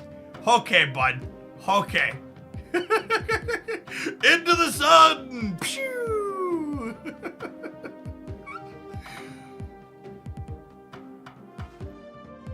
Just say that you enjoy not having to think and like Shang-Chiing people. I will respect you so much more if you're just honest. Monkey Clops, thanks for the 3/4 of a year. Welcome back. Peter Venkman saw a silly ad, realized it was time to re-up. Thanks for the 10 months. Welcome back. Oh, Fiona's stuff is so good. Oh, that one. That one might get me, chat. That might. I'm really just not in love. I'm really just not in love with any of my existing Lockjaw variants. I'm a good split though is the problem. Like I have this Lockjaw and it's got a premium split on it. Like it's just such an S tier split. I just don't love the art.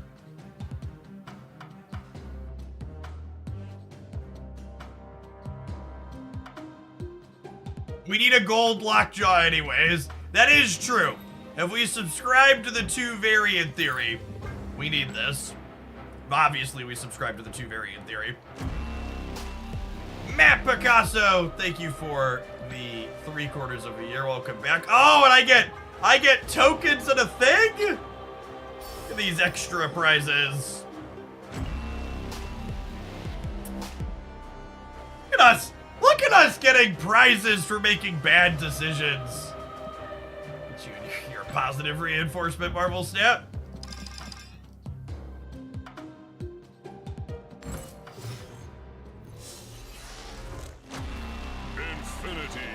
Infinity. When they release card customization, can you apply that split to the Fiona variant? No, I don't believe so. I believe all the card customization is going to do is let you adjust the borders. Fairly certain. I do enjoy the Midnight Suns variants. Me too, Jeff. Infinity. Yeah, it lets you roll it back. The border and what's it called combinations are locked together.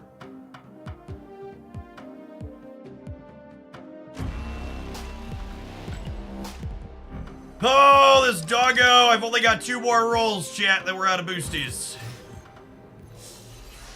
Come on, bro. You're supposed to reward me for making terrible decisions. Now I feel punished.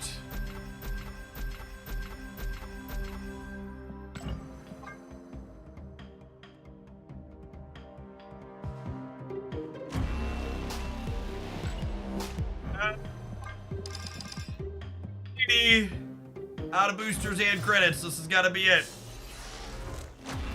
Infinity. We can try and find boosters in the Conquest rewards. That's true. That's true. I think we have enough to roll 10 more thanks to the infinite run.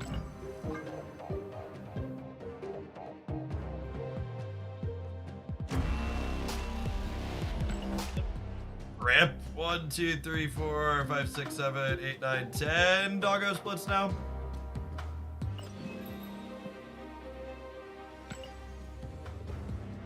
That's rough. It really is. Really, truly. We crushed this mission, chat. Upgrade a card. Got you. Got you.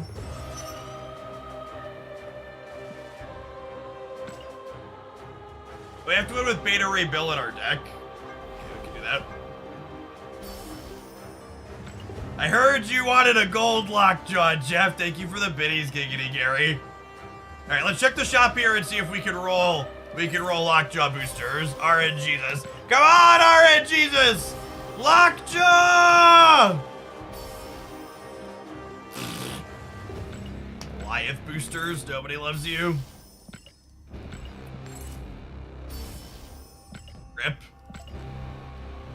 All right, Giggity Gary just sponsored 2 more lockjaw splits there in chat.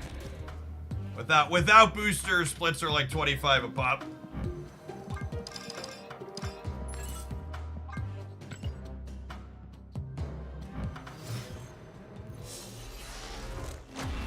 Infinity.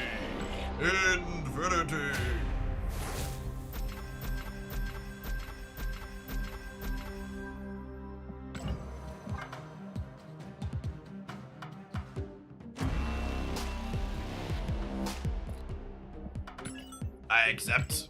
I accept! Thank you, Giggity Gary. Gary, you sponsored 1 more split. Is there anything else you'd like us to split, or should I pull up my split list? Any favorites?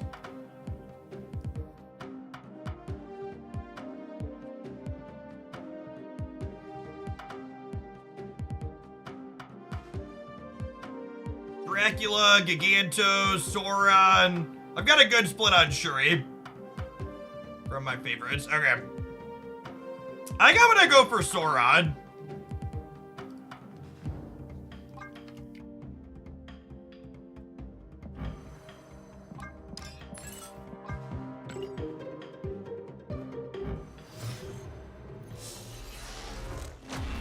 Infinity.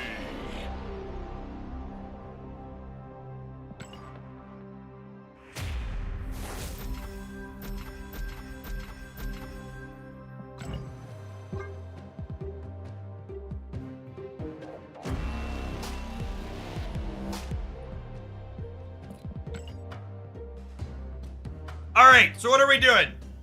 A new key. All right, so this little bubble here, if you squint, it says I have 296 unclaimed things on the collection track. Please, bro, deliver me. Okay, so we need to win 8 games with Scar. So I think we're gonna do Werewolf Scar inside of Conquest now. Is my plan. Dagger was fun. I like the dagger deck a lot. We did some climbing on the ladder at that this season. I think it's very reasonable. They do in fact need a claim all button.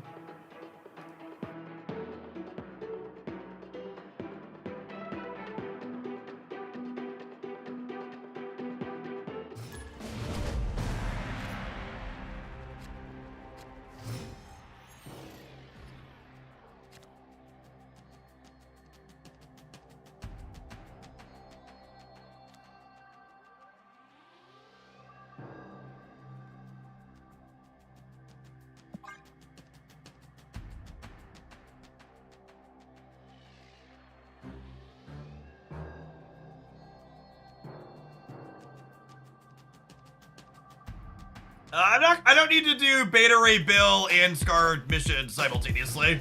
We'll probably do Scar this afternoon and save Beta Ray for Monday.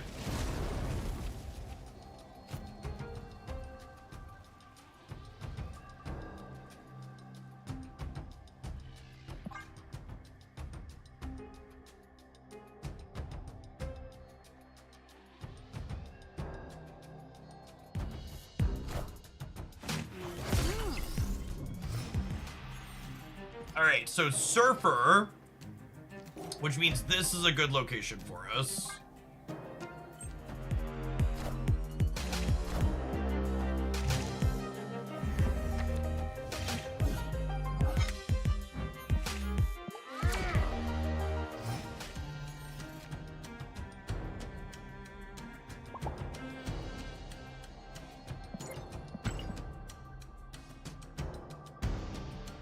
You think this deck is better than shoving Scar and Black Knight? Almost assuredly not. Black Knight deck is a tier 1 deck.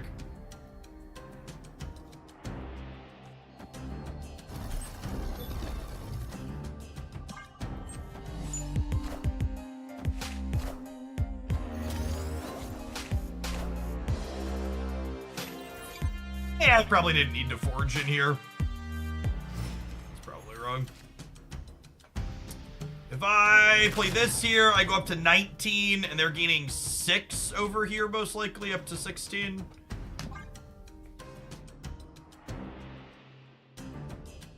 Was there a way to Scar and Beta Ray Bill simultaneously? I don't think there are any remotely competitive decks playing both of those cards. I think you could, maybe you shove Scar into Lockjaw and it's like fine, but I don't think he's ideal there by any means.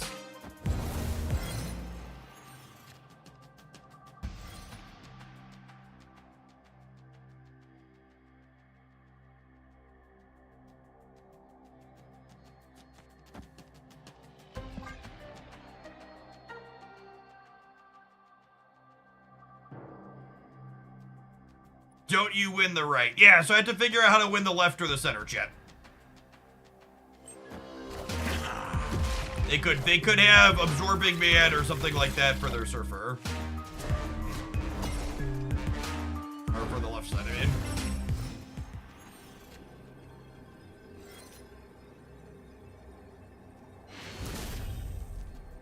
Victory. So they must not be playing ways to double. This sequence and then retreat makes it feel like they're not playing ways to double Surfer, huh?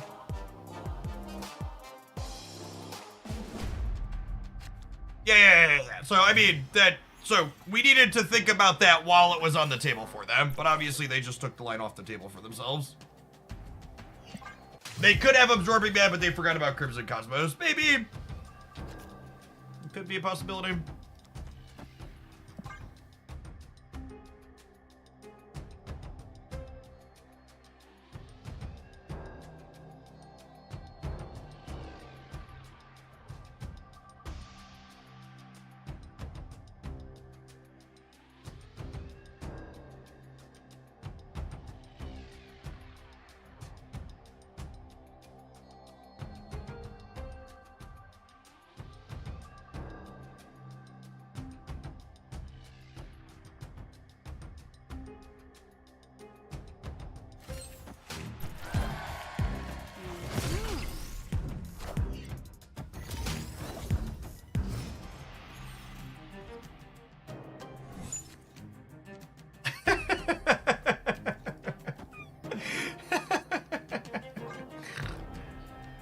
Marble Snap. They lost their Chavez here too. Snap. My hand's probably better than theirs. A lot of folks have Fiona Lockjaw in their shop today. Whenever a new variant comes out, it's in everybody's shop on the first day to give them a chance to get it. Oh no! They took my Armor's ability. Shit.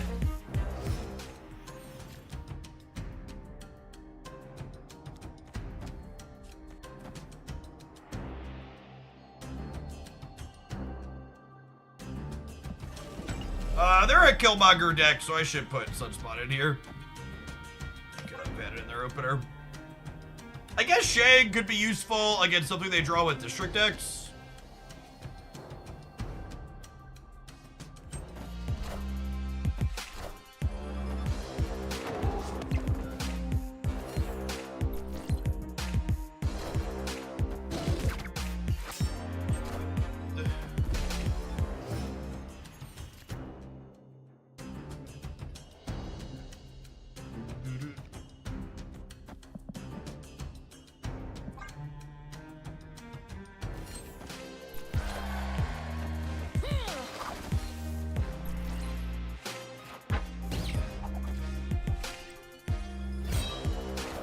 Oh, they discarded their Cerebro, chat.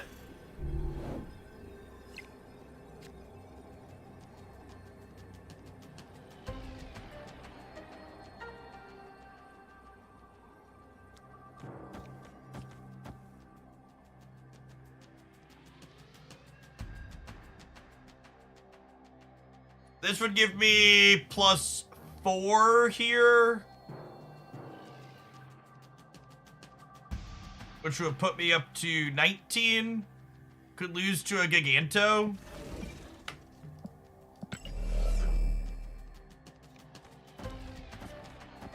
This beats Shang plus some extra here, right? They Shang me, I'm still at 12.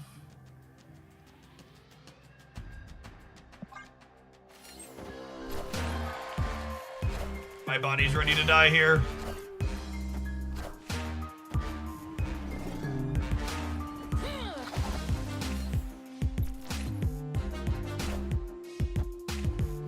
Okay, they are playing Absorb. They must have messed it up, yeah.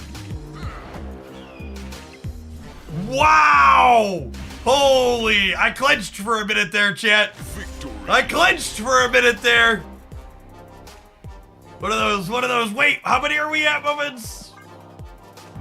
Baku for the -5. Bad Baku.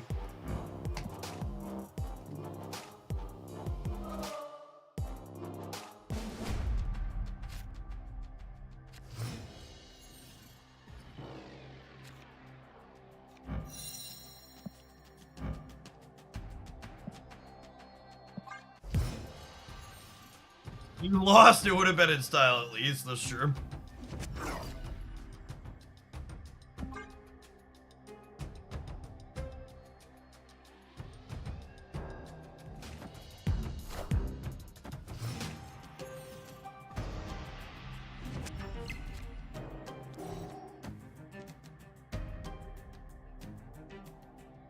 Oh, snap.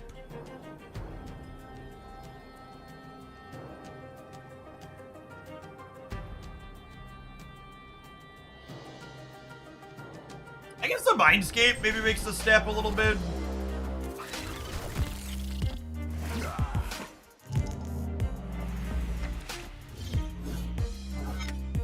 Time. Nico, location change me. Pre-recorded, etc., etc.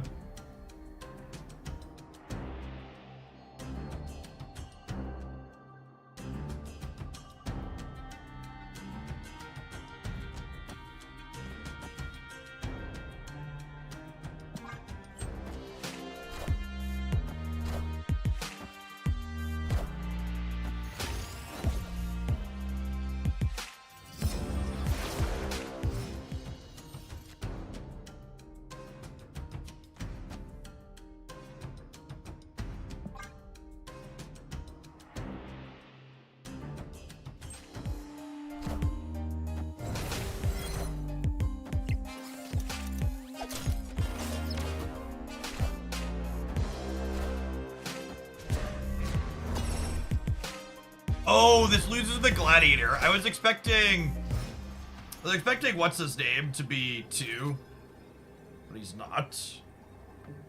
But I guess that means I can play for here. They realistically don't have cards that play for here, right?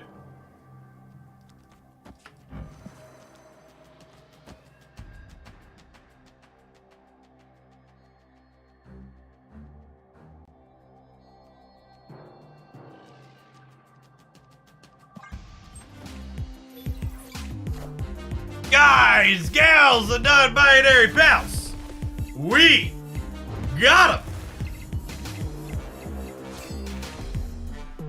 Tech cards, baby, tech cards. Yeah. Victory.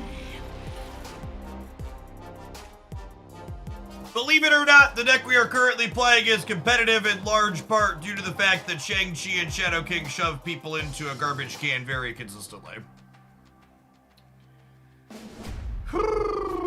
Armor and Dr. Octopus honestly aren't bad either. They do their own fair share of trash canning.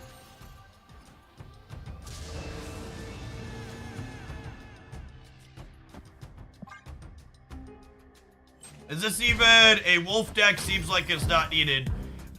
Is there anything more peak Twitch chat than asking me if I need a card in my deck that I literally haven't drawn 3 games in a row. I'm not sure that there is. Like, truly, supremely, that is like... Chat, I implore you, if you want to get better at card games and deck building, please learn to think critically outside of the last 2 games that you played. If you haven't seen me play this deck before, we've literally been playing it for a month now since, what's it called, Release Scar. I like these 12 cards a lot. Werewolf is very good in it. Your games where you go Werewolf into... Your games where you go Zabu into Werewolf, your Werewolf makes your Scar pretty cheap.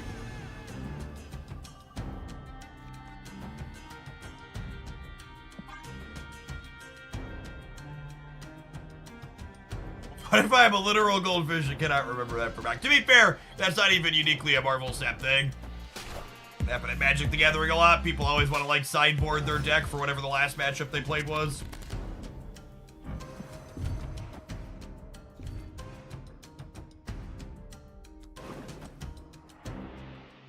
I'm up. I'm gonna do this.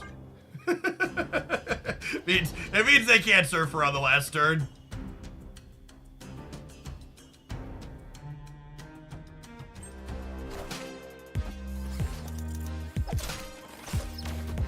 There's a theoretical combination where we lose the left tier, but it's pretty unlikely.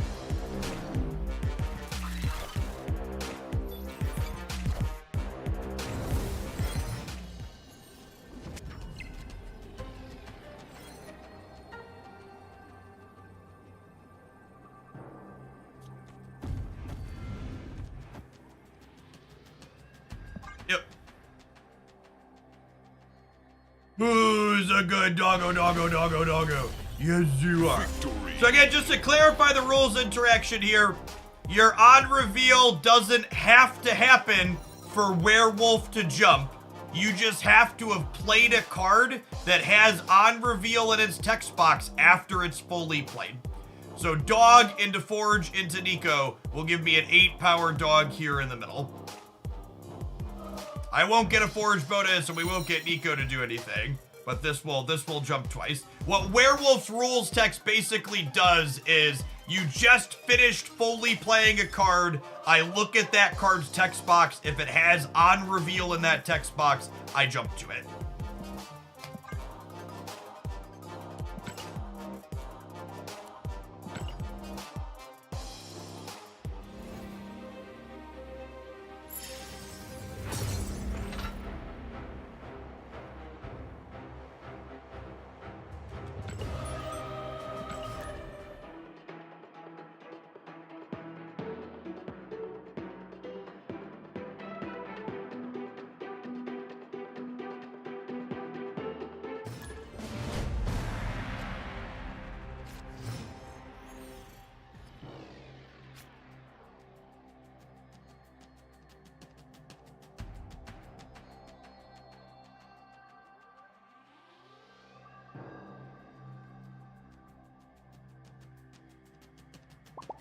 Opponent snapped.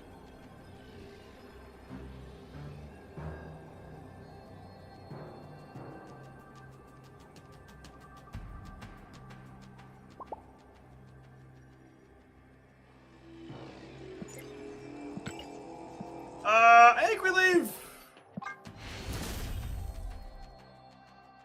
Escape. The Mystique count as having an on reveal if you played her after Blob. Yes. Or if you play Mystique and she doesn't copy anything.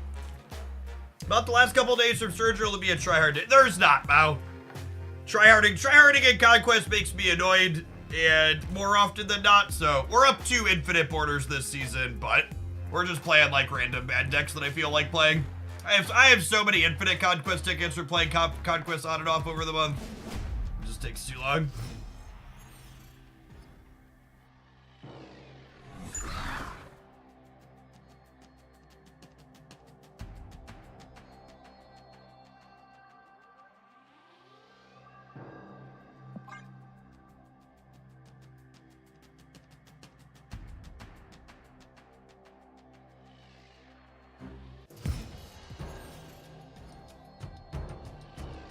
Deck I'm going to use for the beta ray build mission, probably the Zabu deck.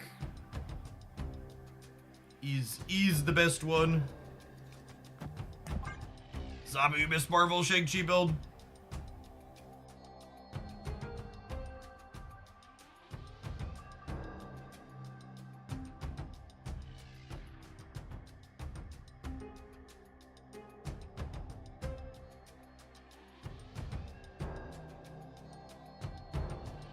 So, on Wednesday before the OTA happened, I posted some stats showing that Zabu, Shang-Chi,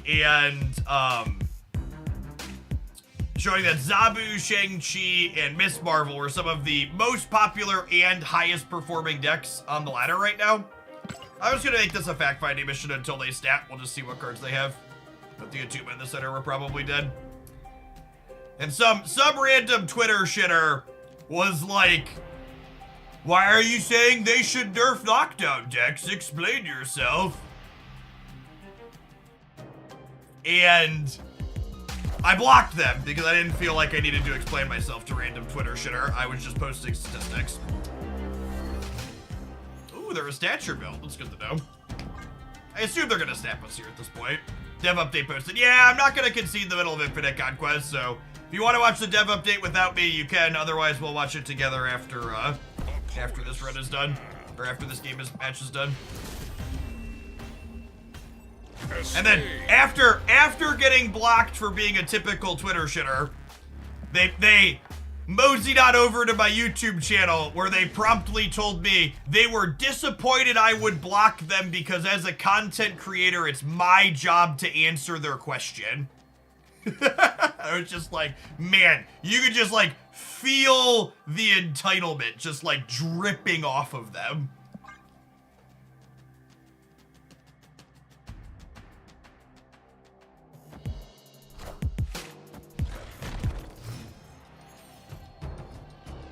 It's there, it's your job. I didn't see you pay me, MFer. Ain't my job.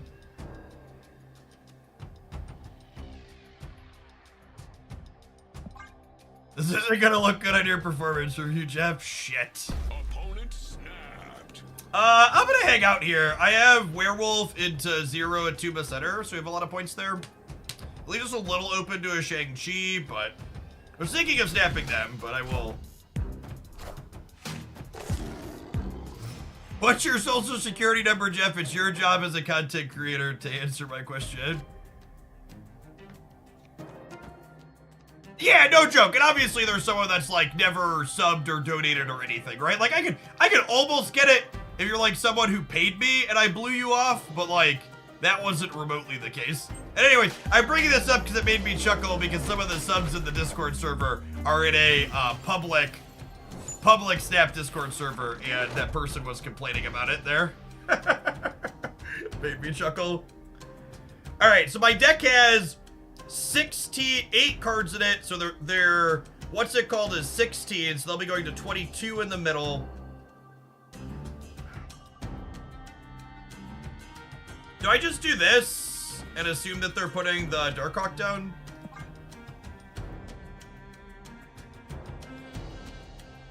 I don't know if it was your Discord server, Boo. It was just a Discord server. And they weren't really hostile. They were just like complaining and reiterating that it was my job to answer their questions because I'm supposed to dance like a monkey. Do you think Chris is ghosting, chat? Chris auto-snapped on turn 1 in the first game.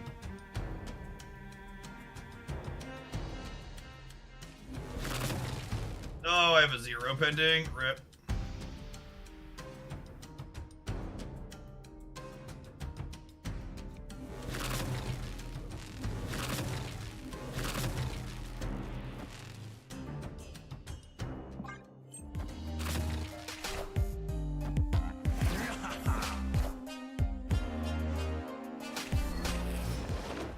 That's so unlucky.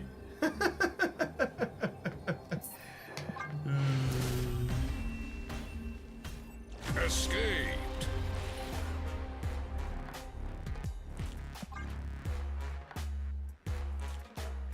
Let's go. Ghosting, stream sniping is the same thing. They're hanging out watching the stream.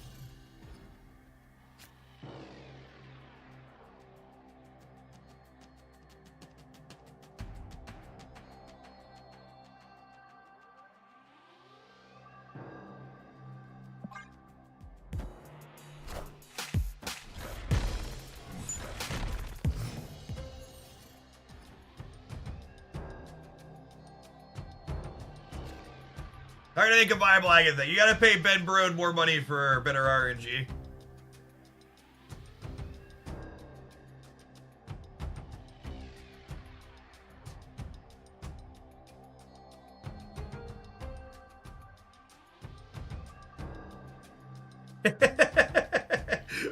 Meta comment, DeVille?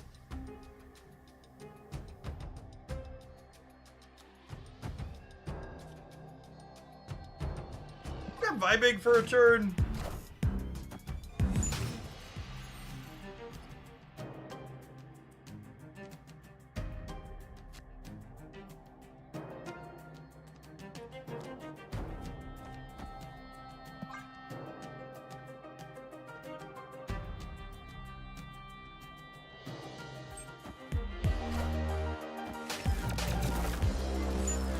Have you not seen the absurd win rate of all the Agatha decks on Untap? That's true, you know. There are in fact a lot of those.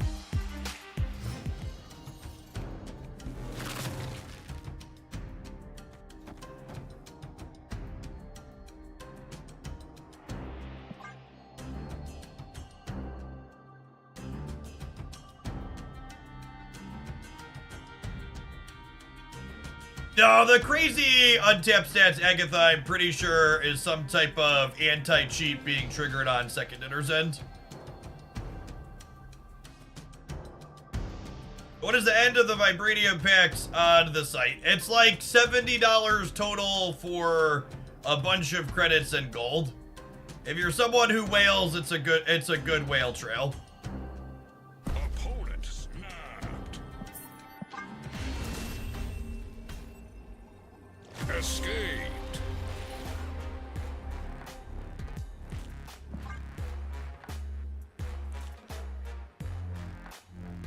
Alright, next game's probably like the one to go. We'll be a little aggressive in case we gotta end our run. I would like to get to watching the season recap, or season update together. Opponent snapped. Oh, snap. Yeah, I'll make this one for all the cubes, bud. This can be the game. I have a turn two, draw two cards.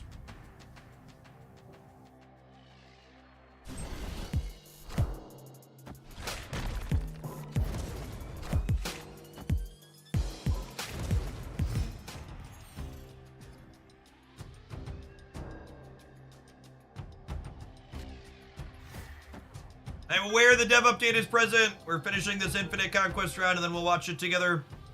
If you don't want to wait however long that's going to take, feel free to watch it on your own.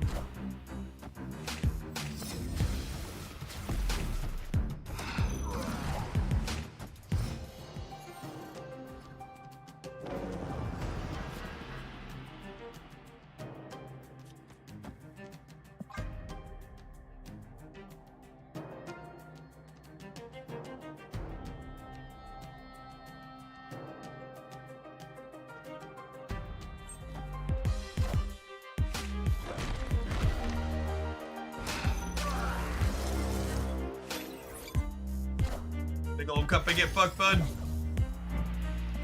Natuma!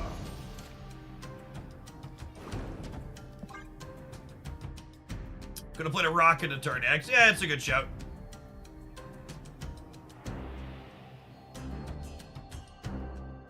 Yes, the Forge died as a Black Knight. I played the Forge into here despite knowing it was dying because I wanted to, what's it called? I wanted to,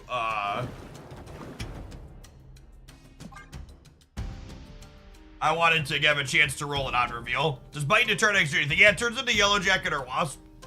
It's upside.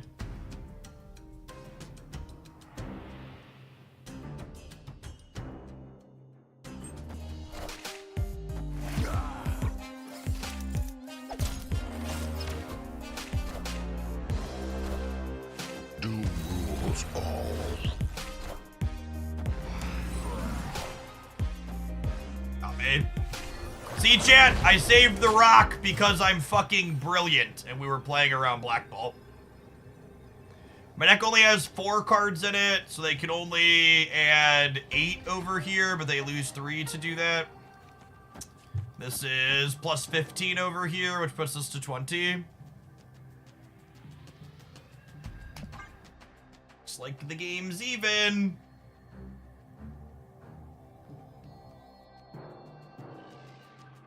Sorry, that means we have to wait a little bit longer to get to the dev update. Apologies.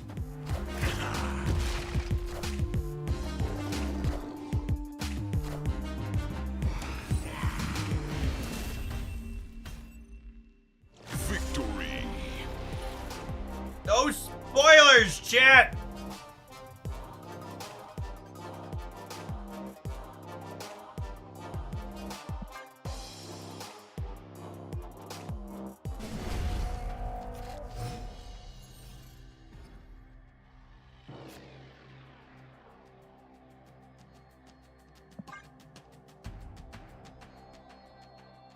Sorry we keep winning, chat. I'm gonna leave. Okay, and then we either win the next 2 or we lose the next one. 1 to 2 more. 1 to 2 more games, chat. Snap. Oh, can I go back and have my other hand, please? Oh, no. Rip. Rip. That's fine. That's fine.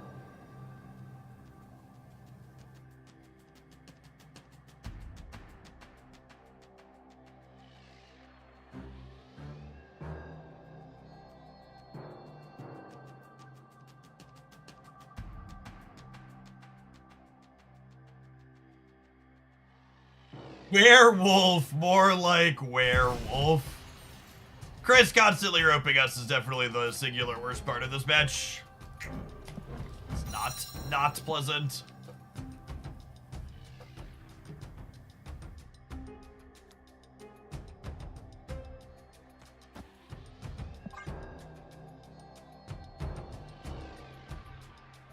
It might be right to armor here, but if armor ends up somewhere awkward, then I can't Atuma, so I think I just do it here. That's so sad. They just got a free discard thing, and I was about to say Doc Ock is so good into the negative zone of this matchup. And he is, but now he's gone, clearly. They wrote me earlier, too. Yeah, like, we talked about them maybe ghosting earlier, but the honest thing is just, like, most people are just really fucking slow is the reality. Please be draw. Please be draw.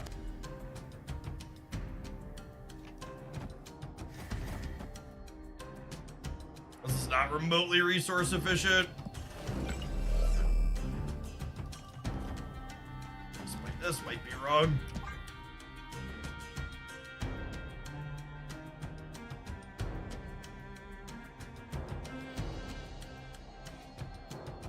If I could make one executive request about changing things in Snap, the timers in Conquest would definitely be the #1. The experience could just be so much better. It's just like a slow game mode with a worse timer.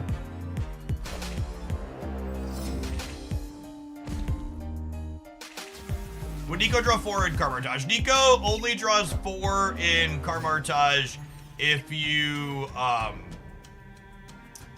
Nico only draws 4 in Carmartage if you, have like a Wolverine or a X-23.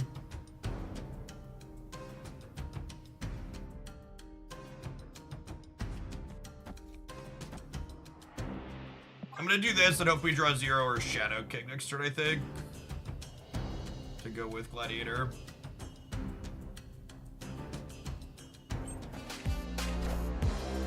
I am Iron Man.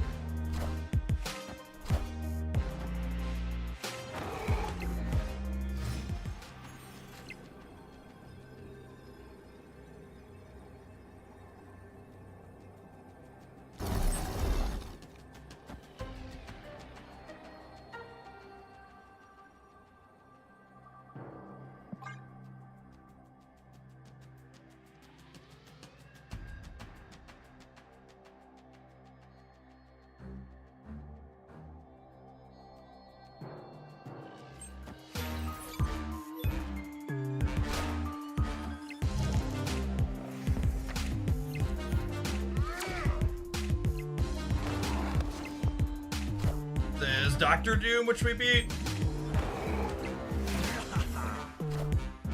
Doom rules all. Okay, and actually, I might have lied here by accident. I said we either win the next 2 or lose this one. We actually have 2 shots to take their 2 last cubes here. You really don't want to watch this dev thing. Hogland says he wants to watch the dev things, but he's in round 8 now. What a scum liar.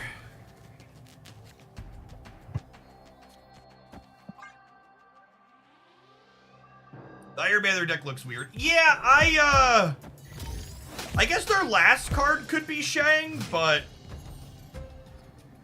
I feel like there's a chance that they're not playing Shang, huh? Ooh. That's definitely better for us than them.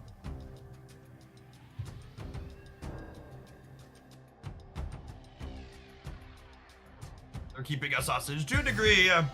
I don't think it's personal, though. Someone said they played into this person earlier, and they also were roping them, so... the next card you playing is +2 power. I think I'm saving my cheap auto reveals for after I play the dog.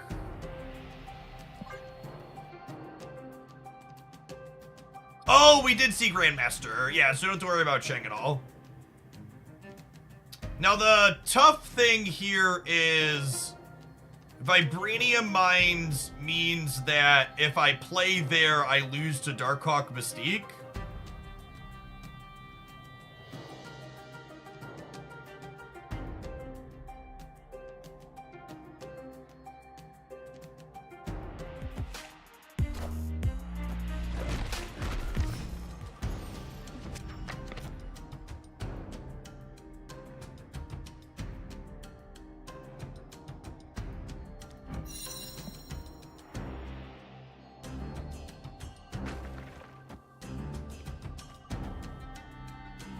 I think I actually just want more Atuma. Is that crazy? Call me, baby.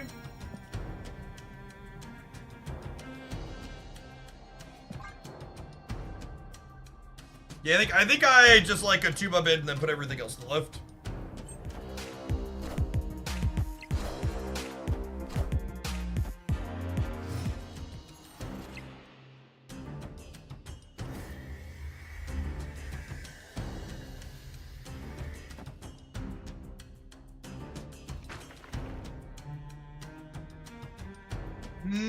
We'll get to know this turn if I need to avoid the Vibranium Mines or not.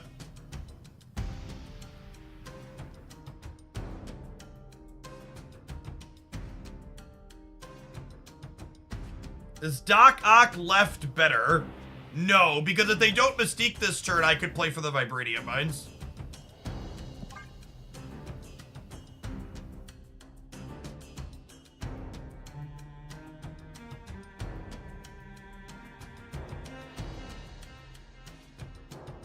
Oh my god, I felt like I took forever with the back and forth of that decision, and they're still just like, haven't started yet, haven't finished yet.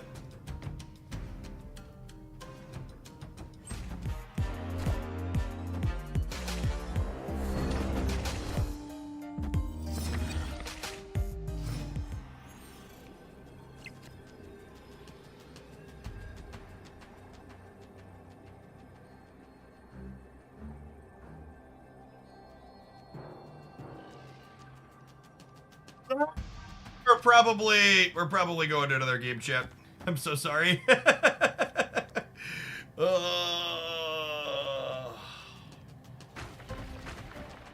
just awkward.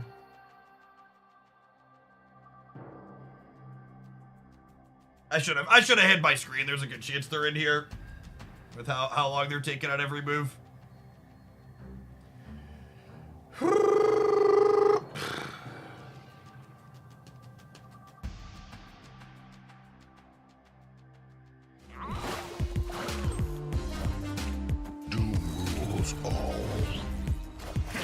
We'd have lost no matter where I played here, right? Even though I put them both left, but it still did. We'd have lost the breaker. How do you get the black and white card? So the more times you infinite split a card, the wider range of cosmetics you can get on it. The 4th time you split a card, you have a 10% chance to get inked, and the 5th time you split a card, you have a 10% chance to get gold. So the inks and the golds are the premium splits.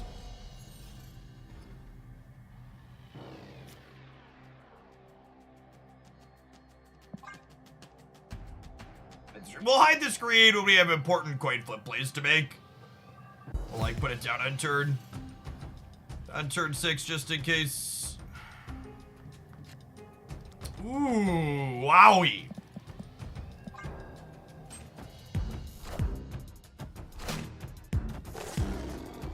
Ooga. Ooga, ooga. First you unga, then you bunga, chat.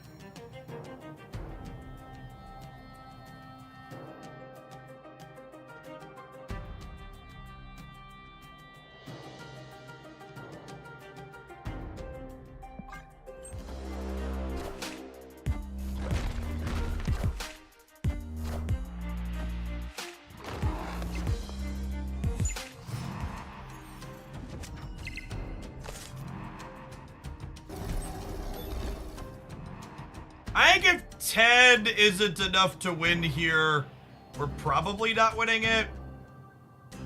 Do I just punt this location? I guess I can't win Onslaught Citadel is the thing though, right?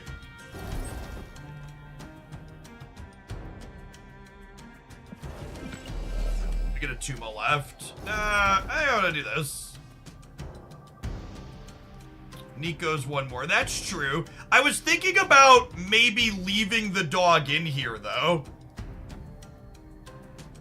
I'm gonna do this. I might leave the dog here.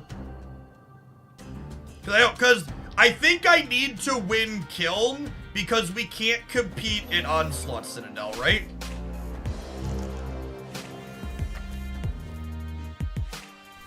I think it's like the TLDR.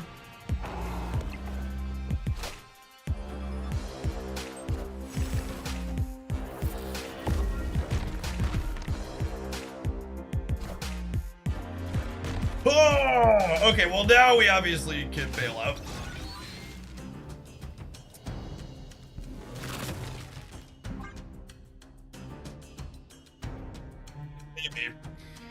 Maybe we need a Shag, a Shadow King, or a Dr. Octopus.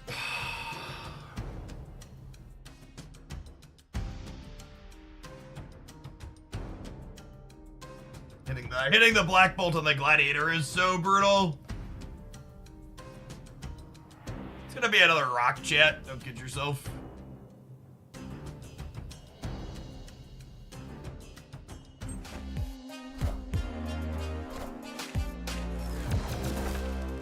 Fun fucking match of Marvel Snap. So like that, it's just like, I feel like I just wasted an hour of my time. It's just so, it's this game mode. We're not gonna play more Conquest when we get back. Let's watch the dev update and then we'll do something else. I'm infinite Conquest it out. Every time I finish a day doing all infinite Conquest, I like Marvel Snap a lot less than when I started. It's not a game mode that makes you like the game. It's so mid. People are slow and spooky, and there's bad variants that ruins entire hour-long matches. It's just the worst. We didn't even have a bad record, right? And that's the toughest part about it that really hammers home the, like, what's rough is, like, if we look, I think our record today overall is actually, like, pretty fine.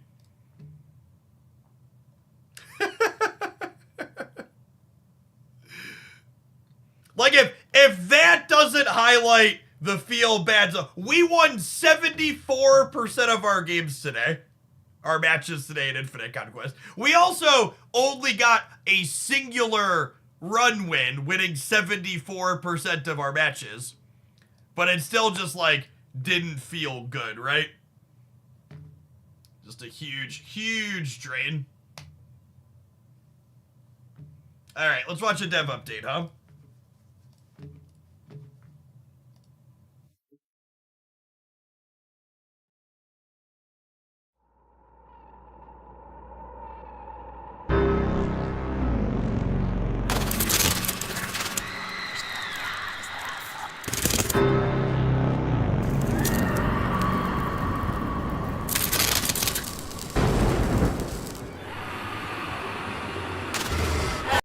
You're letting your lizard brain get to you with Conquest, but the lizard brain is what matters when it comes to playing a game and enjoying it. If I walk away from a session where I spent a ton of time playing this game and I won more than I lost, and the end result is the session feels bad, like that's problematic. That's like a design issue.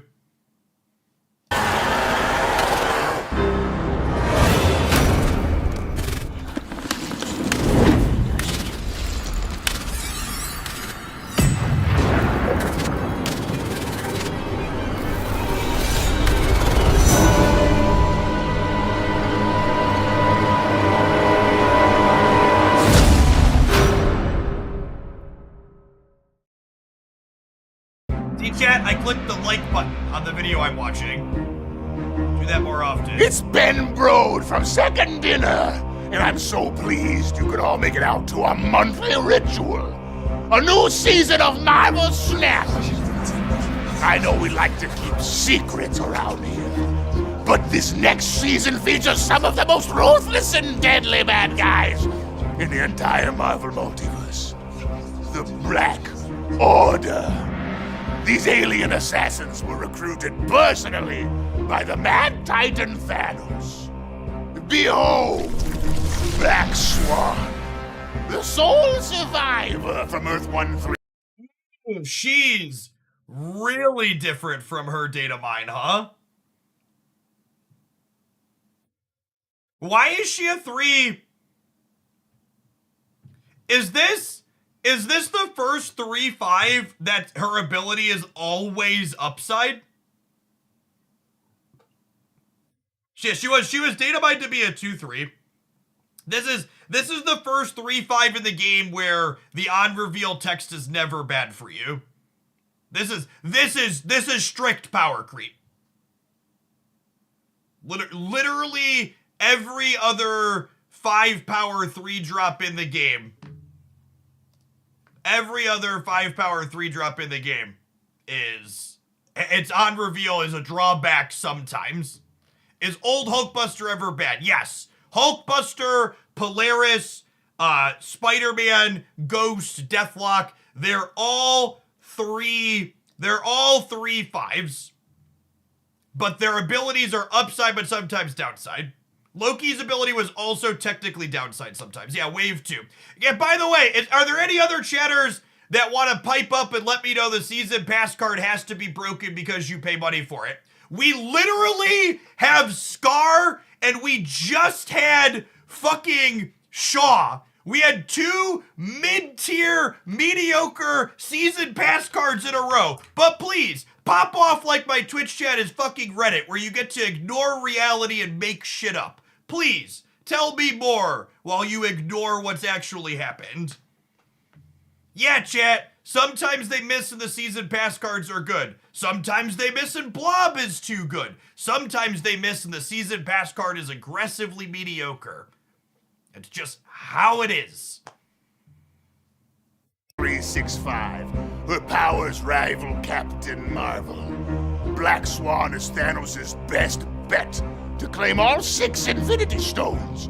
So in Marvel Snap, when you play Black Swan, all your 1-cost cards are free next turn. Did you hear that? Free stones for your Thanos deck. Oh, stop it! Revealing our sacred stones won't summon the Mad Titan. That's just an urban legend. This season, there are new Black Order cards releasing every single week. Starting with Supergiant. She's a devious psychic who can mentally possess multiple targets to serve her master's will. And in Marvel Snap, she wields that power to prevent all cards played next turn from revealing until the game ends. Supergiant is a disruptive card that works well with Zabu, and is a great tech option against Leech, Professor X, and Annihilus. Call Obsidian. As the strongest and largest member of the Black Order, he carries a big hammer and boasts unbreakable skin. So in Marvel Snap, you can only play him in a location with a 1-cost card. Cull Obsidian packs a punch in decks with a lot of one-cost cards. Corvus Glaive, the ruthless general of Thanos' armies. He willingly sacrificed. This is a buff as well, where it's just the 3/5 season. This was data mined to be a 3/4. This one makes sense to be a 3/5 though.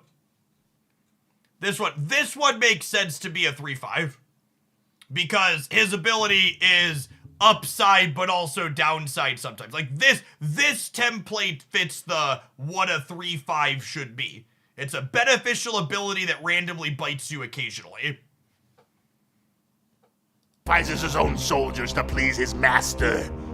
So when you play Corvus Glaive, he discards 2 cards in exchange for +1 max energy.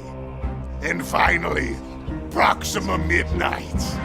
The daughter of Thanos is perhaps the best pure fighter in his army and is never easily defeated.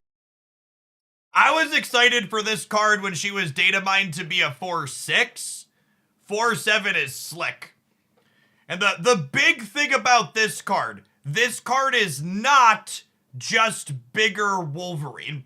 2 things. 1, when you play her on curve, she actually is more meaningful. 2, she always hits the lowest power location. There's no guessing. It's deterministic where she's going. Also, you can Moon Girl on 4, Modok discard both your Proximas on 5. That's all I'm saying. That's all I'm saying, chat. All I'm saying is you Moon Girl on 4, bin both Proximas on 5. Will we be doing that? Almost certainly. So when Proxima Midnight is discarded from your hand, she escapes to your lowest power location. Oh, and she obviously works really well in a deck with her evil husband, Corvus Glaive. Relationship goals, y'all.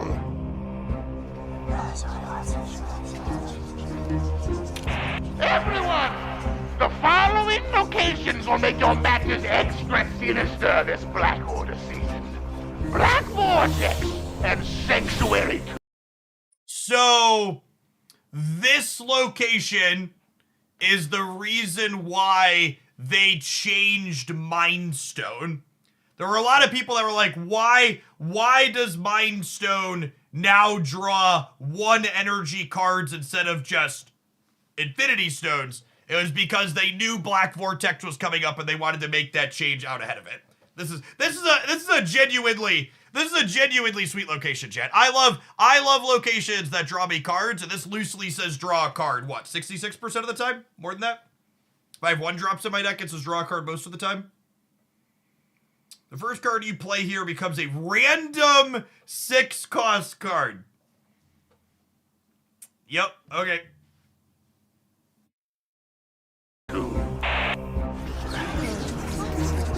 Oh, chill out, everyone! Just because we're assembling the sacred stones doesn't mean he'll fly here and torture us and seize them with deadly force. But who wouldn't want to grab these season pass variants for Death, Ebony Maw, and Black Swan?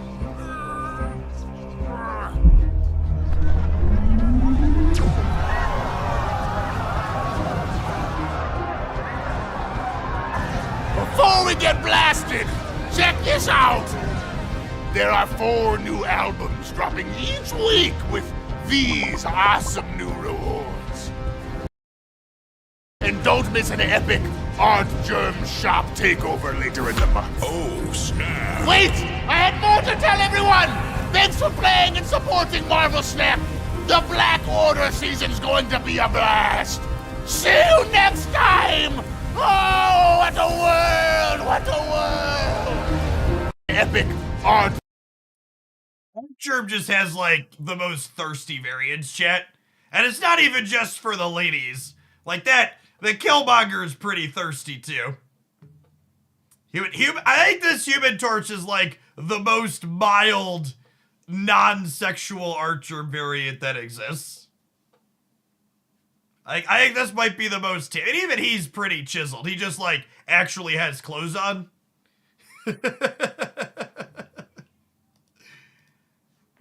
Be a blast! See you next time! Oh, what a world! What a world!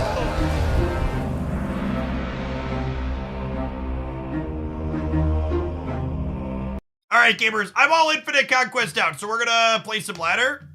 I'm gonna hit an ad break. We'll be back. We're gonna play. We'll do our beta ray build quests on the ladder. Get you on the flip side.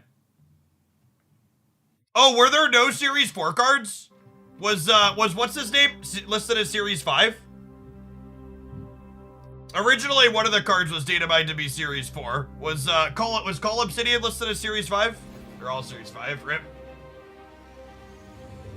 That's fine. I guess I'll just have to use Spotlight caches for him. Golly. Spotlight caches it is.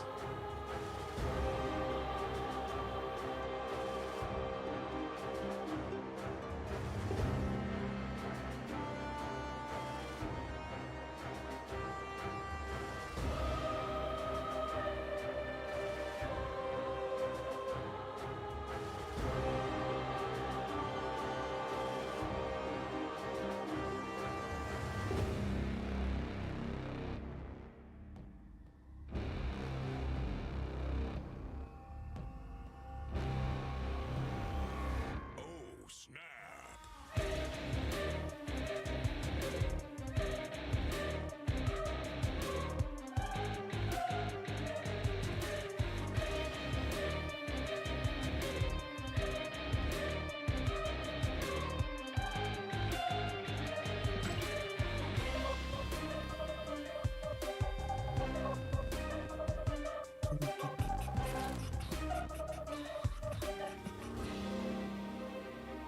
Beta Ray and the good cards. Oh, hold on. 30 more seconds on the edge.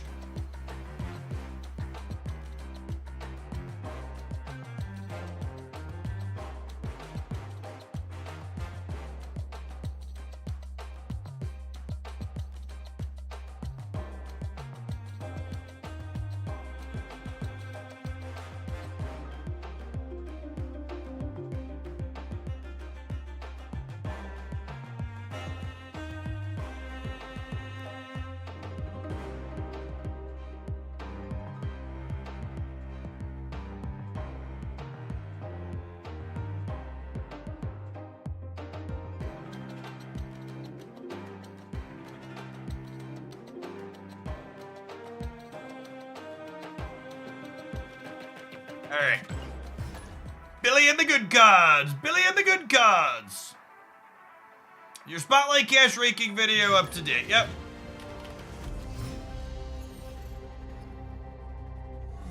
Ouch.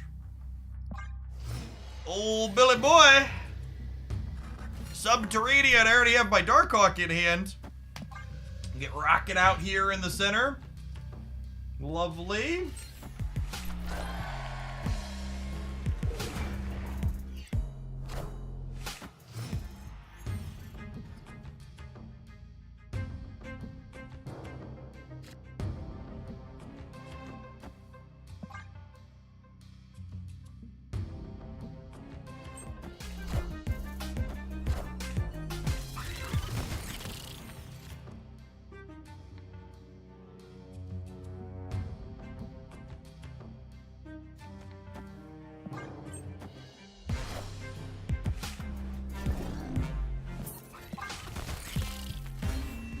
Onward, upwards, backwards, forwards. Escaped.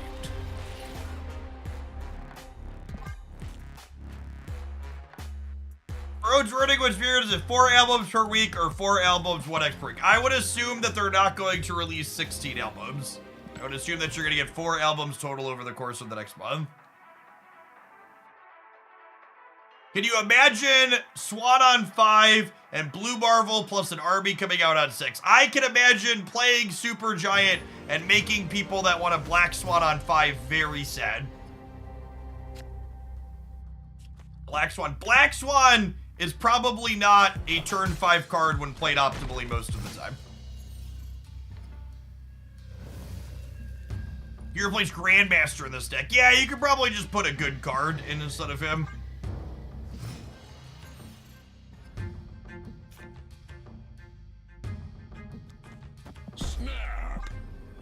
Stickly.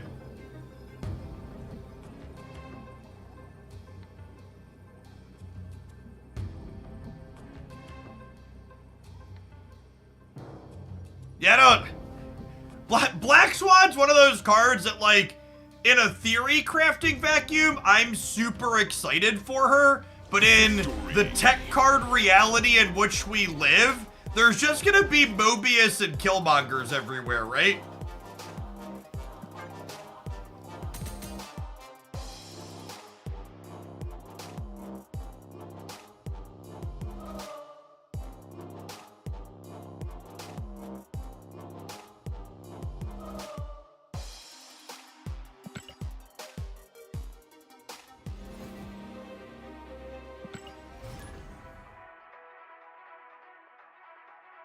The Sarah deck is already playing Mobius and Killmonger. Yep. The real card releasing isn't even the season pass card. It's realistically, what's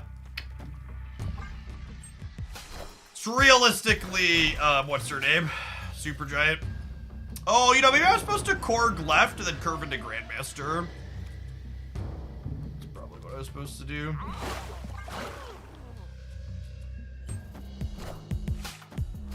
What happens in the game when they have no more new cards to release? For people who Marvel Snap is their first card game, you should be aware that games like Magic the Gathering literally release thousands of cards per year. Even with Marvel Snap adding 12 new cards per year to their release cycle, it will take Marvel Snap decades to release the same number of cards Magic the Gathering released in just 2023.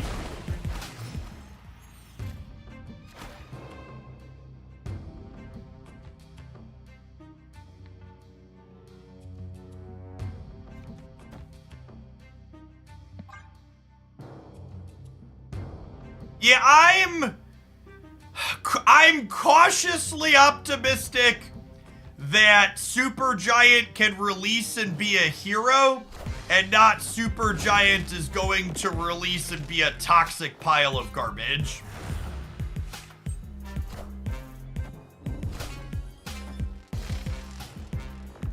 Face the might of Asgard. Mjolnir!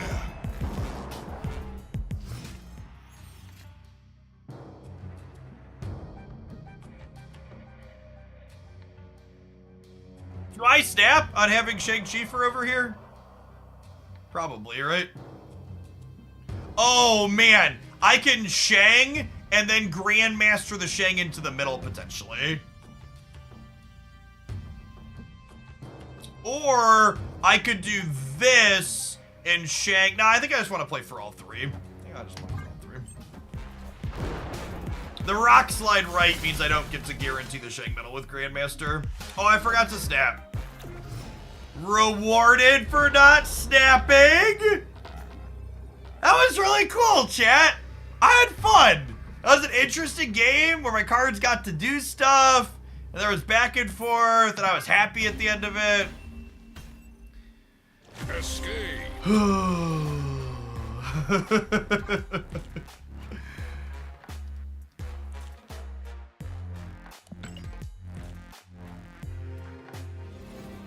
Honestly, Leech showing up there gives me the perfect opportunity to plug the sponsor of today's stream, Hellcard. While Leech is a Hellcard, you can check out Hellcard the game on Steam. We're going to be closing up the stream here in a little bit with a couple hours checking out that. It is a deck-building roguelite with one of the most notable features being you can play it cooperatively. So if you're one of those rare gamers that has friends, you could all pick the game up and play it together. And it's not one of those microtransaction games. It's got a one-time fee. It's currently on sale for $16.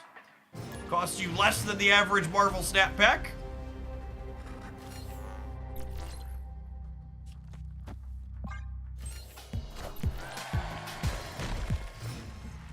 You really roast us like that. I said you may be one of the nerds that has friends, chat. If you're saying you don't, you're just outing yourself. I gave you the benefit of the doubt. You're the one that's taking it away.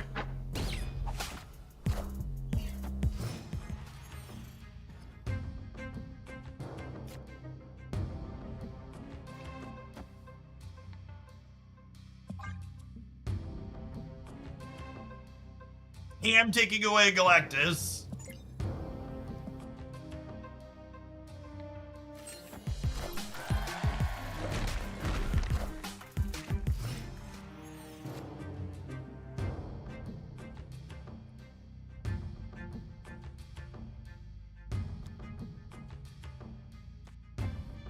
Play old Billy Boy on the right. Keep the Nebula down. Get that double-double. What are the stats on Leech currently? Leech is unfortunately one of those cards where the actual play rate of it tends to remain kind of low, so I don't think Second Dinner will ever adjust it.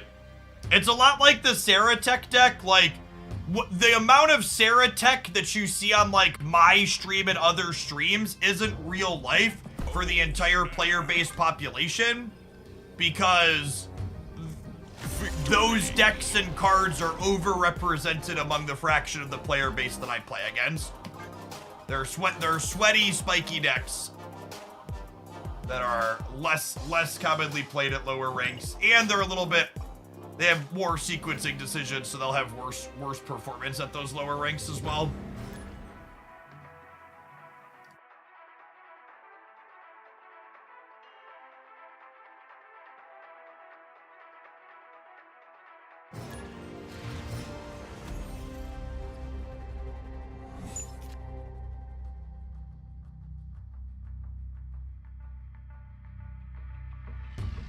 I'm looking forward to Supergiant. Supergiant, I am fully coped up for some Supergiant gameplay. Why does a card like Leech exist? A card like Leech exists because some people only derive joy in playing a game like Marvel Snap when they're taking joy away from other people. Snap. That's why Leech exists. Victory. And I'm thankful on average that less Marvel Snap cards do that, but that type of design is very common in games like Magic the Gathering. It's less common here, which means when it does happen, they stand out more.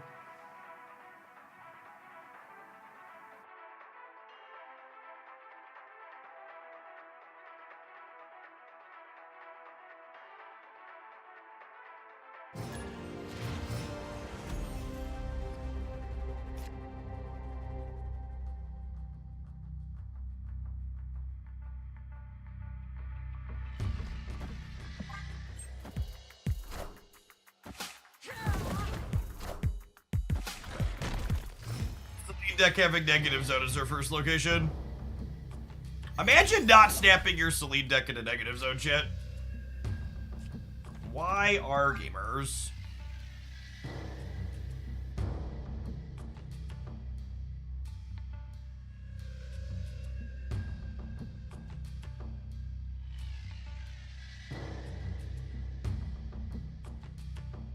Opponent snapped. Chat, I'd have stayed if they snapped on one, most likely, because my hand was good. Escaped. They snapped after they showed me Celine, so we get to leave now. And away we go.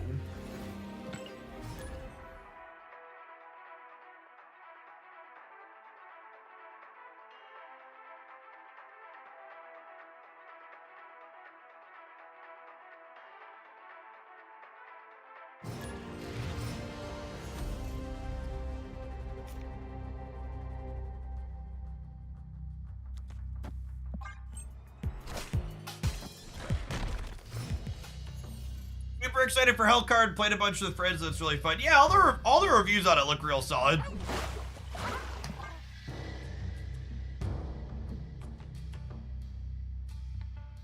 The concept of cooperative is fantastic. Like I've talked about, people talk about different game modes coming to Marvel Snap, but I've been very vocal that a 2v2 game mode is the #1 thing I'd like to see.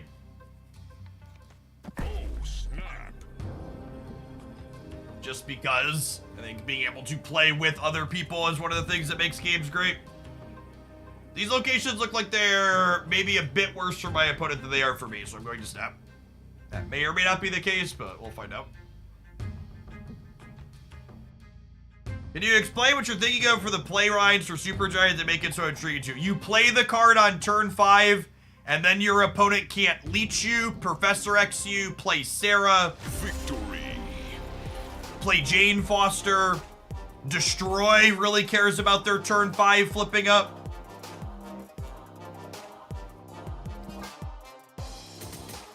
Like there's so much that you play at turn 4, whatever, stop their turn 5. Stopping turn 5 is really relevant for a lot of decks that exist right now.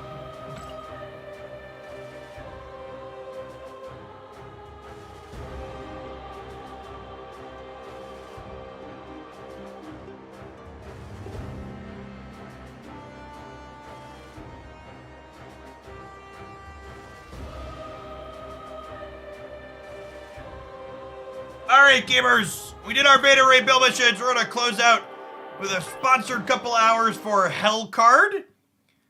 Always enjoy checking out indie deck building games when the opportunity arises. Shout out to them for sponsoring the stream. So we could do that today. You want a really easy way to support the content? Go check them out on Steam. Maybe add them to your wish list. The game has a... Oh, where's my sound? I had sound yesterday. I tested this. Whoop.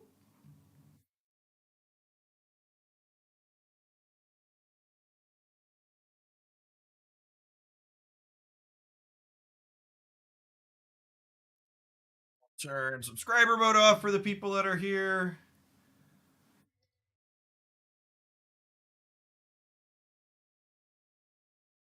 Options. Audio's on. Let me check my audio mixer real quick.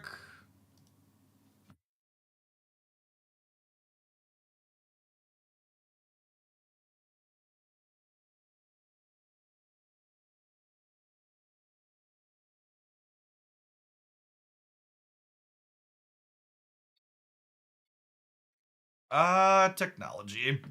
I checked it last night, but I didn't double check it this morning when I rebooted my computer. So assumed it would work again. Let's give it a restart and see if that does it.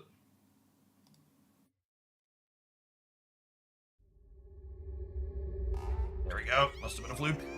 I say the audio when I was clicking through stuff yesterday seemed pretty good, so I'm gonna make sure we have it. Somewhere between space and time, there is a place, the Archive of Awesome.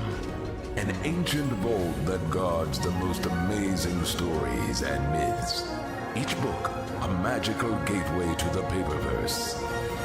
Let me take you on a journey through the 7 masterpieces. It's time to return to games.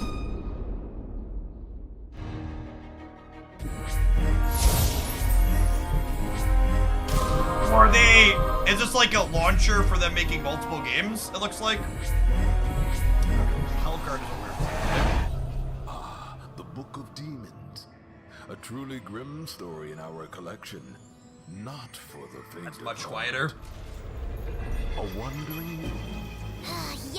Yes, we already know that one. The hero ventured deep below the cathedral, killed the archdemon and saved the world, blah, blah, boring. Let's spice things up a bit. Tentacles. We'll turn the audio up when I get into the game. Horror. It's much quieter than the launcher, though. Much more dying. And let's change the rules.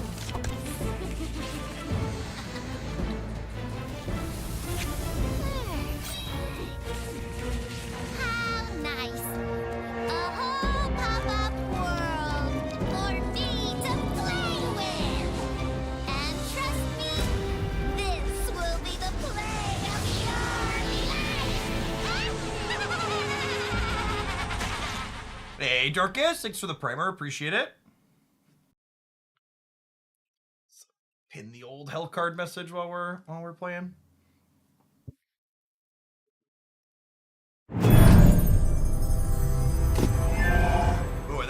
that's louder too.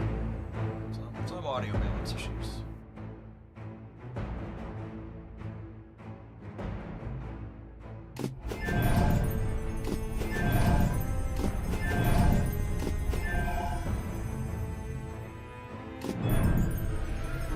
Standard 12 floor run. Character. Got some classes. Usually I just like to smash things to start. This stream, they are officially in a 1.0 release. Yes, this is a one-time purchase game on Steam. It's not a free-to-play microtransactions model. Its full price is $19.99 and it's currently on sale for like $15.80 or something like that to celebrate the 1.0 release.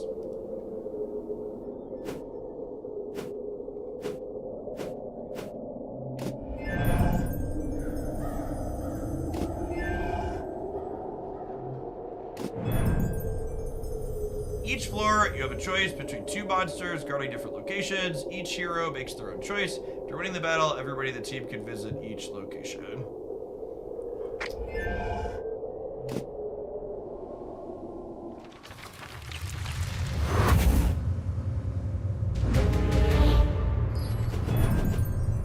If you end up picking the game because you hung out in the stream today, just click through using that link in chat to Steam.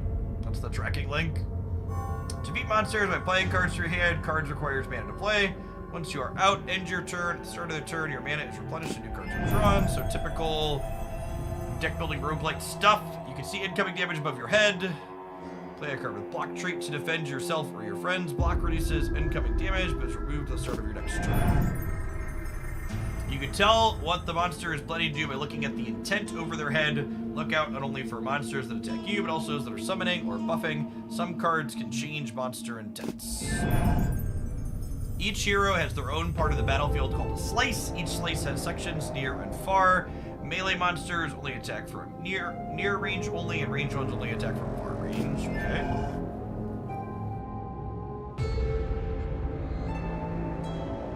Intent waiting. Okay. So I have, this looks like a mana, okay. Deal 2 damage and a medium radius random monster. The radius is dealt 2 additional damage. Oh, okay, so we got some area things there. Block, slash, deal 2 damage. If the monster is far, deal 1 damage instead. I guess the Mighty Blow kills it, right?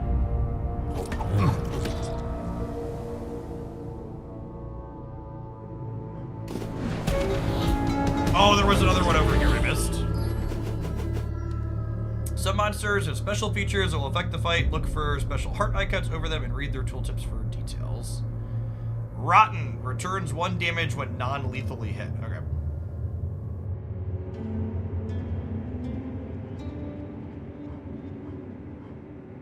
Can we move our character? It doesn't look like it. I think we're just playing cards. I wanna shield because when we hit him, he's gonna deal 1 back. And then we'll hit him again and he's gonna deal 1 back. And then our shield is gone.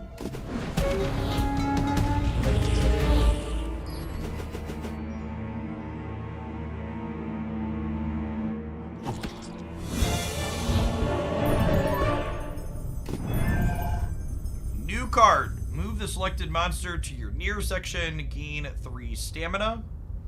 Move the selected monster to your...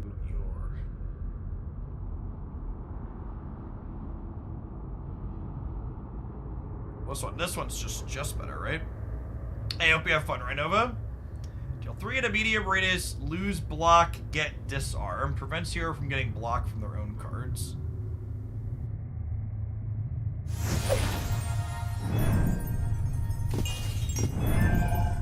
A companion. Common rogue, common tinkerer, common warrior.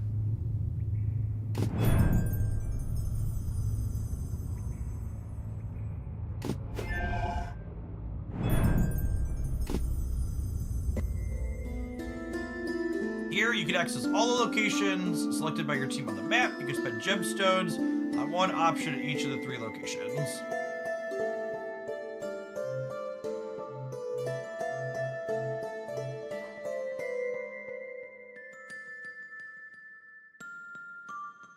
Oh, there's items and stuff that combo with like teammates and stuff you're playing. I think the sharpshooter here is an AI. Like you could play with friends, but if you don't, you pick up other things like that. Charge starts to upgrade. A card that shows the attack cards. Let's try that. Like to make the Mighty Blow, and then we've got different directions to take Mighty Blow. Deal 4 in a radius. Okay, so this only does 2 extra to 1 in the radius. This does 2 extra to everything. That sounds great. Increase max HP. That sounds good. Get a silver mirror for free. Sugar, we're going down.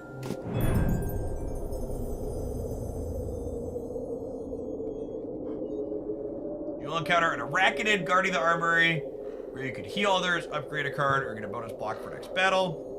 You encounter a skeleton archer guarding a smithy, where you can upgrade your cards. I'd like to continue to upgrade my cards.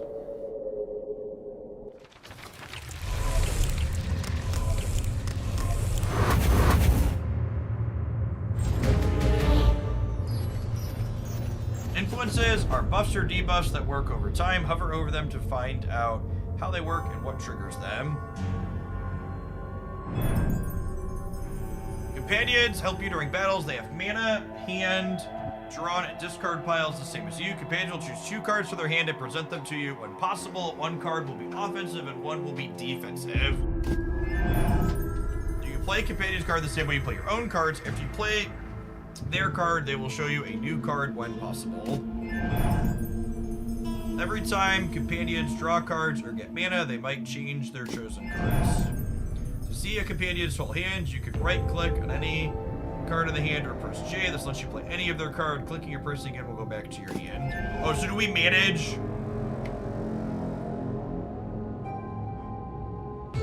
So it gives you like a quick pick of like what you might want to do here, and I assume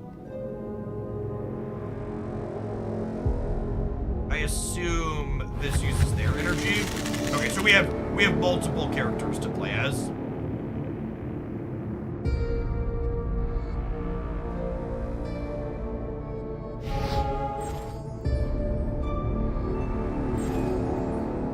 This does 2 to 1 of them, so we can kill that one.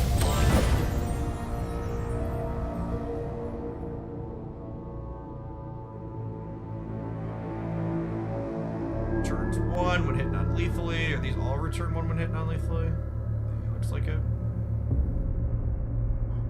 Oh, I could have used the block. That's on me.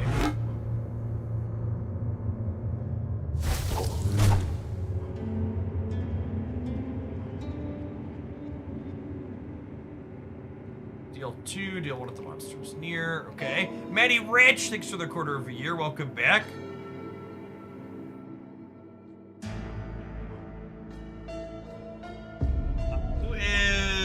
Company that makes this. I should have that. On the surface, the world faces an ancient evil. Apologies for the audio in the background. Let's fix that. That doesn't happen again. They are made by Thing Trunk.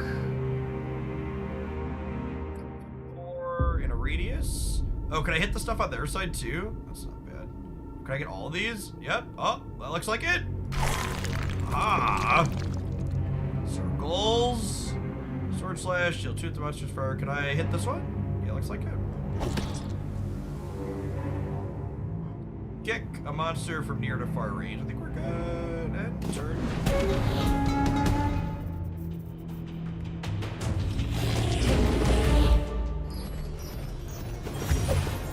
Yeah, the comparisons to Slay the Spire.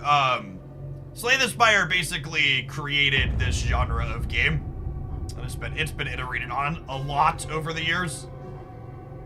Honestly, as someone who's played a lot of these various deck building games at this point, I actually think Slay the Spire is probably one of the weaker ones in the genre at this point. That's also kinda to be expected, like it was the first one there.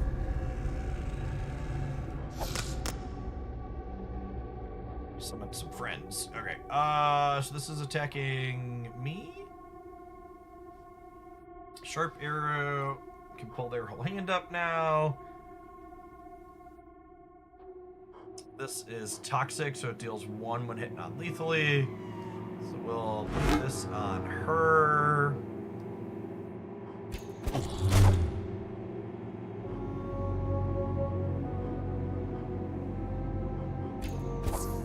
That one. That one too.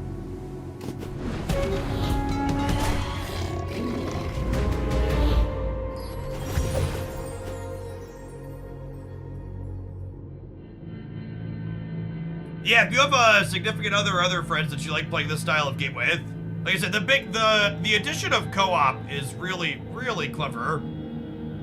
I haven't seen that in other games with this style before, and being able to mix and match with friends is great. Pop those. Then we can pop over to the sharpshooter here and finish.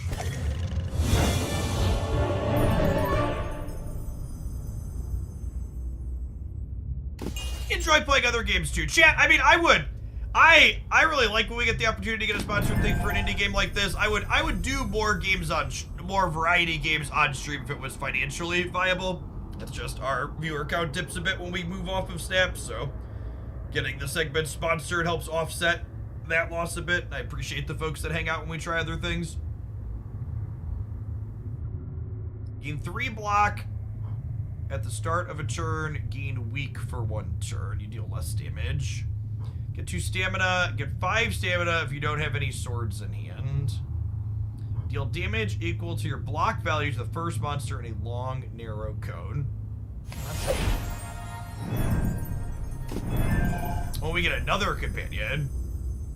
Berserker, Conjurer, Runesmith.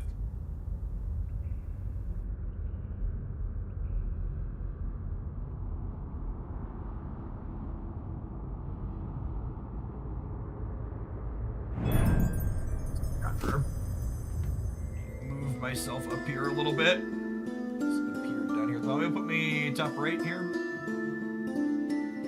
Transforming your card. Transforming your card means evolving it to a higher rarity card with similar effects. Most cards have more than 1 card you can transform them into.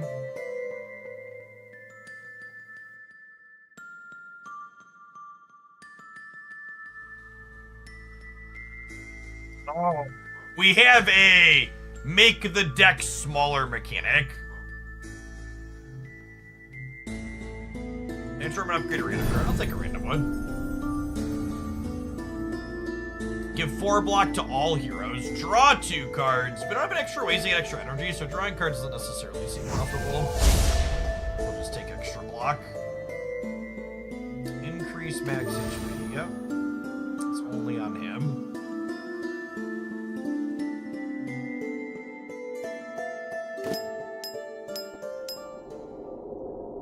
I'm curious to see what the... Oh, they do their own kind of upgrades on the side. I'm interested to see what the deck building min-max ends up being. One of the problems some of the games in this genre have sometimes is that when you could, like, scrap or make your deck smaller, the optimal thing ends up being playing fewer cards, then you do less cool things. Skeleton Archer, Vault, Artifacts. Find gems, get more mana. Oh, I want more mana. That sounds great.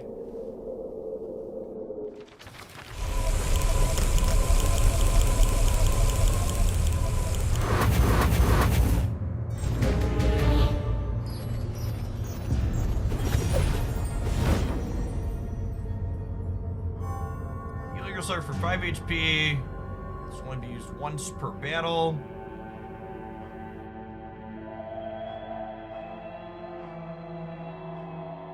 Oh, and I press J, it puts both their hands up at once. Give 1 block to all heroes. Gain 1 mana for each turn. Focus with -1 cost. Change card parameters. Alright, so the longer the game goes, the more that one will get. Other heroes gain mana equal to yours and draw 1 card, lose all of your mana. Ooh, so the Conjurer is like a support character. And a talent arrow to your hand at the start of the turn. Seems good for next turn. Quiver and 2 talent arrows to your hand now. Yep, that's great. So, oh, good. We can mouse over and see where we're getting attacked from too. That's really clean. So I could have her help this away to try and clear out things that are going to attack my guy. Nice. Okay, so she's out of energy.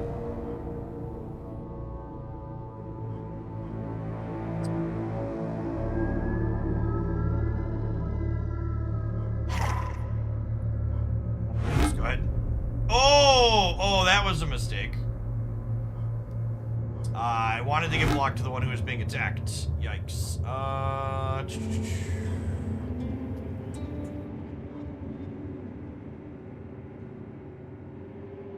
I drug it out and it went on that guy. That's fine, we'll probably be okay. Over here.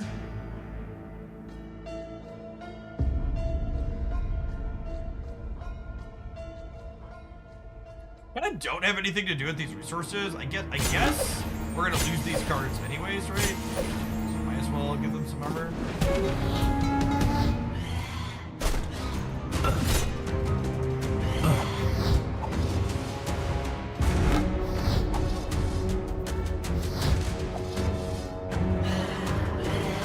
Tracks are pretty good.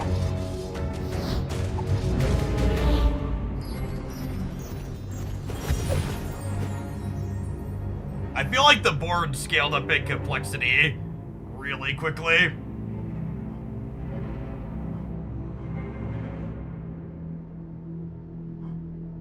It's being attacked by a lot. This is being attacked by a lot. Let's take a look at what our friend has over here.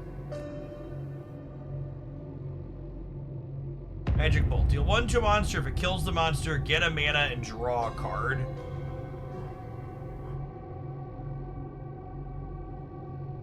So if we can set up some of these, it would be pretty good. And 2 talent arrows. Kick a monster to far range.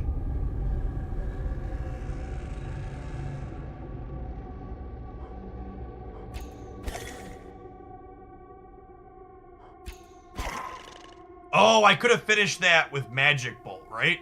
Is what I should have done. So if I do this, and then I can Magic Bolt this, that ends up energy neutral. Okay. So that's what we need to try and set up. We have talent arrows here. She could go 2, and then 2. Then Magic Bolt gets us that back. He is taking so many damages. Does my hand have in it? Oh, 4 in a radius. That's pretty good.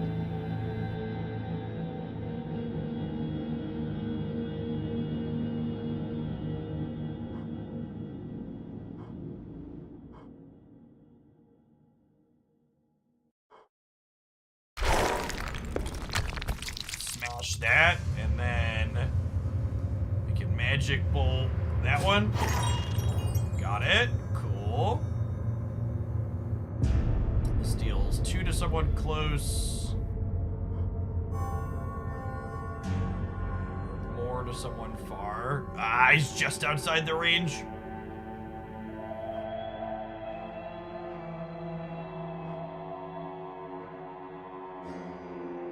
I think we're just gonna shields up.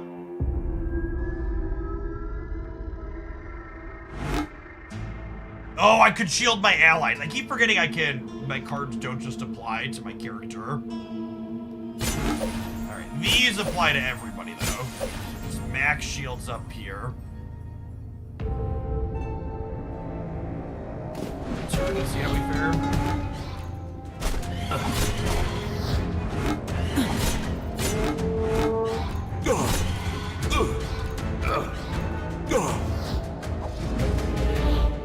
Conjurer's getting a little pushed. Use the wizard to stack some block and then boomerang shield. Yeah, it's a good thought. Alright, how many magic bolts do we have? Just 1? This is almost ready to give us some extra energy. Link. Your other heroes gain mana equal to yours and draw 1 card. Lose all your mana. That's interesting. Deal 2 to someone who's far. Yep. Put that one down. Tail and arrow.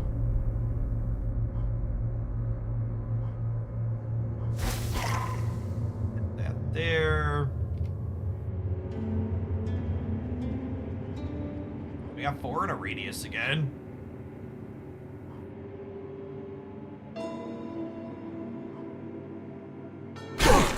Guess I didn't need to deal the extra there. Oh, did I miss him? I thought he was in my circle. Weird.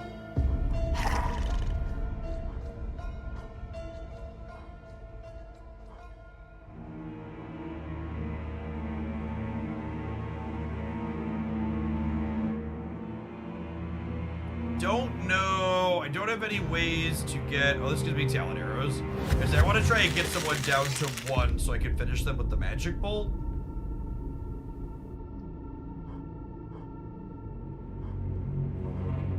This always hits the closest in the cone, so I can't really finagle hitting anyone super useful with it. Oh, that's perfect. Alright, and then we landed another one of those if we can line up another. Is this someone we can get over here? Oh, it is. Wow. Got him right on the edge there. Finish.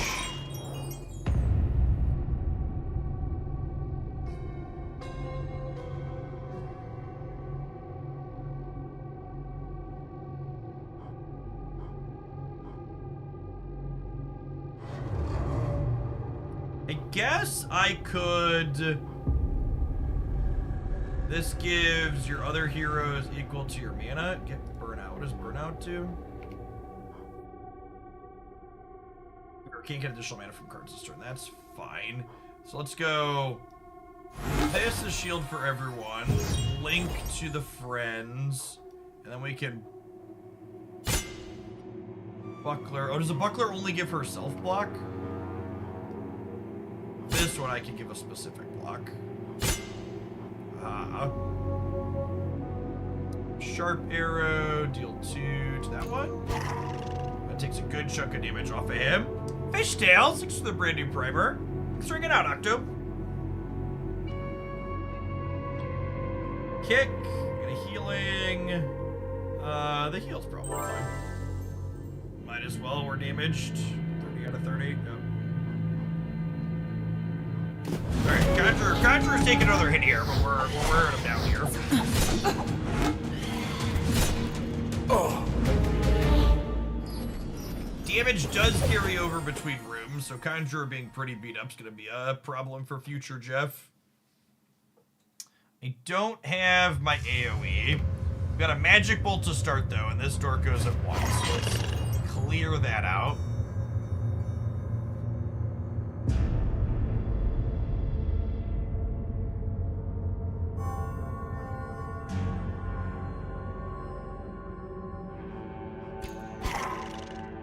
That one.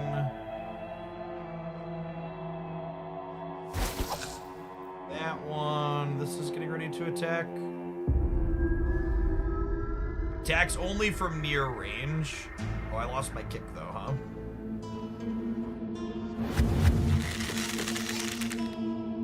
So I can do this. And then this. What's going on, Merch God? Thanks for the 2/3 of a year. Welcome back. Arrows deal +1 damage in far range for 3 turns. Oh, well that... We should point that out. Well, nobody's taking any damage now. Well, that's lovely. Switch back to our main Dorko.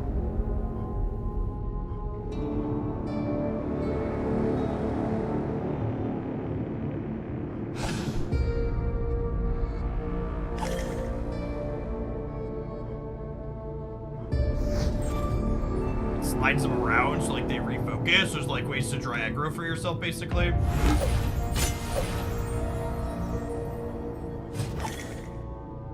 Alright, then nothing else to do here.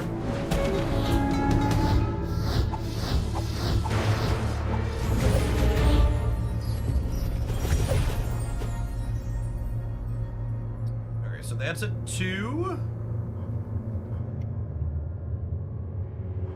A bunch of magic bolts. This deals 1 at close range, so we'll start there. And then magic bolt finishes. That by 4 in a radius. Those. I have magic bolt for over here.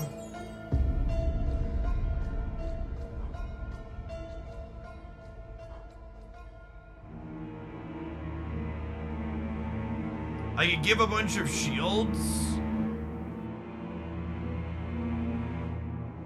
And then use the shield one.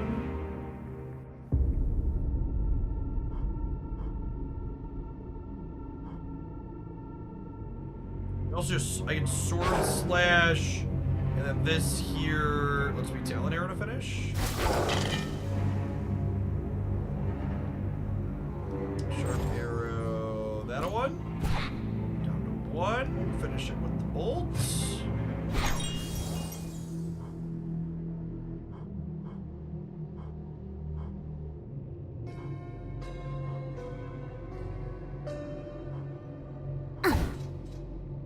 Kick it out. Now they're taking nothing. I'd like to see Jet.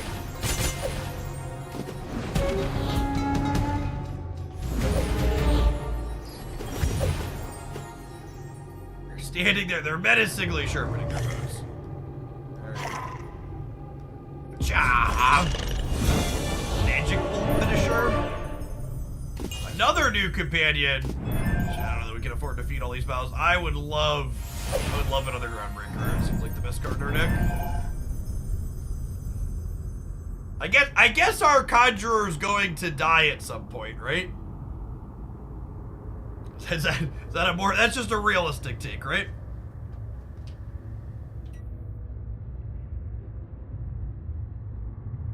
Mechanically, it seems very good as far as deck building roguelites go. The co-op aspect seems solid. Oh, we have to retire one of them. All right, well, you're mostly dead, bud, so we're gonna retire you.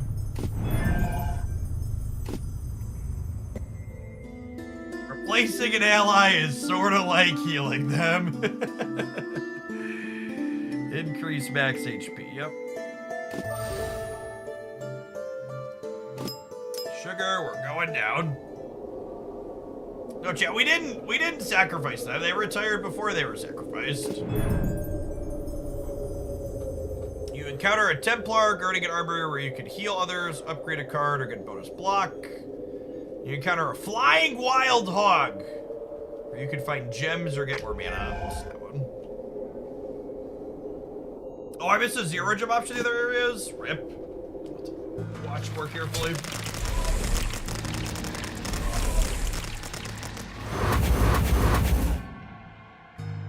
That is, I'm glad we got another ground break.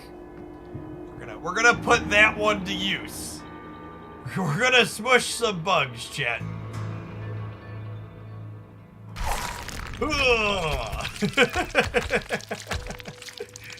I like the whole room shaking when we flying wild hog. Can I zoom in on these guys?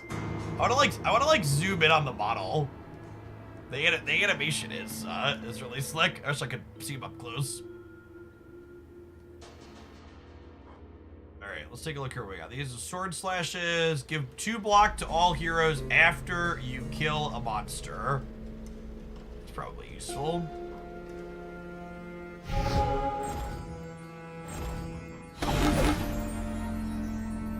It's got 2 block. Mastery, gain 1 talent arrow at the start of your hit. Turn. These, Eagle Eye. Let's deal extra to far targets. We're probably going to be shooting at close targets for a little bit, though, here, right?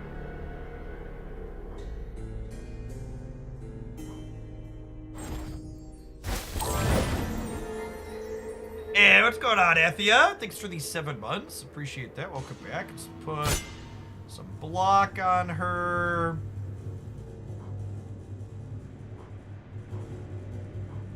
Let's get him shielded up.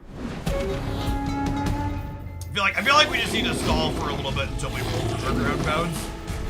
Yeah, have a great weekend too, Kevin. I'll be off from doing live stuff this weekend, but there'll be things up on the Jeff Hoagland YouTube channel. Hoaglandia snapped you actually. We'll have an updated Best X video tomorrow for close to the game. Pigs and spiders, chat. Pigs and spiders. My second groundbreaker. Nailed it.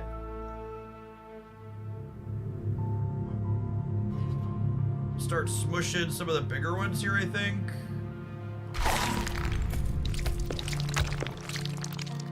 2 damage and a radius. Random monster gets an additional 2. That's pretty good.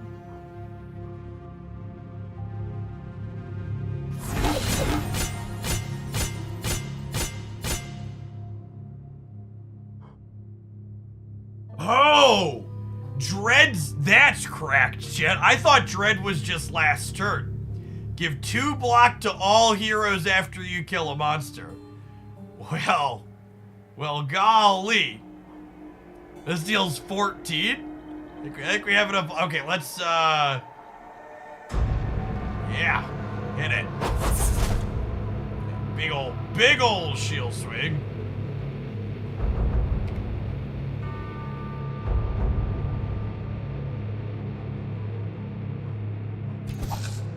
Finish that one.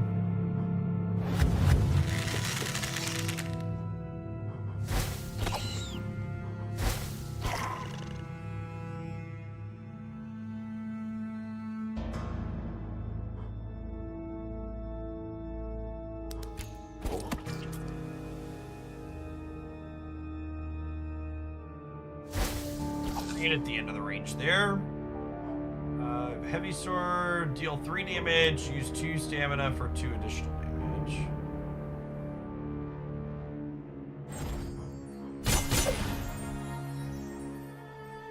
Two extra armor for posterity's sake. Yes, that is insane with the boomerang shield card.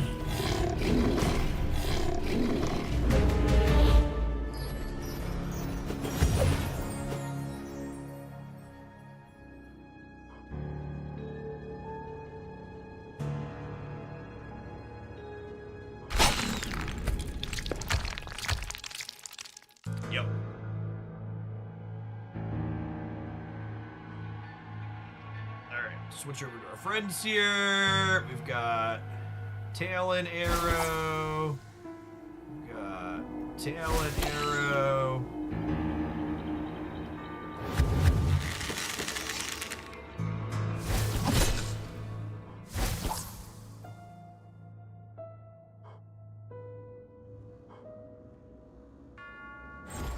Save damage and a near wide cone. Well, that's pretty sweet.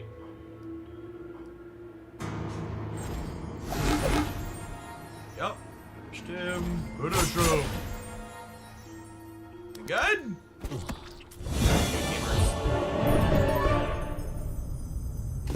Gem, I would like a new card. Everybody draws 2. None of these actually seem great. I think I might skip.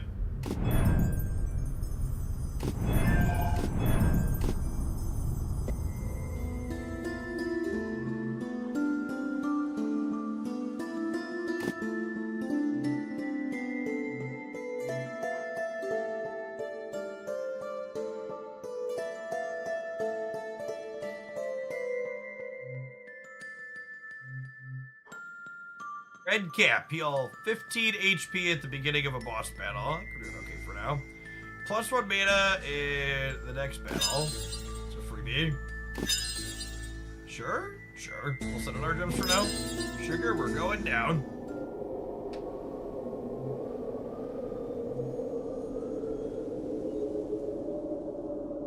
Get you later, sweet Stewie. That the boss we just said we didn't need extra healing for.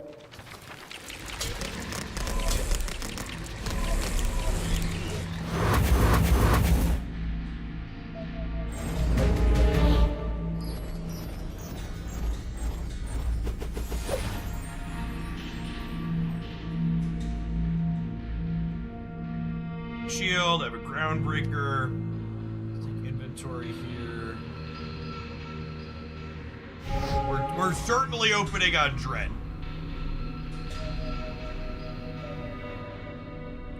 That one is cracked.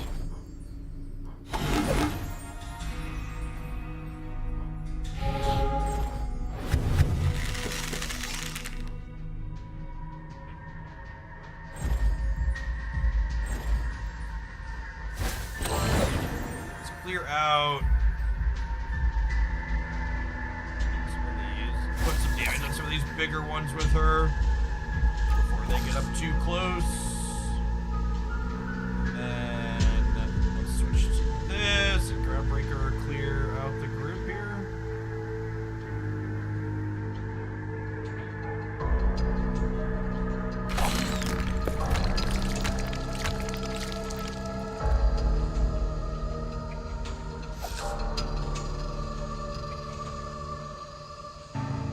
We have so much energy.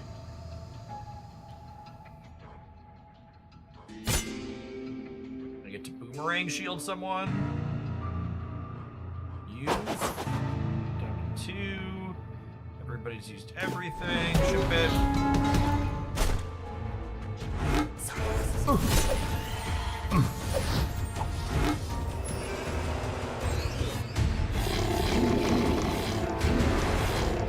Yeah, being to beast. That's a lot of HPs.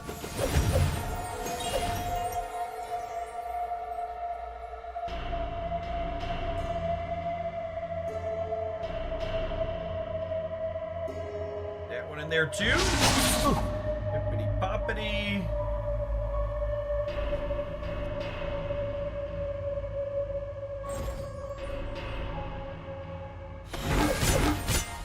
That gets us 4, which is nice. It's 5 and a near wide cone. Yep, that looks great.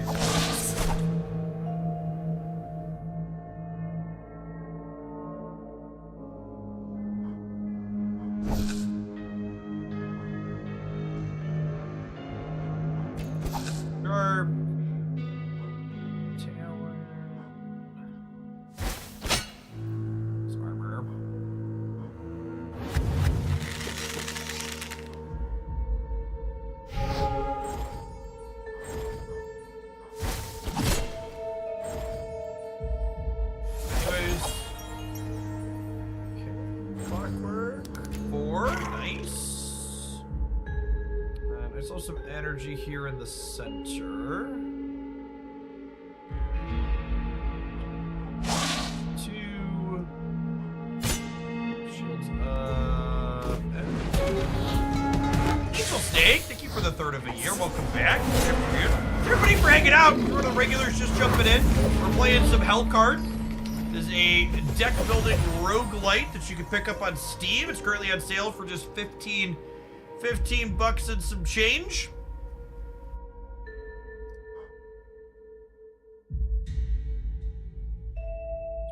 One of those fancy old school pay one price, get the entire game type dealios. Always great to see those. Actually, I want to start over here and see if we have a ground type. So if this guy can kill a bunch of stuff, we want him to. So he gives everybody armor.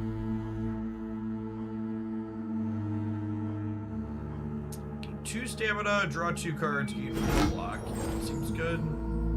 He's getting hit by a lot.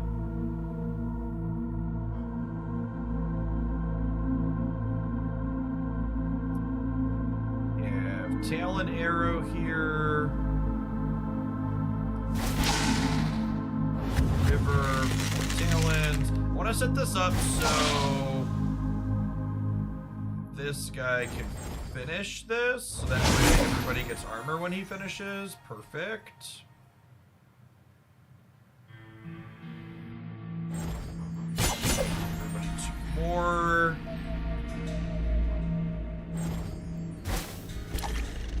Close that out.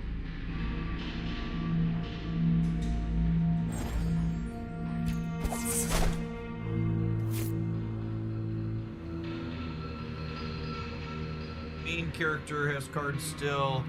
Groundbreaker can slam these.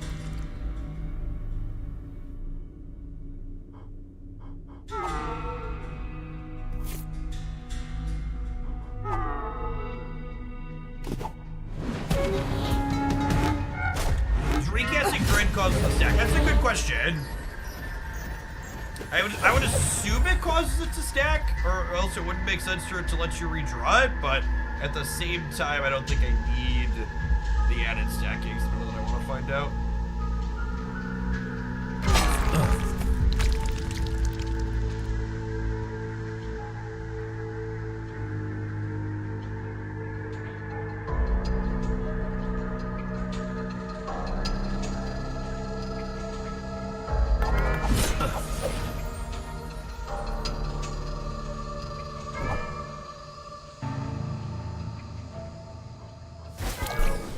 That one.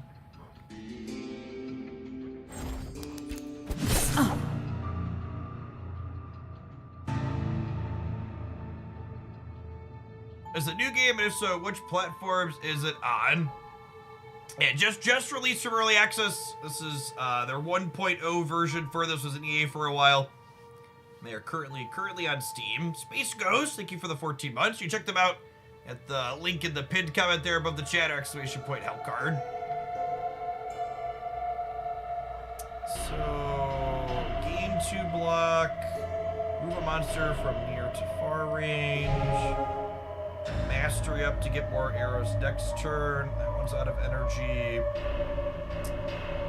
Boomerang shield, mighty blow. Give 2 block. One of the small things in the vocabulary that's interesting here is give 2 block gives it to a target, whereas gain 2 block gives it to just the character. Threw me off in a couple of the earlier ones. I was expecting to have an arrow and then it just gave it to one person.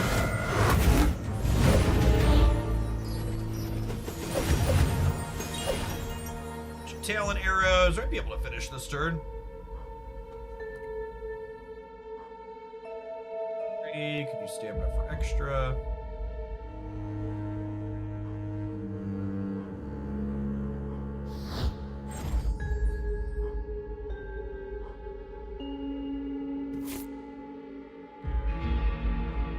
He's a good ability. Oh! Well, that was a big waste. Never gets more than 4 damage in a single hit. Reading. Reading is busted, chat. I'd recommend reading. You will be more successful if you learn to read. Like, I think one of my cards went away earlier when I did that too, and I didn't stop to ask myself why. Yeah, that card got webbed too visually. Well, none of them are attacking us, which is nice. I guess we can give myself shield, and then boomerang shield. Does any of these give shield?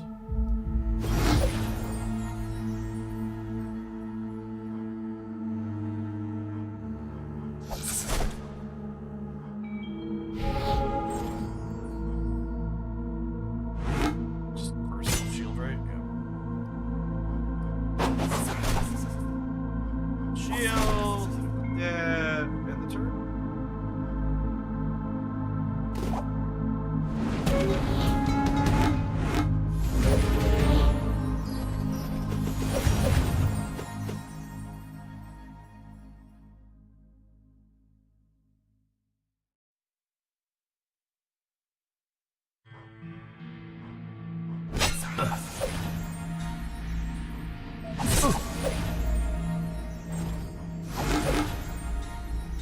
Stack up some damage, get a bunch of talent arrows, so talent arrows should let us close this out, huh? Well, I guess she's gonna take a bunch of retaliatory attacks while that happens.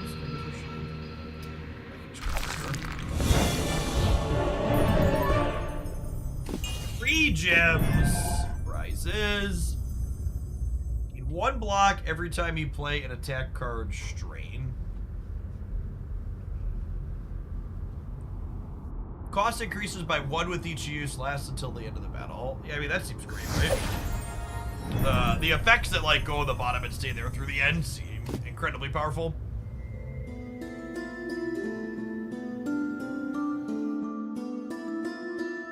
I like the free random card. slow into momentum gives 1 block to all your heroes every time you play an attack card. That seems stellar. The shields are going up.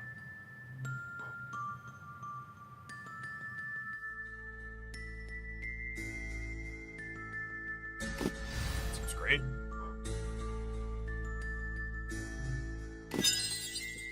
Energy, we'll head on down. Sugar, we're going down. You will encounter Arachnod guarding a camp where you can heal yourself. You'll encounter a Skelemancer guarding urge. You can find gems and get more mana. I don't think we really need healing. Let's do this one.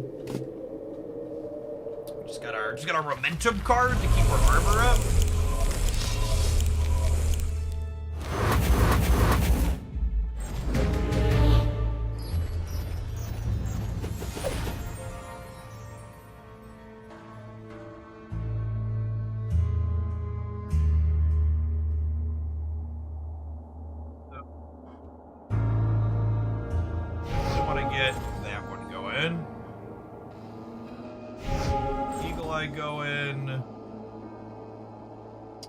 Anything we can kill with this to give shields to everybody. I guess we don't need to give shields to everybody though, right? Nobody's currently being attacked.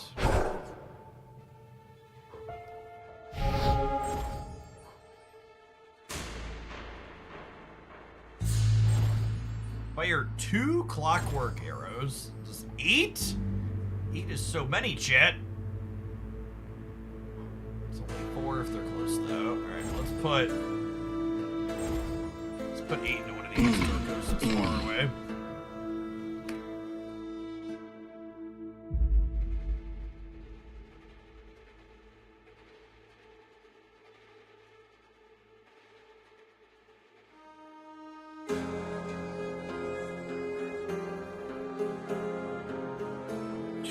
Two slams here. Too big. I don't think I can hit. Oh, I can hit both of them, right? Yeah. The left and the right. Lining up the groundbreaker circles is very satisfying. It's like, yep, crunch, end it.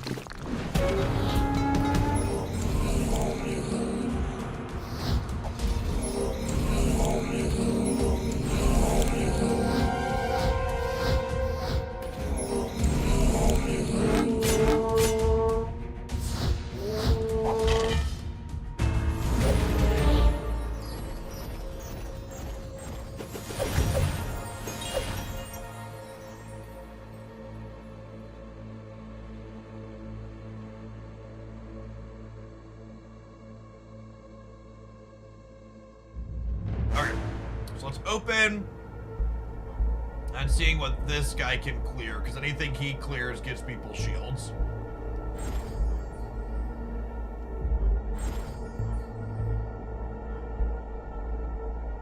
That looks great. Shields up.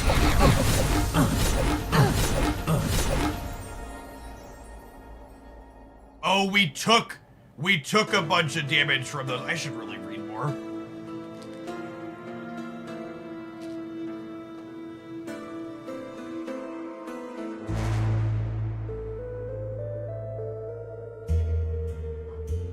What hurt us? It's probably the little things that hurt us, right?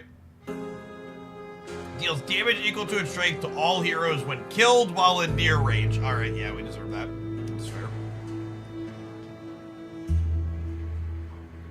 You could have kicked some of them out of near range, too. That would have just been too smart. Alright, so I've got 3 more energy here. What if we pop off... pop off some of our talent arrows into this. So those work nice and clear when they're close. And this is... it's 3. Let's set some armor up.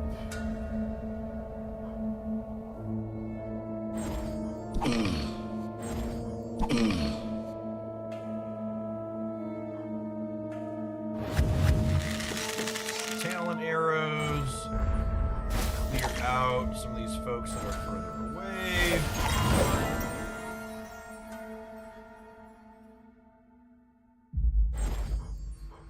Oh, we can kill the exploding imp before it gets too close, because that's the smart play, chat. Kill the exploders before they get too close. Or I can push this one.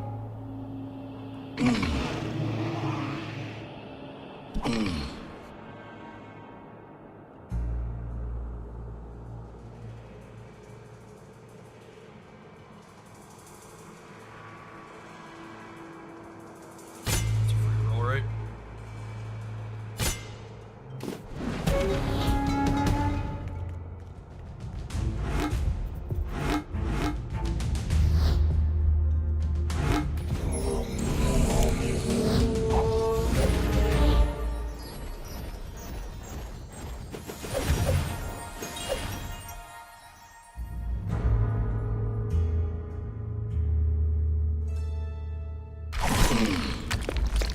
Oh, I should have checked to see if he had a ground pound.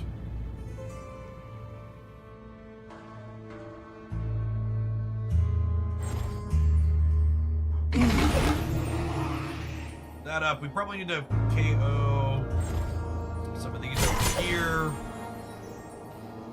Is there another thing this guy can KO? Oh, but if we KO this one while it's close, it's going to dumb blow up everybody again.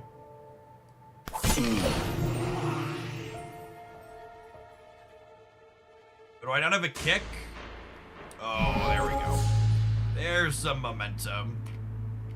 We're waiting on that one. Okay, so let's go sharp arrow, finish you.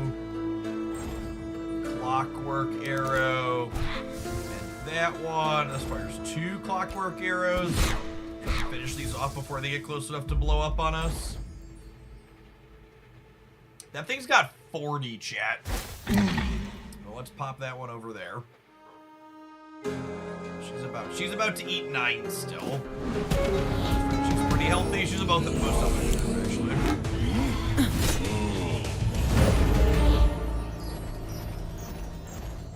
Right, we're looking for a kick on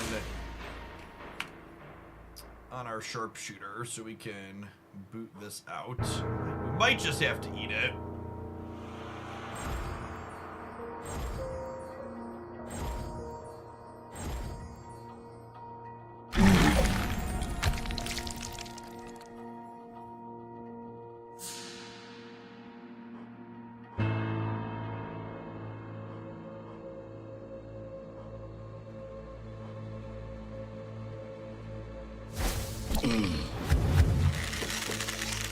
So we'll go tail and arrow.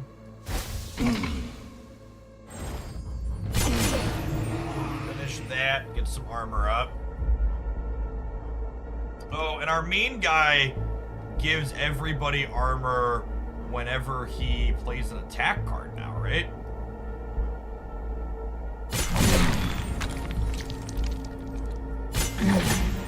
Like it just shields up by attacking is lovely.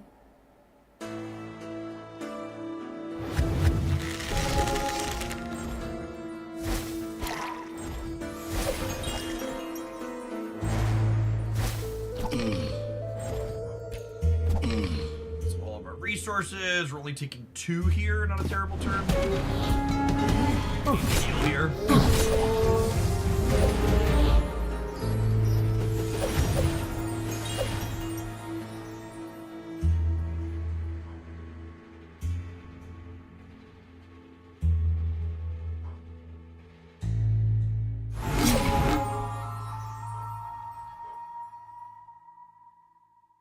Have him murder that.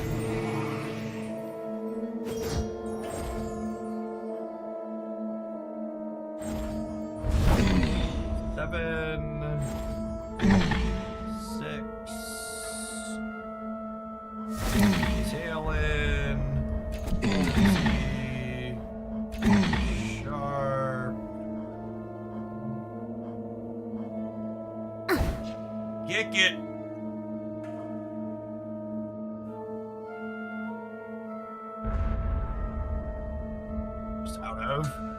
Out of energy. I guess I can just put that swing in. Down here in a second. Third time. The kick mechanic seems real good. It's like, what if you just had to time walk the monster? Gain 1 block every time you play an attack card. Strain. Yeah, it's like this one that we have. Oh, this only gives hit. This is the unupgraded one, right? Deal 1 damage to the monster if the monster's attack leaves you with block. It's not very good. I kind of wouldn't mind another flow, honestly. We might work to upgrade that one again.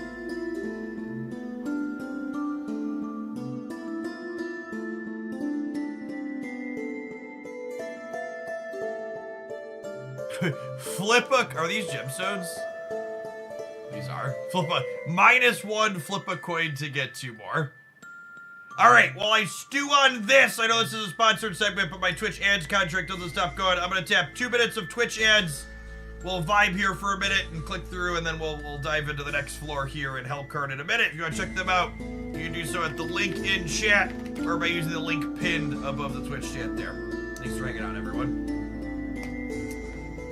There's still people... Yeah, we still got 100 people vibing over on the YouTube side, too. I'll cross-post that link over there, too.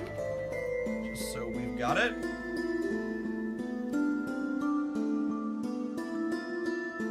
Just it. Hellcards. He's pretty good. The multiple characters is neat. Them having different synergies with each other.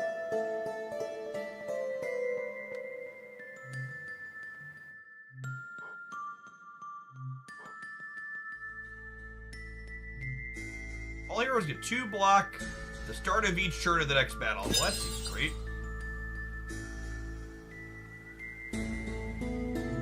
My gamble. Wow, flip the coin and lost. Rip. We didn't have any healing. Okay, so we have the option. We have the option to get healing, and the next one we're gonna need to get healing.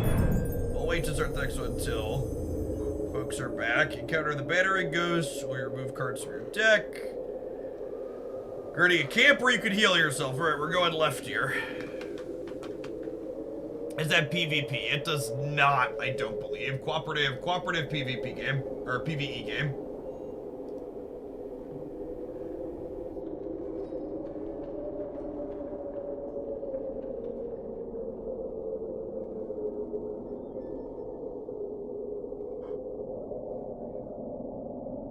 That's the big upside. Like, in PvP games, when you want your cards to do big, sweet things and blow someone out, like, you have to have someone be sad that they had something big happen and blow them out. Whereas, like, in a game like this, you're just blowing out the enemies, so you just do your sweet combos and pippity pop off. Speaking of popping off, Tom Tracy with the 94-month resubscription. Closing in on the 8-year mark, if my math is correct. You've truly seen it all here at Hoaglandia. Thanks for sticking around for it. Yes, yeah, if you're interested in picking up Hellcard and want to support my content, just grab it using that GSG link in chat that forwards you to the Steam page with appropriate tracking so they know that you ended up coming from here.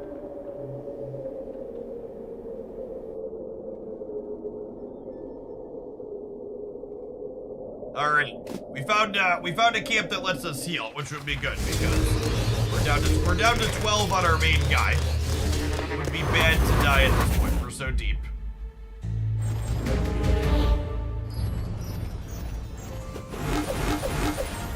Oh, that's so much damage, this chat.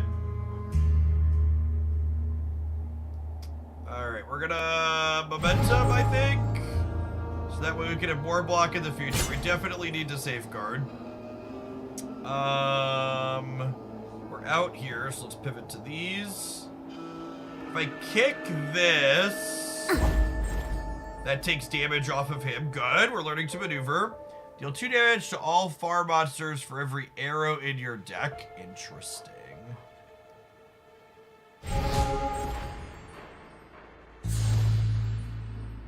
That's so many damages, chat.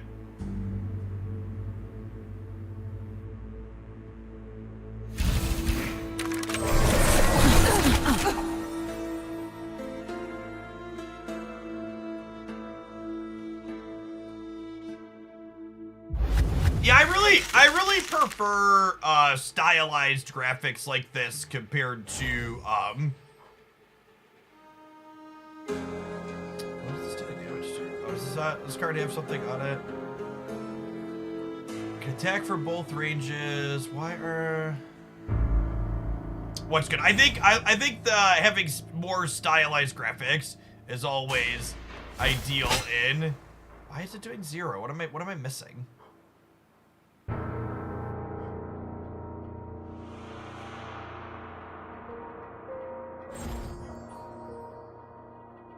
Does someone have, is there an effect somewhere on the board that I'm not seeing?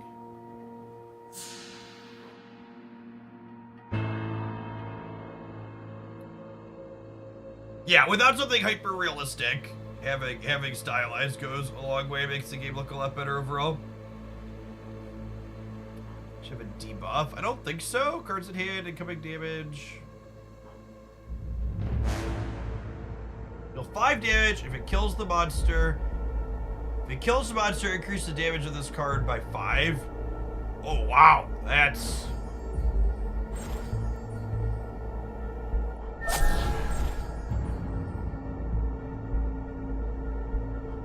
holy helix fossil!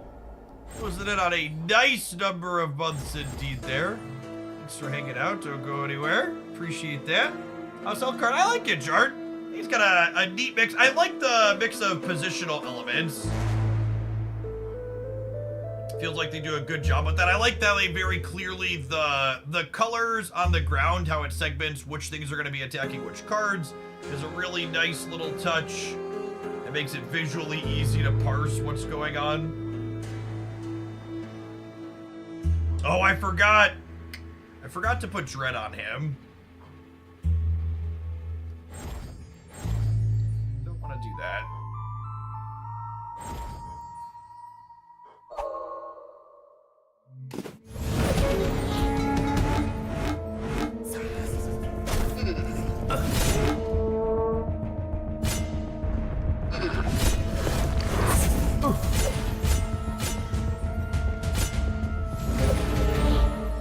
I assume we lose if my main character bites it.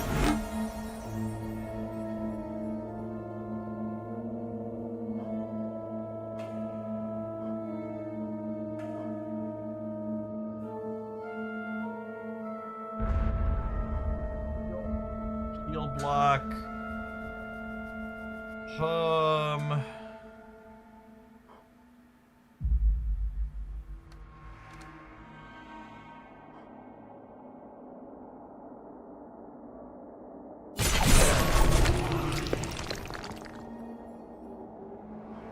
Momentum, so every time we use an attack card, we get to armor up a little bit.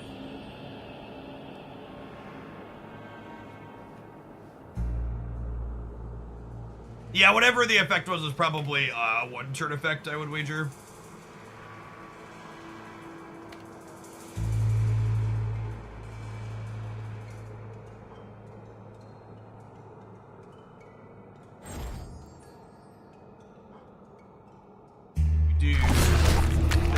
Oh, he doesn't have...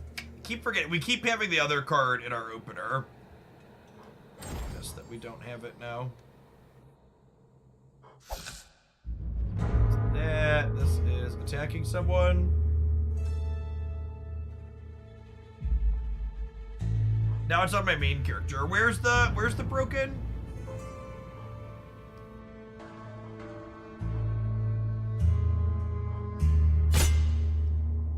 Block.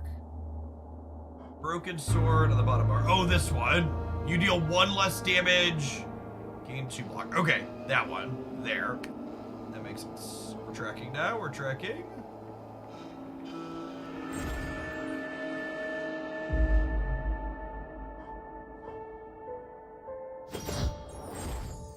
Just get some block.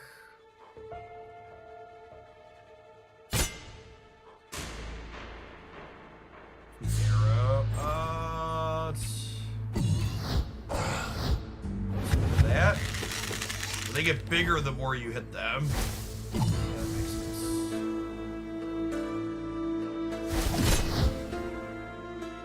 So, yeah, okay, so if I wanted to not hit it as hard, I should hit them less. Or finish them.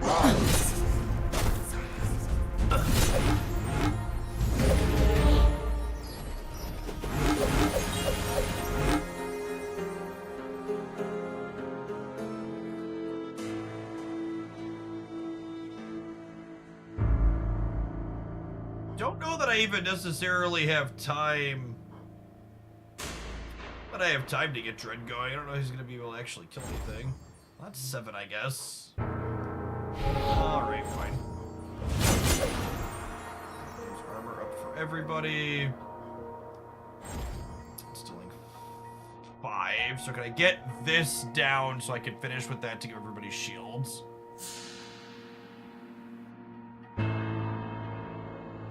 Sharp Raid seems nuts. Absolutely. What if we just crunched everybody on the board all at once?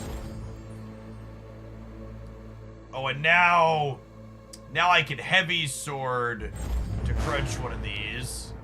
And that'll give a little bit more armor. We can clear that one off. We can clear this one off. She needs some more armor here. I've got 6.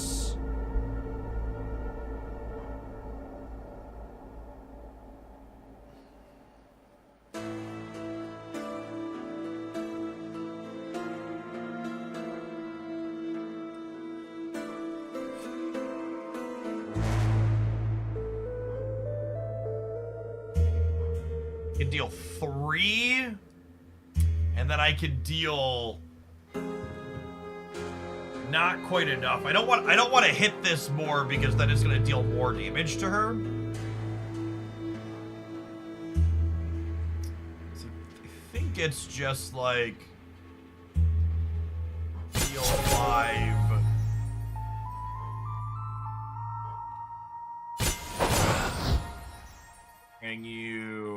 And this is gonna make it 2 bigger, but I'm matching my shield here, so that doesn't matter on that one. Okay, and then we got out of that turn with her only taking 2.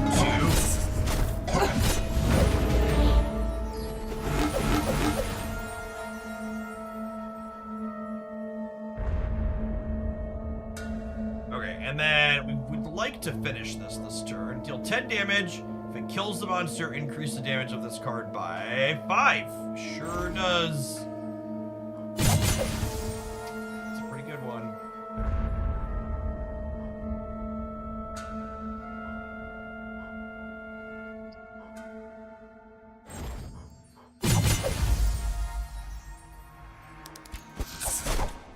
I think we're home free at this point.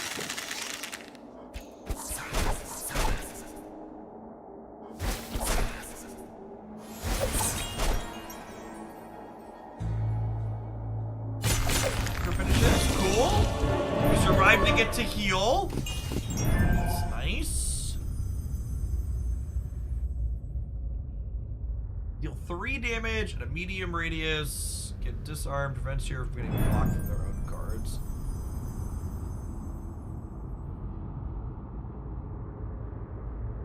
Deal 8 damage at a medium radius. Deal 5. Deal additional 5 if the monster has block. So Slam's not great. But a lot of these upgrades are good. I'll take another boomerang shield. We've got a few things that synergize inside of armor.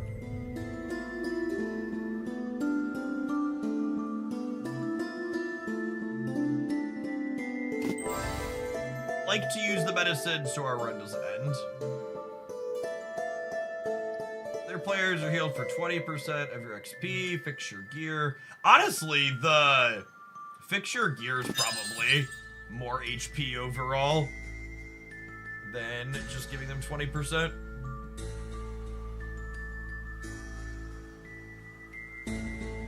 Yes, the block value management. Having the character we had before, companion we had before this one was like a mage, but having these 2 characters that both synergize and having blocking seems good. Exchange boomerang shield for stretch. Nope. Get heavy sword. Do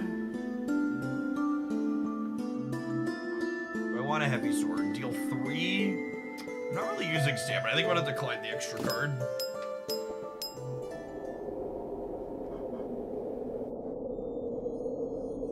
Heal 3 HP for each non-summoned monster this kills. The red mist. Just bathe in the blood of the enemies.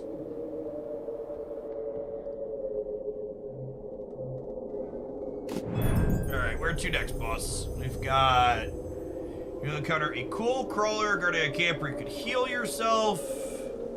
You can remove cards from your deck. I don't know that I really feel super compelled to thin my deck. I think I'd rather get some free heals in again. Just top up a little.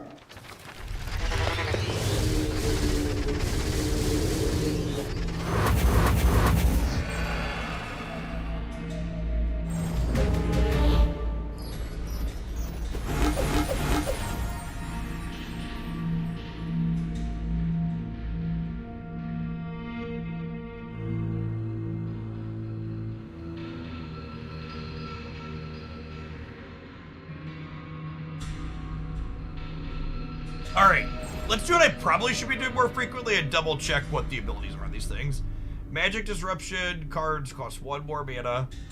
Okay, that's why that's red. It's 2 to strength every time it receives damage. Yep. Shit and Armor gets 5 block every time it gets hit. So you can only hit these like once per round, basically. Negative influence to its killer upon death.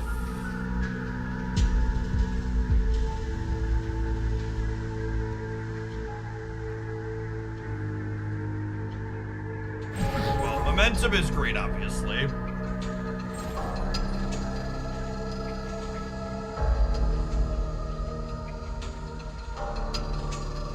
Like Dread. Hey, what's going on, Severus? Yeah, this is Hellcard. It is a deck-building roguelite.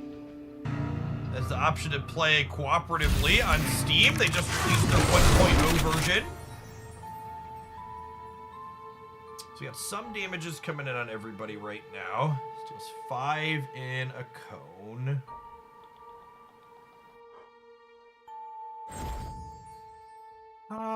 It's a good chunk of these. Well, I guess it gives me armor, because we're going to KO this one here. We'll do that, because we get 1 from that. Sharp arrow. Kick.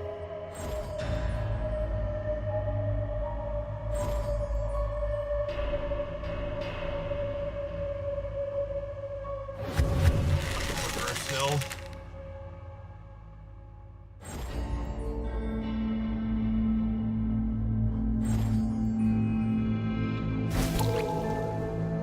Broken swords, she's only dealing 1. We got 1 more energy here. Initiative 5. Yep. We get extra armor up because of our momentum.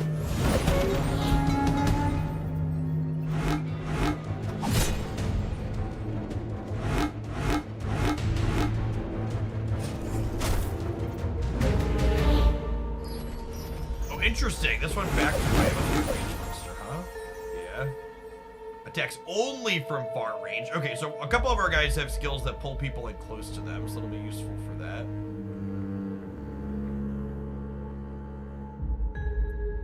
What we got? Secret Stash. Add 3 talent arrows to your hand and get 3 from your draw pile. Lose 1 mana at the beginning of next turn. So it's Red Death. Deal 5 at a medium radius. For each non-summon that dies. Or a few of them are gonna die here, right?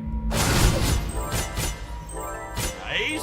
So everybody armors up and he heals a ton. That one seems nuts.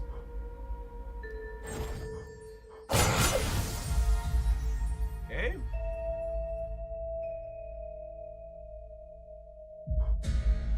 So for people that haven't played Slay the Spire before, there's a lot of people asking about, is it related to that in chat? It's interesting to me how everybody draws a comparison to Slay the Spire with every new roguelite that comes out, but like when a new first-person shooter comes out, people don't go like, oh, this is Heretic or Hexen or Doom from 30 years ago, right? It's probably just a testament to how much smaller the genre is of the space.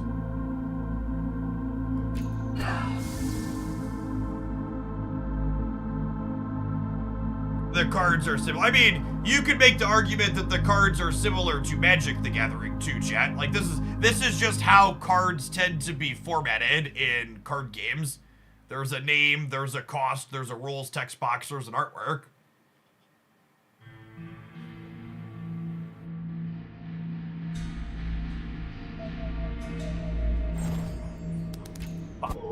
Far. This is a 10 damage shield boomerang. Yeah, that sounds lovely. Just crack you, big boy. Groundbreaker. Yeah, I guess we'll pound these dorks.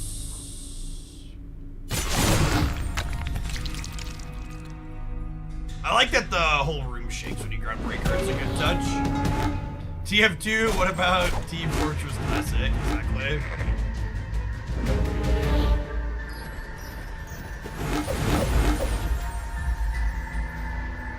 So what do we got here? I'd like to crunch through some of these.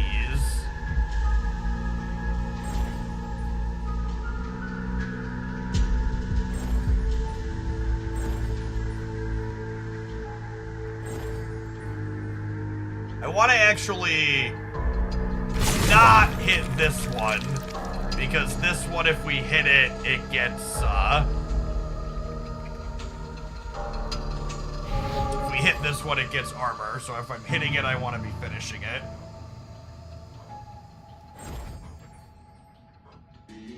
Might not be able to finish it this turn, this only deals 6. Check my main thing, Groundbreaker, Sword Shard.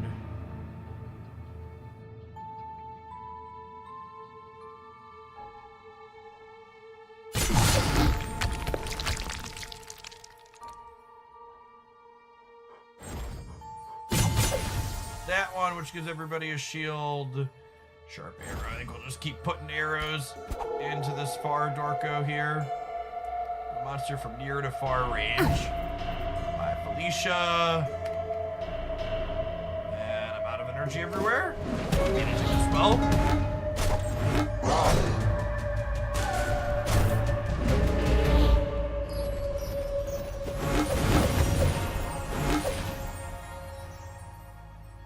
Death Eater Sword. That's the big one, right? 5.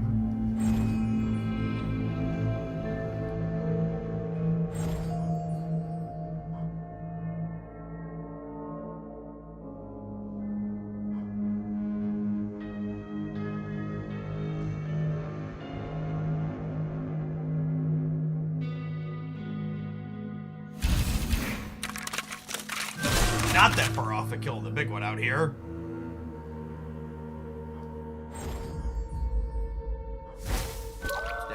I don't know that I could finish this 8 here, though.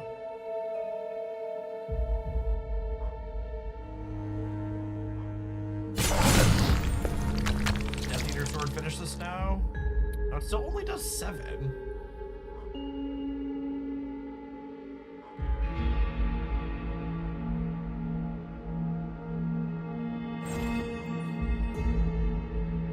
Deal 5. If it kills the monster, increase the damage of this card by 5. Shouldn't that kill the monster?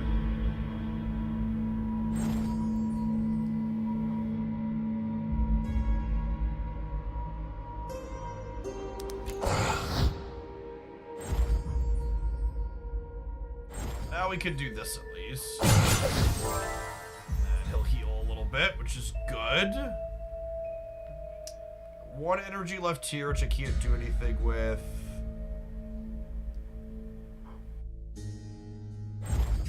Stick an arrow in that one, and then these are all increased because of the penalty for this.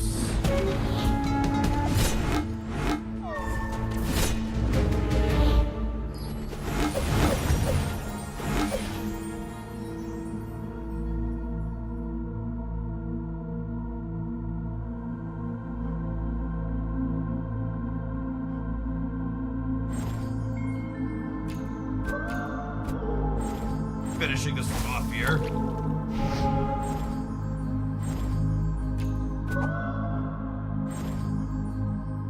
Close. Nice. That blows up.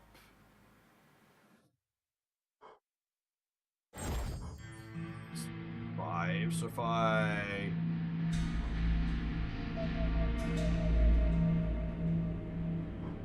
Well, attacking, so this only does 3.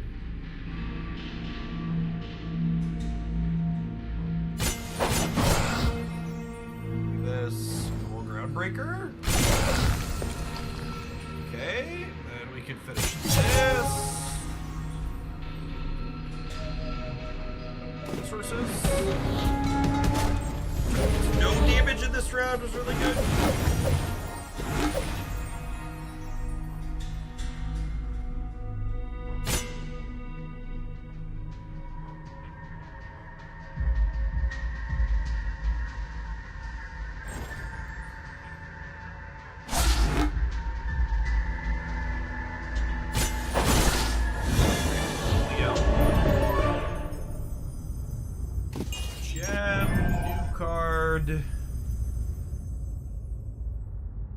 Oh, this is an already upgraded card.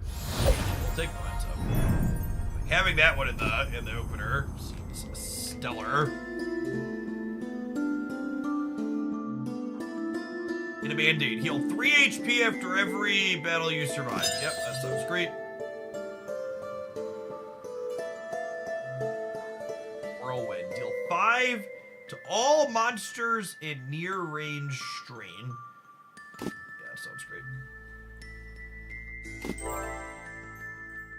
Love to heal up to full. What's going on, Sporadic? Hellcard's going good. Haven't gotten Shang-Chi'd once. It's wonderful. Lovely, lovely, in fact, one could argue. Truly, truly beauteous.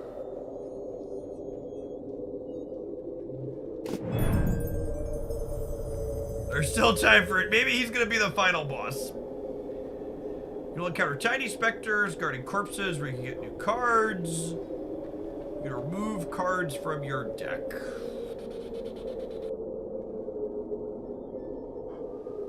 Get new cards, then the deck. Let's do the deck this time.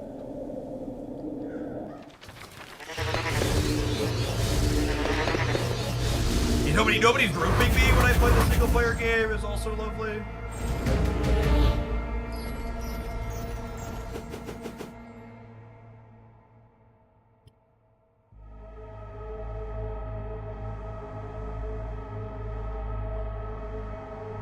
To all nearby friends. This is not the one that gives everybody one, but I think we still open on that. Definitely want to start on Dread with that.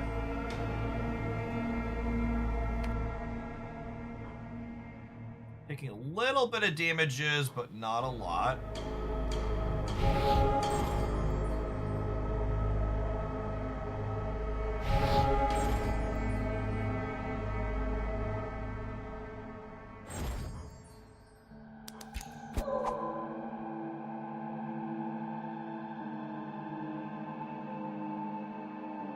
Groundbreaker this turn.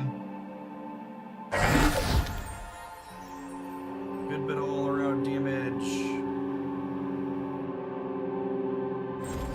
And finish this one to give everybody a little bit of shields.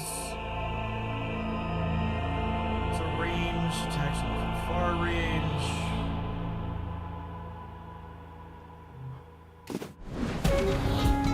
Why is game considered co-op? Are you playing with other people? Well, Jeff's roping is also better. You can play with other people, Critic. I am currently controlling AI teammates, but you can have other real human beings play with you.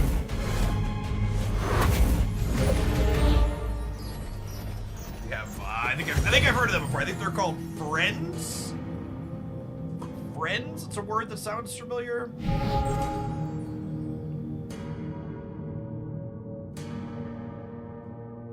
Yeah, in the single player game, you have the AIs that work with you.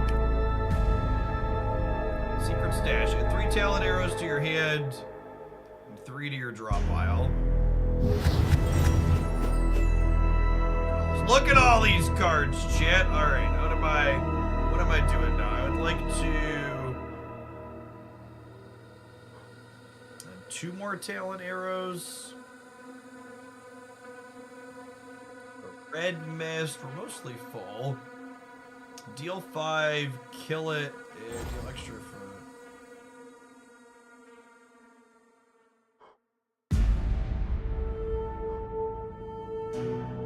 I have so many choices. It's 2 every time it gets hit.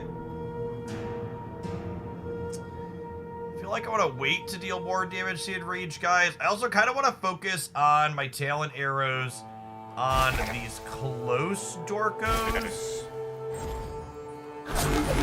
Because is this what is trying to clobber him for 21?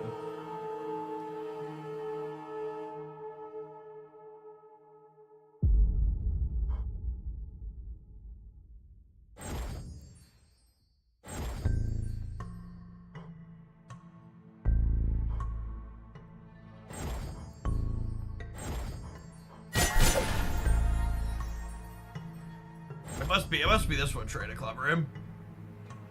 I think I have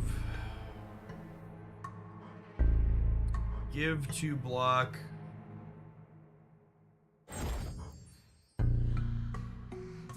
The attack's at both ranges, so if I move this, it's just gonna redirect the damage to this. I guess he's just gonna have to eat it. It's unfortunate for him. So he has 20 armor too. It's gross.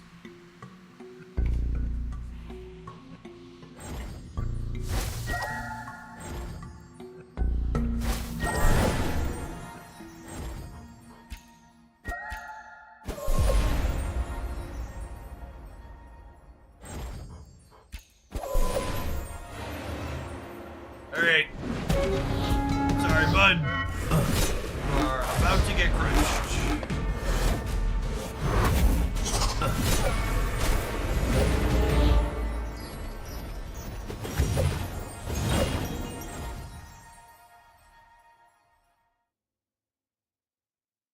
There are some cosmetic drops going on for this game right now, too. You pick it up. There are little costumes that we got when we logged in for your characters. Love a good costume. Deal 2 damage to all farm monsters and 1 to every near monster for each arrow in your deck. Shrapnel. Oh, this must be the upgrade of... God, this card is insane. Murder them all. Very tactile sound effect. Oh, this makes me discard cards from my hand when we kill stuff. I forgot about that. I was like, wait, where'd all my cards go? Oh, right.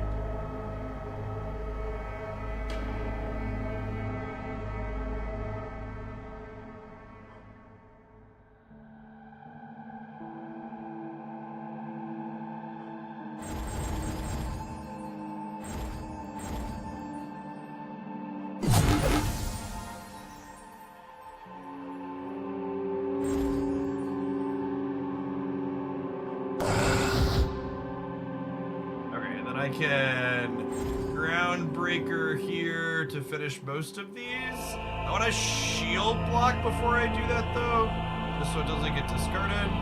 Well, I guess it only gives 2 though, right? So maybe I actually...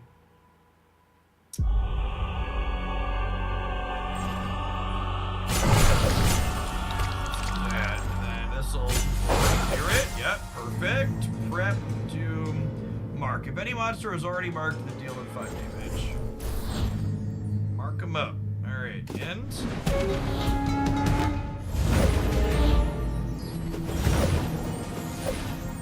Shrapnel seems kind of not that balanced yet.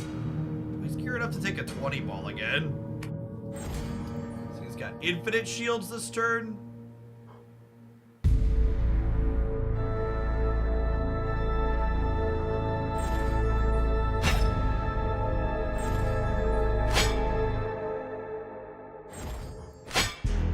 That's all I got. Alright, talent arrows. Might actually be good here, actually. It'd be nice if we get out of here without him taking the full big hit.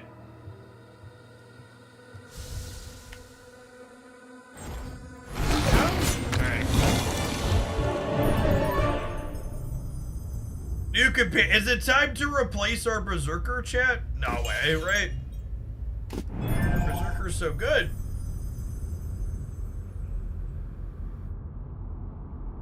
Two block to all your heroes after you kill a monster. Okay, well now he could enable his own dread. Battle Juice. Get 5 stamina.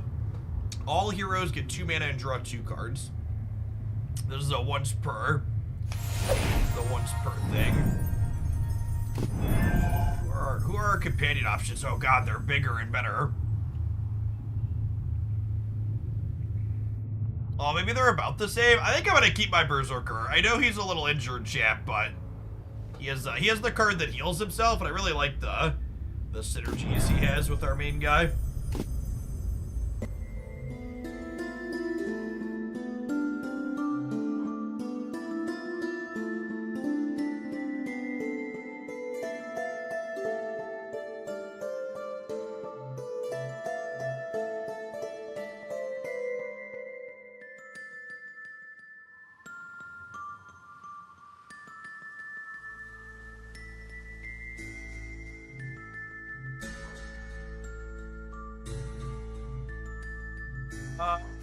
Slash sounds good.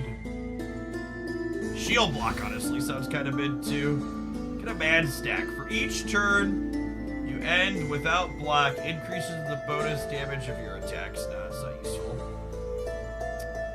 Exchange Mighty Blow for Counter Strike. Deal 1 damage to the monster if the monster attack leaves you with block. Nah, it's not useful. Sugar, we're going down.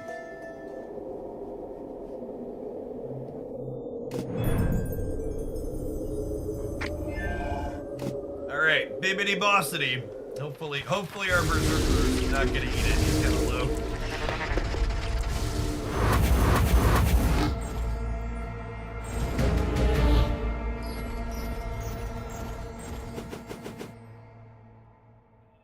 That's a lot of damages to start, Chip.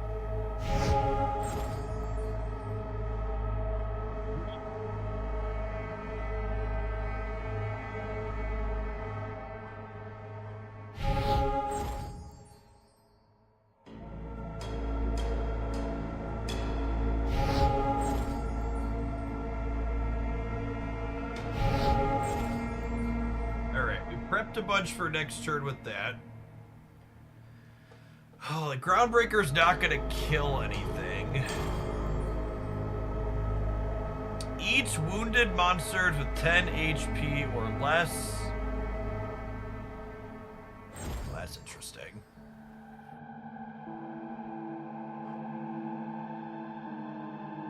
I probably want to slam over here. Putting damage on these every turn seems important.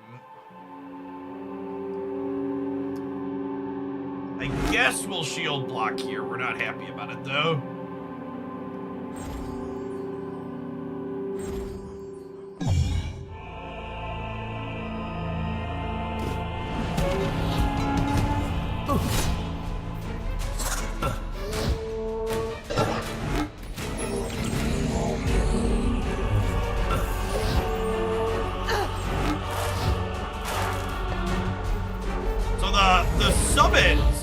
Actually really good for our build, because if this Storko hits an AoE card, we'll be able to clean a bunch of them out. Not rip.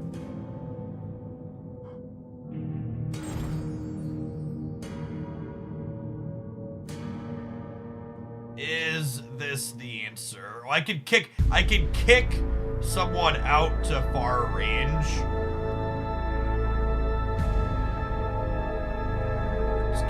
no, he's attacking.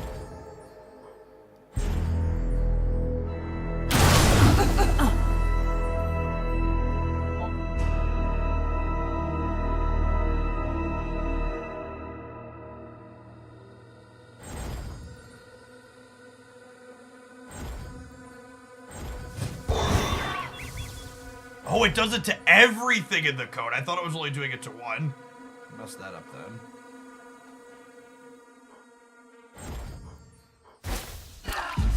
That out. You.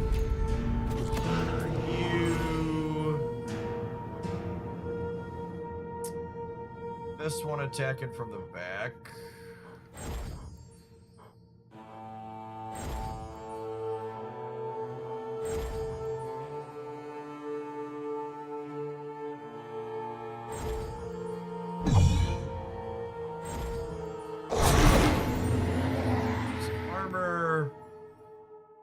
I haven't put Memento on yet. Let's do that. We were missing that last game. Heavy sword. Up. Give her some blocks so she doesn't take a hit here. These Dorkos are down to 5, so.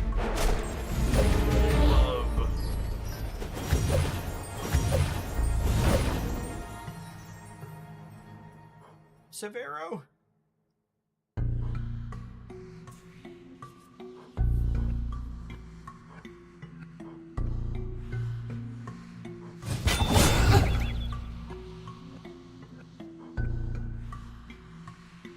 All stunned. Simply stunning.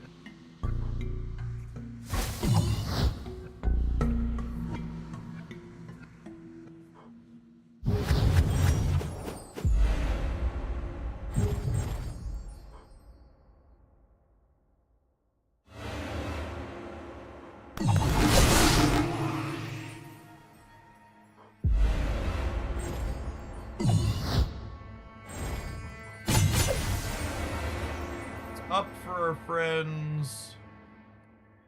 I don't think I can punch through any of these. That's only 5. I think I'm just giving her some block here.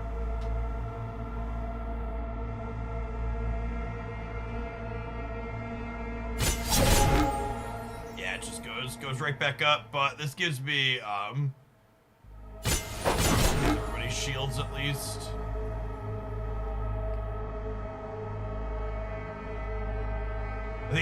These Talon arrows just literally do nothing because these do 5 shield every time they're attacked.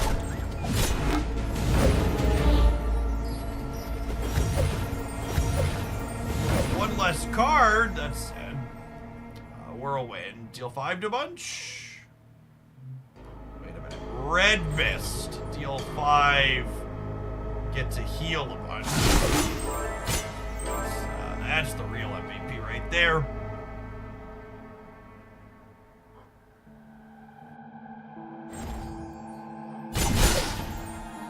That one.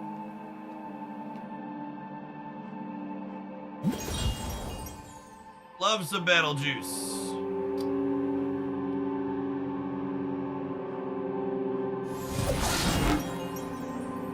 Got 5 shield now. This is up to 50, right? Yep. Leo. 3 gems, a new card. Deals 8 damage minus your current block and then discard all skill cards here. Well, that's not good. Marked. If any monster is already marked, deal 1 to them. None of these look very good. We'll skip.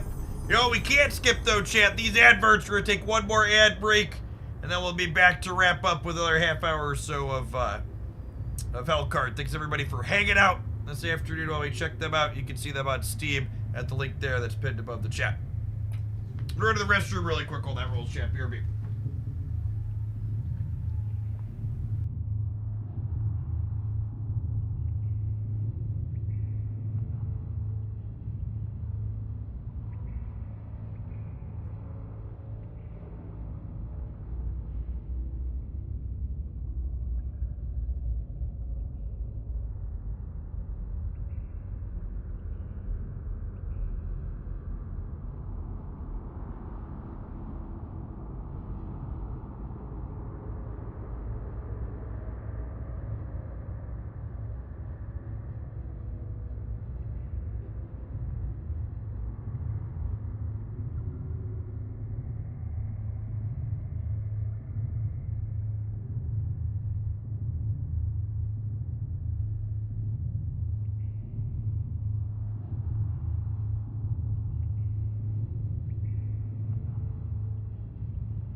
that.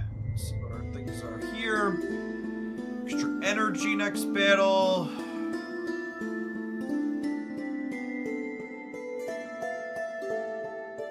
Patch up wounds. I wish I could heal my teammates here.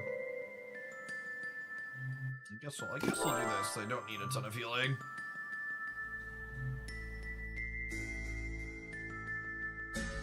Headset. What's this headset again? This is a Bose Quiet Comfort something or other. It's a good headset. I enjoy it.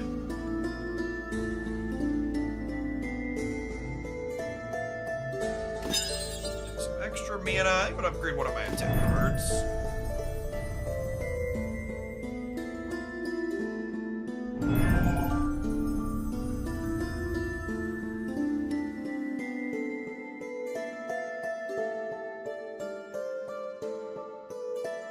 Honestly, all of these seem worse than the other ones. I might just run the Mighty Blow up into another Groundbreaker here. Options on initiative. Deal 12 damage, lose 1 HP. Now that's great. Take that one for sure. Health total is a resource.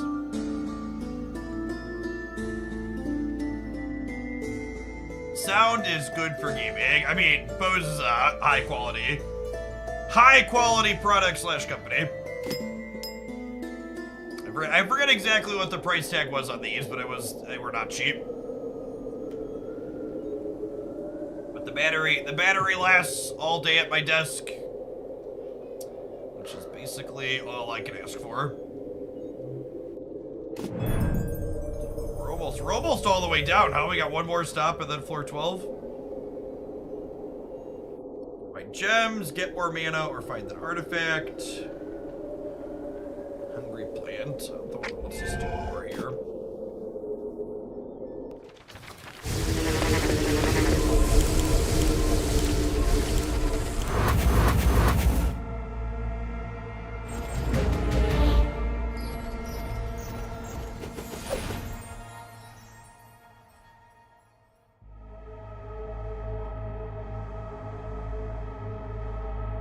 Stamina, all heroes get 2 mana, draw 2 cards. I think I'm gonna open on that. That's what I'm looking for. We're looking for Dread. I'm looking for Momentum. Perfect opener for us. So much damage coming in on it. Wonder how this game is co-op. So I would assume that instead of you controlling multiple characters, you'll have other friends that play each of the roles, because these characters kind of like upgrade and do stuff at random in the different locations that you go to. Or I don't know, it's probably not random, it's probably programmed, but I would assume a human would optimize a little better.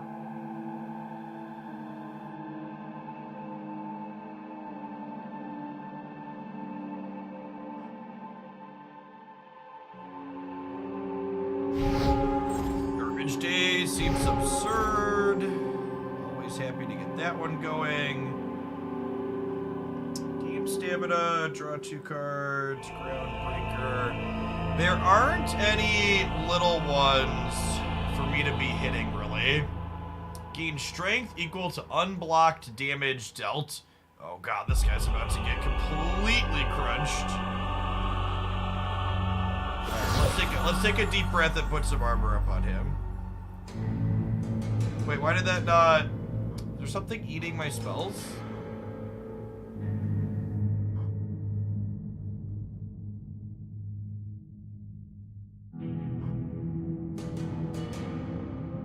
We'll put some shield on him.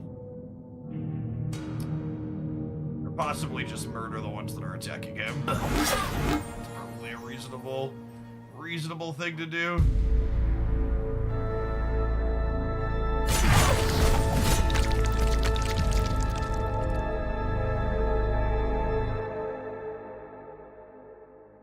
Grower for you at this game. Yeah, you can check out Hellcard using the link over to the Steam page there.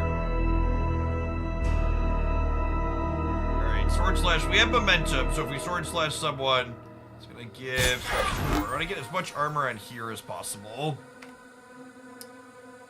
or potentially kill the things that are hitting him. Although every time we hit this one, it gets a little bit bigger.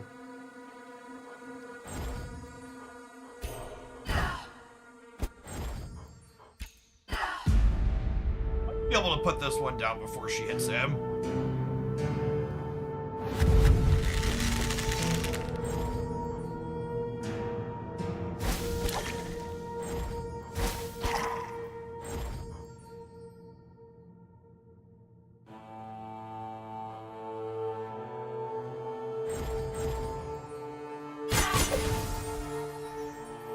Bunch of armor, we're out of resources all around, and turn not too bad, only 5 there.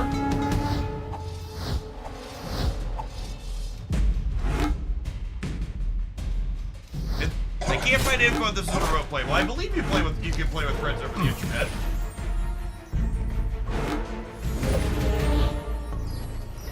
Let me check my FAQ doc. I feel like it would be a miss if you had to be local. Where is it?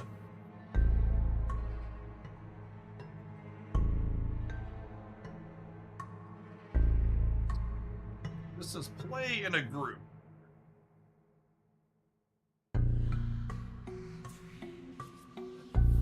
Yes, you can. The scene page says online co-op. There you go. Perfect. I think we're gonna need all of the armor possible, so I'm gonna play another momentum here.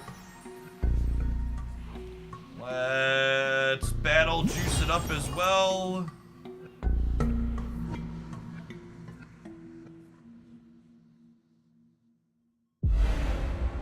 Yeah, what do we got from our other friends here?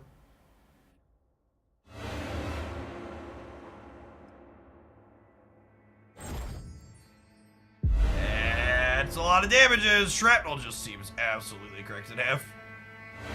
I might kick someone out of here first, though, so we do more damage to them. Let's go kick you out, so then Shrapnel does more. It's doing 12 to everybody on the outside. Just click that first and get them low.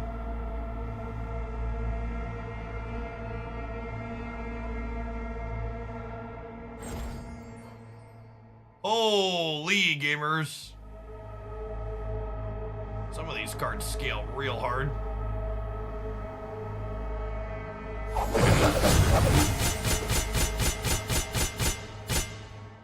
Alright.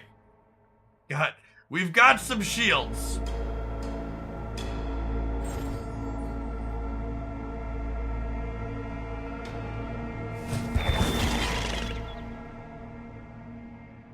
Feeling good about the odds. I'm interested to see how hard the boss is gonna scale up on us.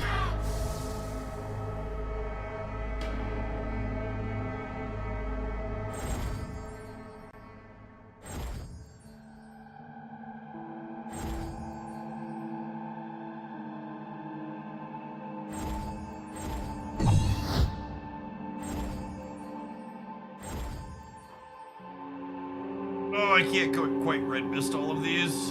Sad.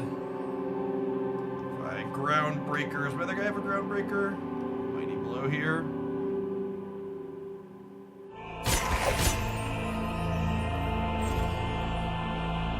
Alright, we kill all 3 of those, which lets him heal a bunch too. It says 22 shield. Can I get one more shield somehow? I don't think so. God, we're so close.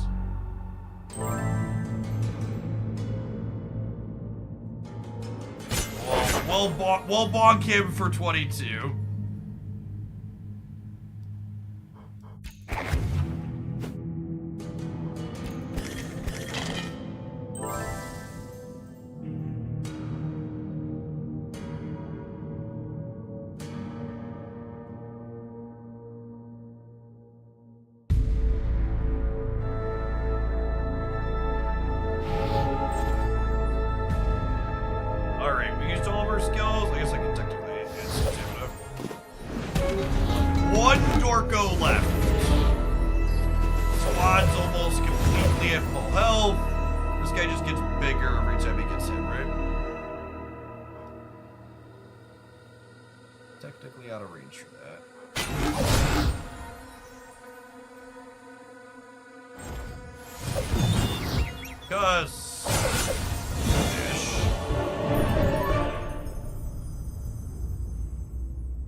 I don't know about Steam Deck support.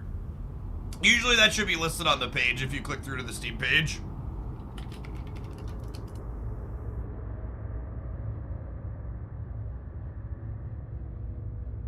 Listed at Steam Deck verified. Perfect.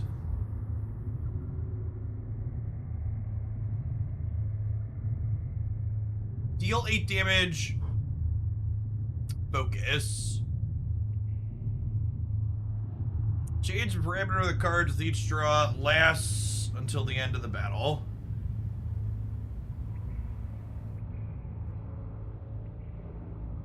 Oh, so every time you draw it, it goes down 1. Got it. I'll take that then. Deal 8 sounds good. Into the game a little bit. Okay, we're mostly full. All heroes get 2 block at the start of each turn is honestly, I think, just phenomenal. That one has seemed insane. I want to remove 2 dead cards. I think these shield blocks have been real mid. Just gonna... Actually, let's get rid of the flow, because it's just like bad momentum, right?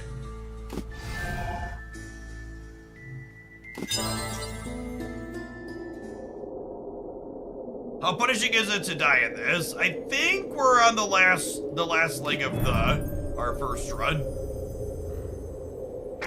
Final boss. The final countdown.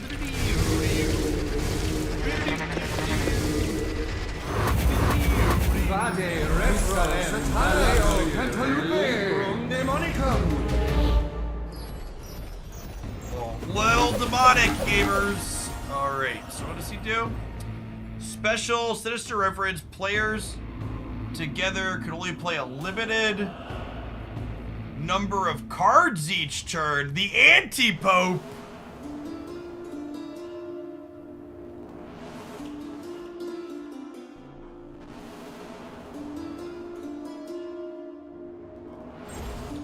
What's the limited number of cards? I feel like that's super relevant. How many cards can I play?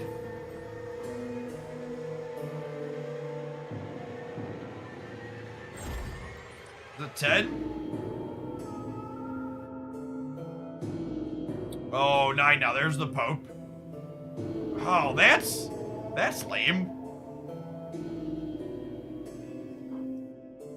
Makes Battlejuice a bit worse.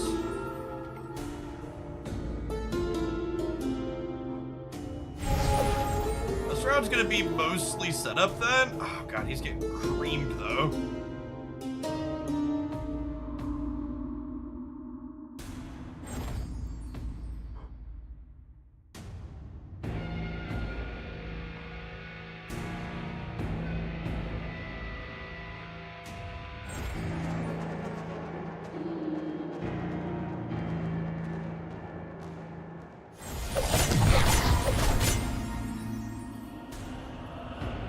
Taking 19.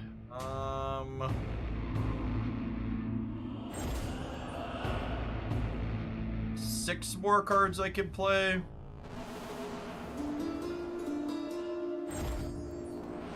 Shrapnel.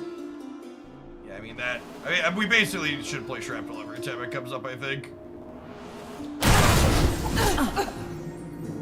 Just clean them out.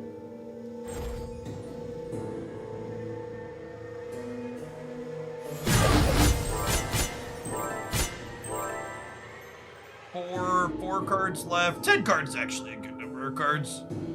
Probably fine.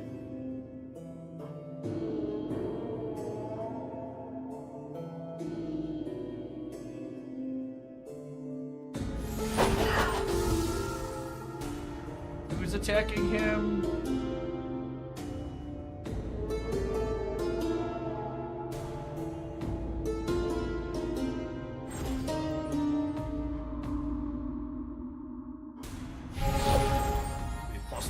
Right? Yep. She's down to taking 7. Put that down. I like it to play one more card between my people.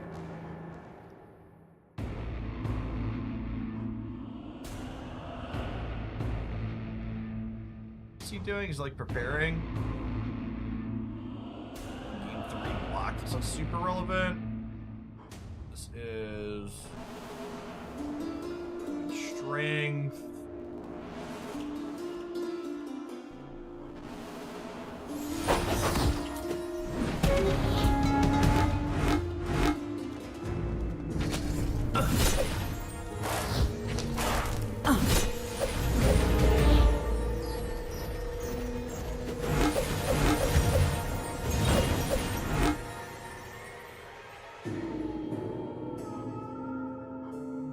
Okay.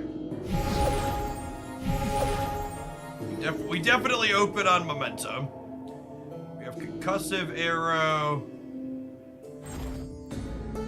Deal. Concussive arrow kills both of those ones on the outskirts. I think I want to hit these Dorcos. They were going to be attacking. Is currently taking 20. That's probably not ideal. Oh, maybe I should have concussed him, actually. That was probably the play.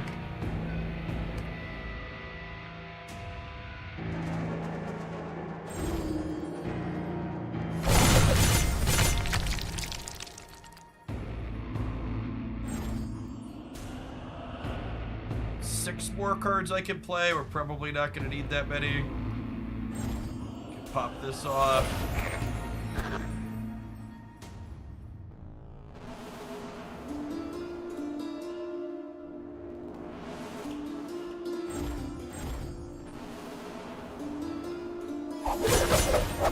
Gives us some more armor.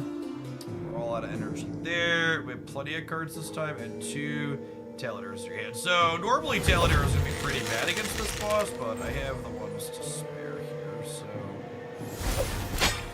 guess we'll pop them up.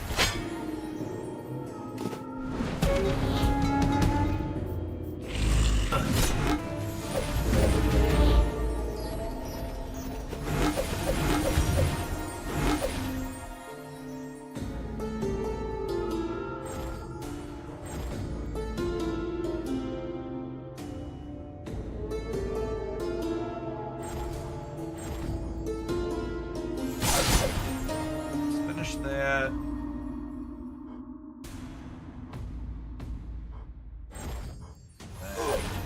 Start crunching the anti-pope.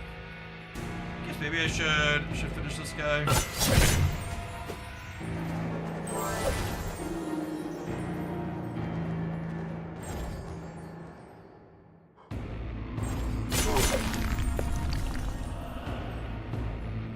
Don't do anything. He's out of energy. Do we just have him stun locked at this point then? No. The one thing gives us a concussive arrow at the start of each turn.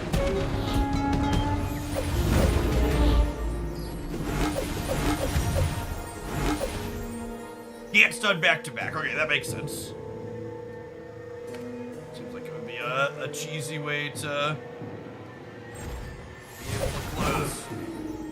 Okay, yes, they resist this on the second time around. That's good.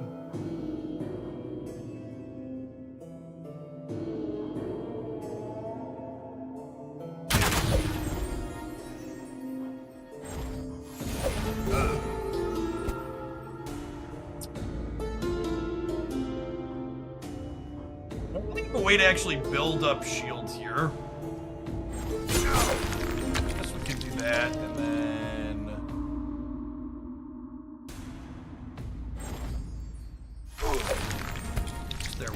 once all the little ones are dead, we run out of ways to build the shield.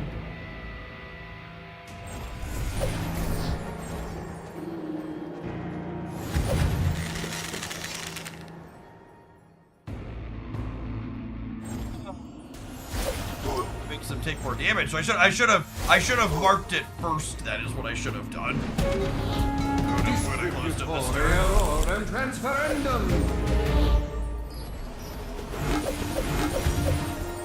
Hey, what's going on, Sparkles? Yeah, this is a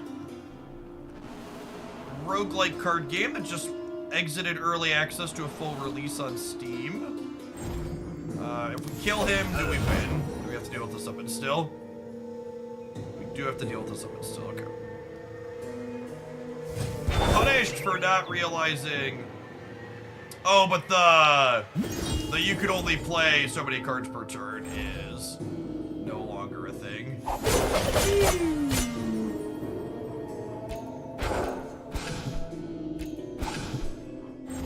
Once the big boy is dead. Come down real easy.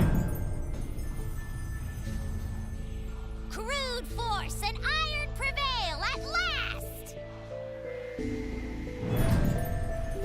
Endless mode unlocked. You can choose this in the menu. New class. Alumnus of the same university as the mage. Engineering department supportive, even if looking down at magic as an easy way out. Where is this stuff coming from? From now on, you can create characters with custom torment level modifiers, higher difficulty. Heimerdonger, doomed. How did you find this? Ted didn't stop me before and won't delay me now.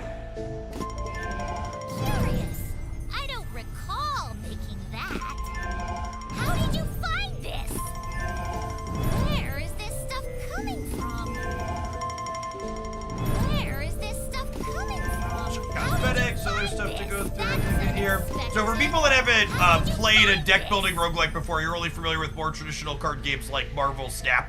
Basically how this works is, our character in the deck that we go through, you get through your run and you either die and then you're done, or you get through it, beat it, and you collect experience based on how far you got, and then your runs are different with the types of cards that you have access to drafting, or the types of classes that you play, and other difficulty modifiers and stuff. How did you find this? How did you find this? Oh, and these are, so these are different things, so like now there's a Frostmancer. There's other companions that you can get for future runs now that we went through. And I assume in terms of complexity, these other ones scale up a little bit more than like the first couple that we saw here. Well, I was pleased with our synergy. You finish your run, your hero is victorious, but the world mysteriously reset to before their quest. Was it all a dream? Another hero you can create to try and follow their footsteps, see if they stop this cycle. After each finished run, you unlock new cards and artifacts for your future heroes. Kind of like Slay the Spire. So yeah, so it's a deck building roguelite similar to Slay the Spire, with one of the, I think the two noteworthy differences is there's a board / positional element to this one, and then there's co-op multiplayer. So I was playing single player, so I had control of all three of the characters, but you can play online over the internet with friends, each controlling a character, is my understanding, up to 2 other people. That is going to, looks like we just rolled past 5 Central. That's about my cue to go ahead and log off for the day. Shout out to Hellcard for sponsoring the stream today. If you want an easy way to support my content, you can check them out there using the game site link in chat that forwards you to the Steam page. Even if you're not picking it up today, you can wishlist it there as a way to keep it on your mind. I'll let the sponsor that they had people checking them out. It is fairly cheap. It's an indie game price. It's $20 full price. It's currently on sale for $15 and some change. So check it out if you enjoy single player. I can't even say, usually I say single player deck building games, but PvE deck building games where you can even co-op. Hey, Lady Levanis. Yeah, what's this doing? Good. All right, should we raid someone on our way out the door? There's probably someone on my list, Marvel Snap, who we can raid into, or we can raid into someone. Is someone else streaming in the Hellcard category? Let's do that.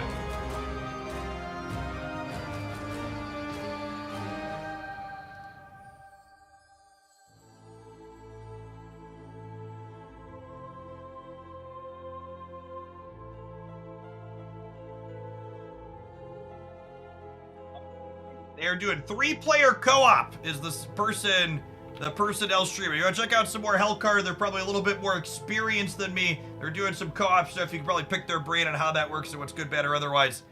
Thanks for out. Enjoy your weekend, folks.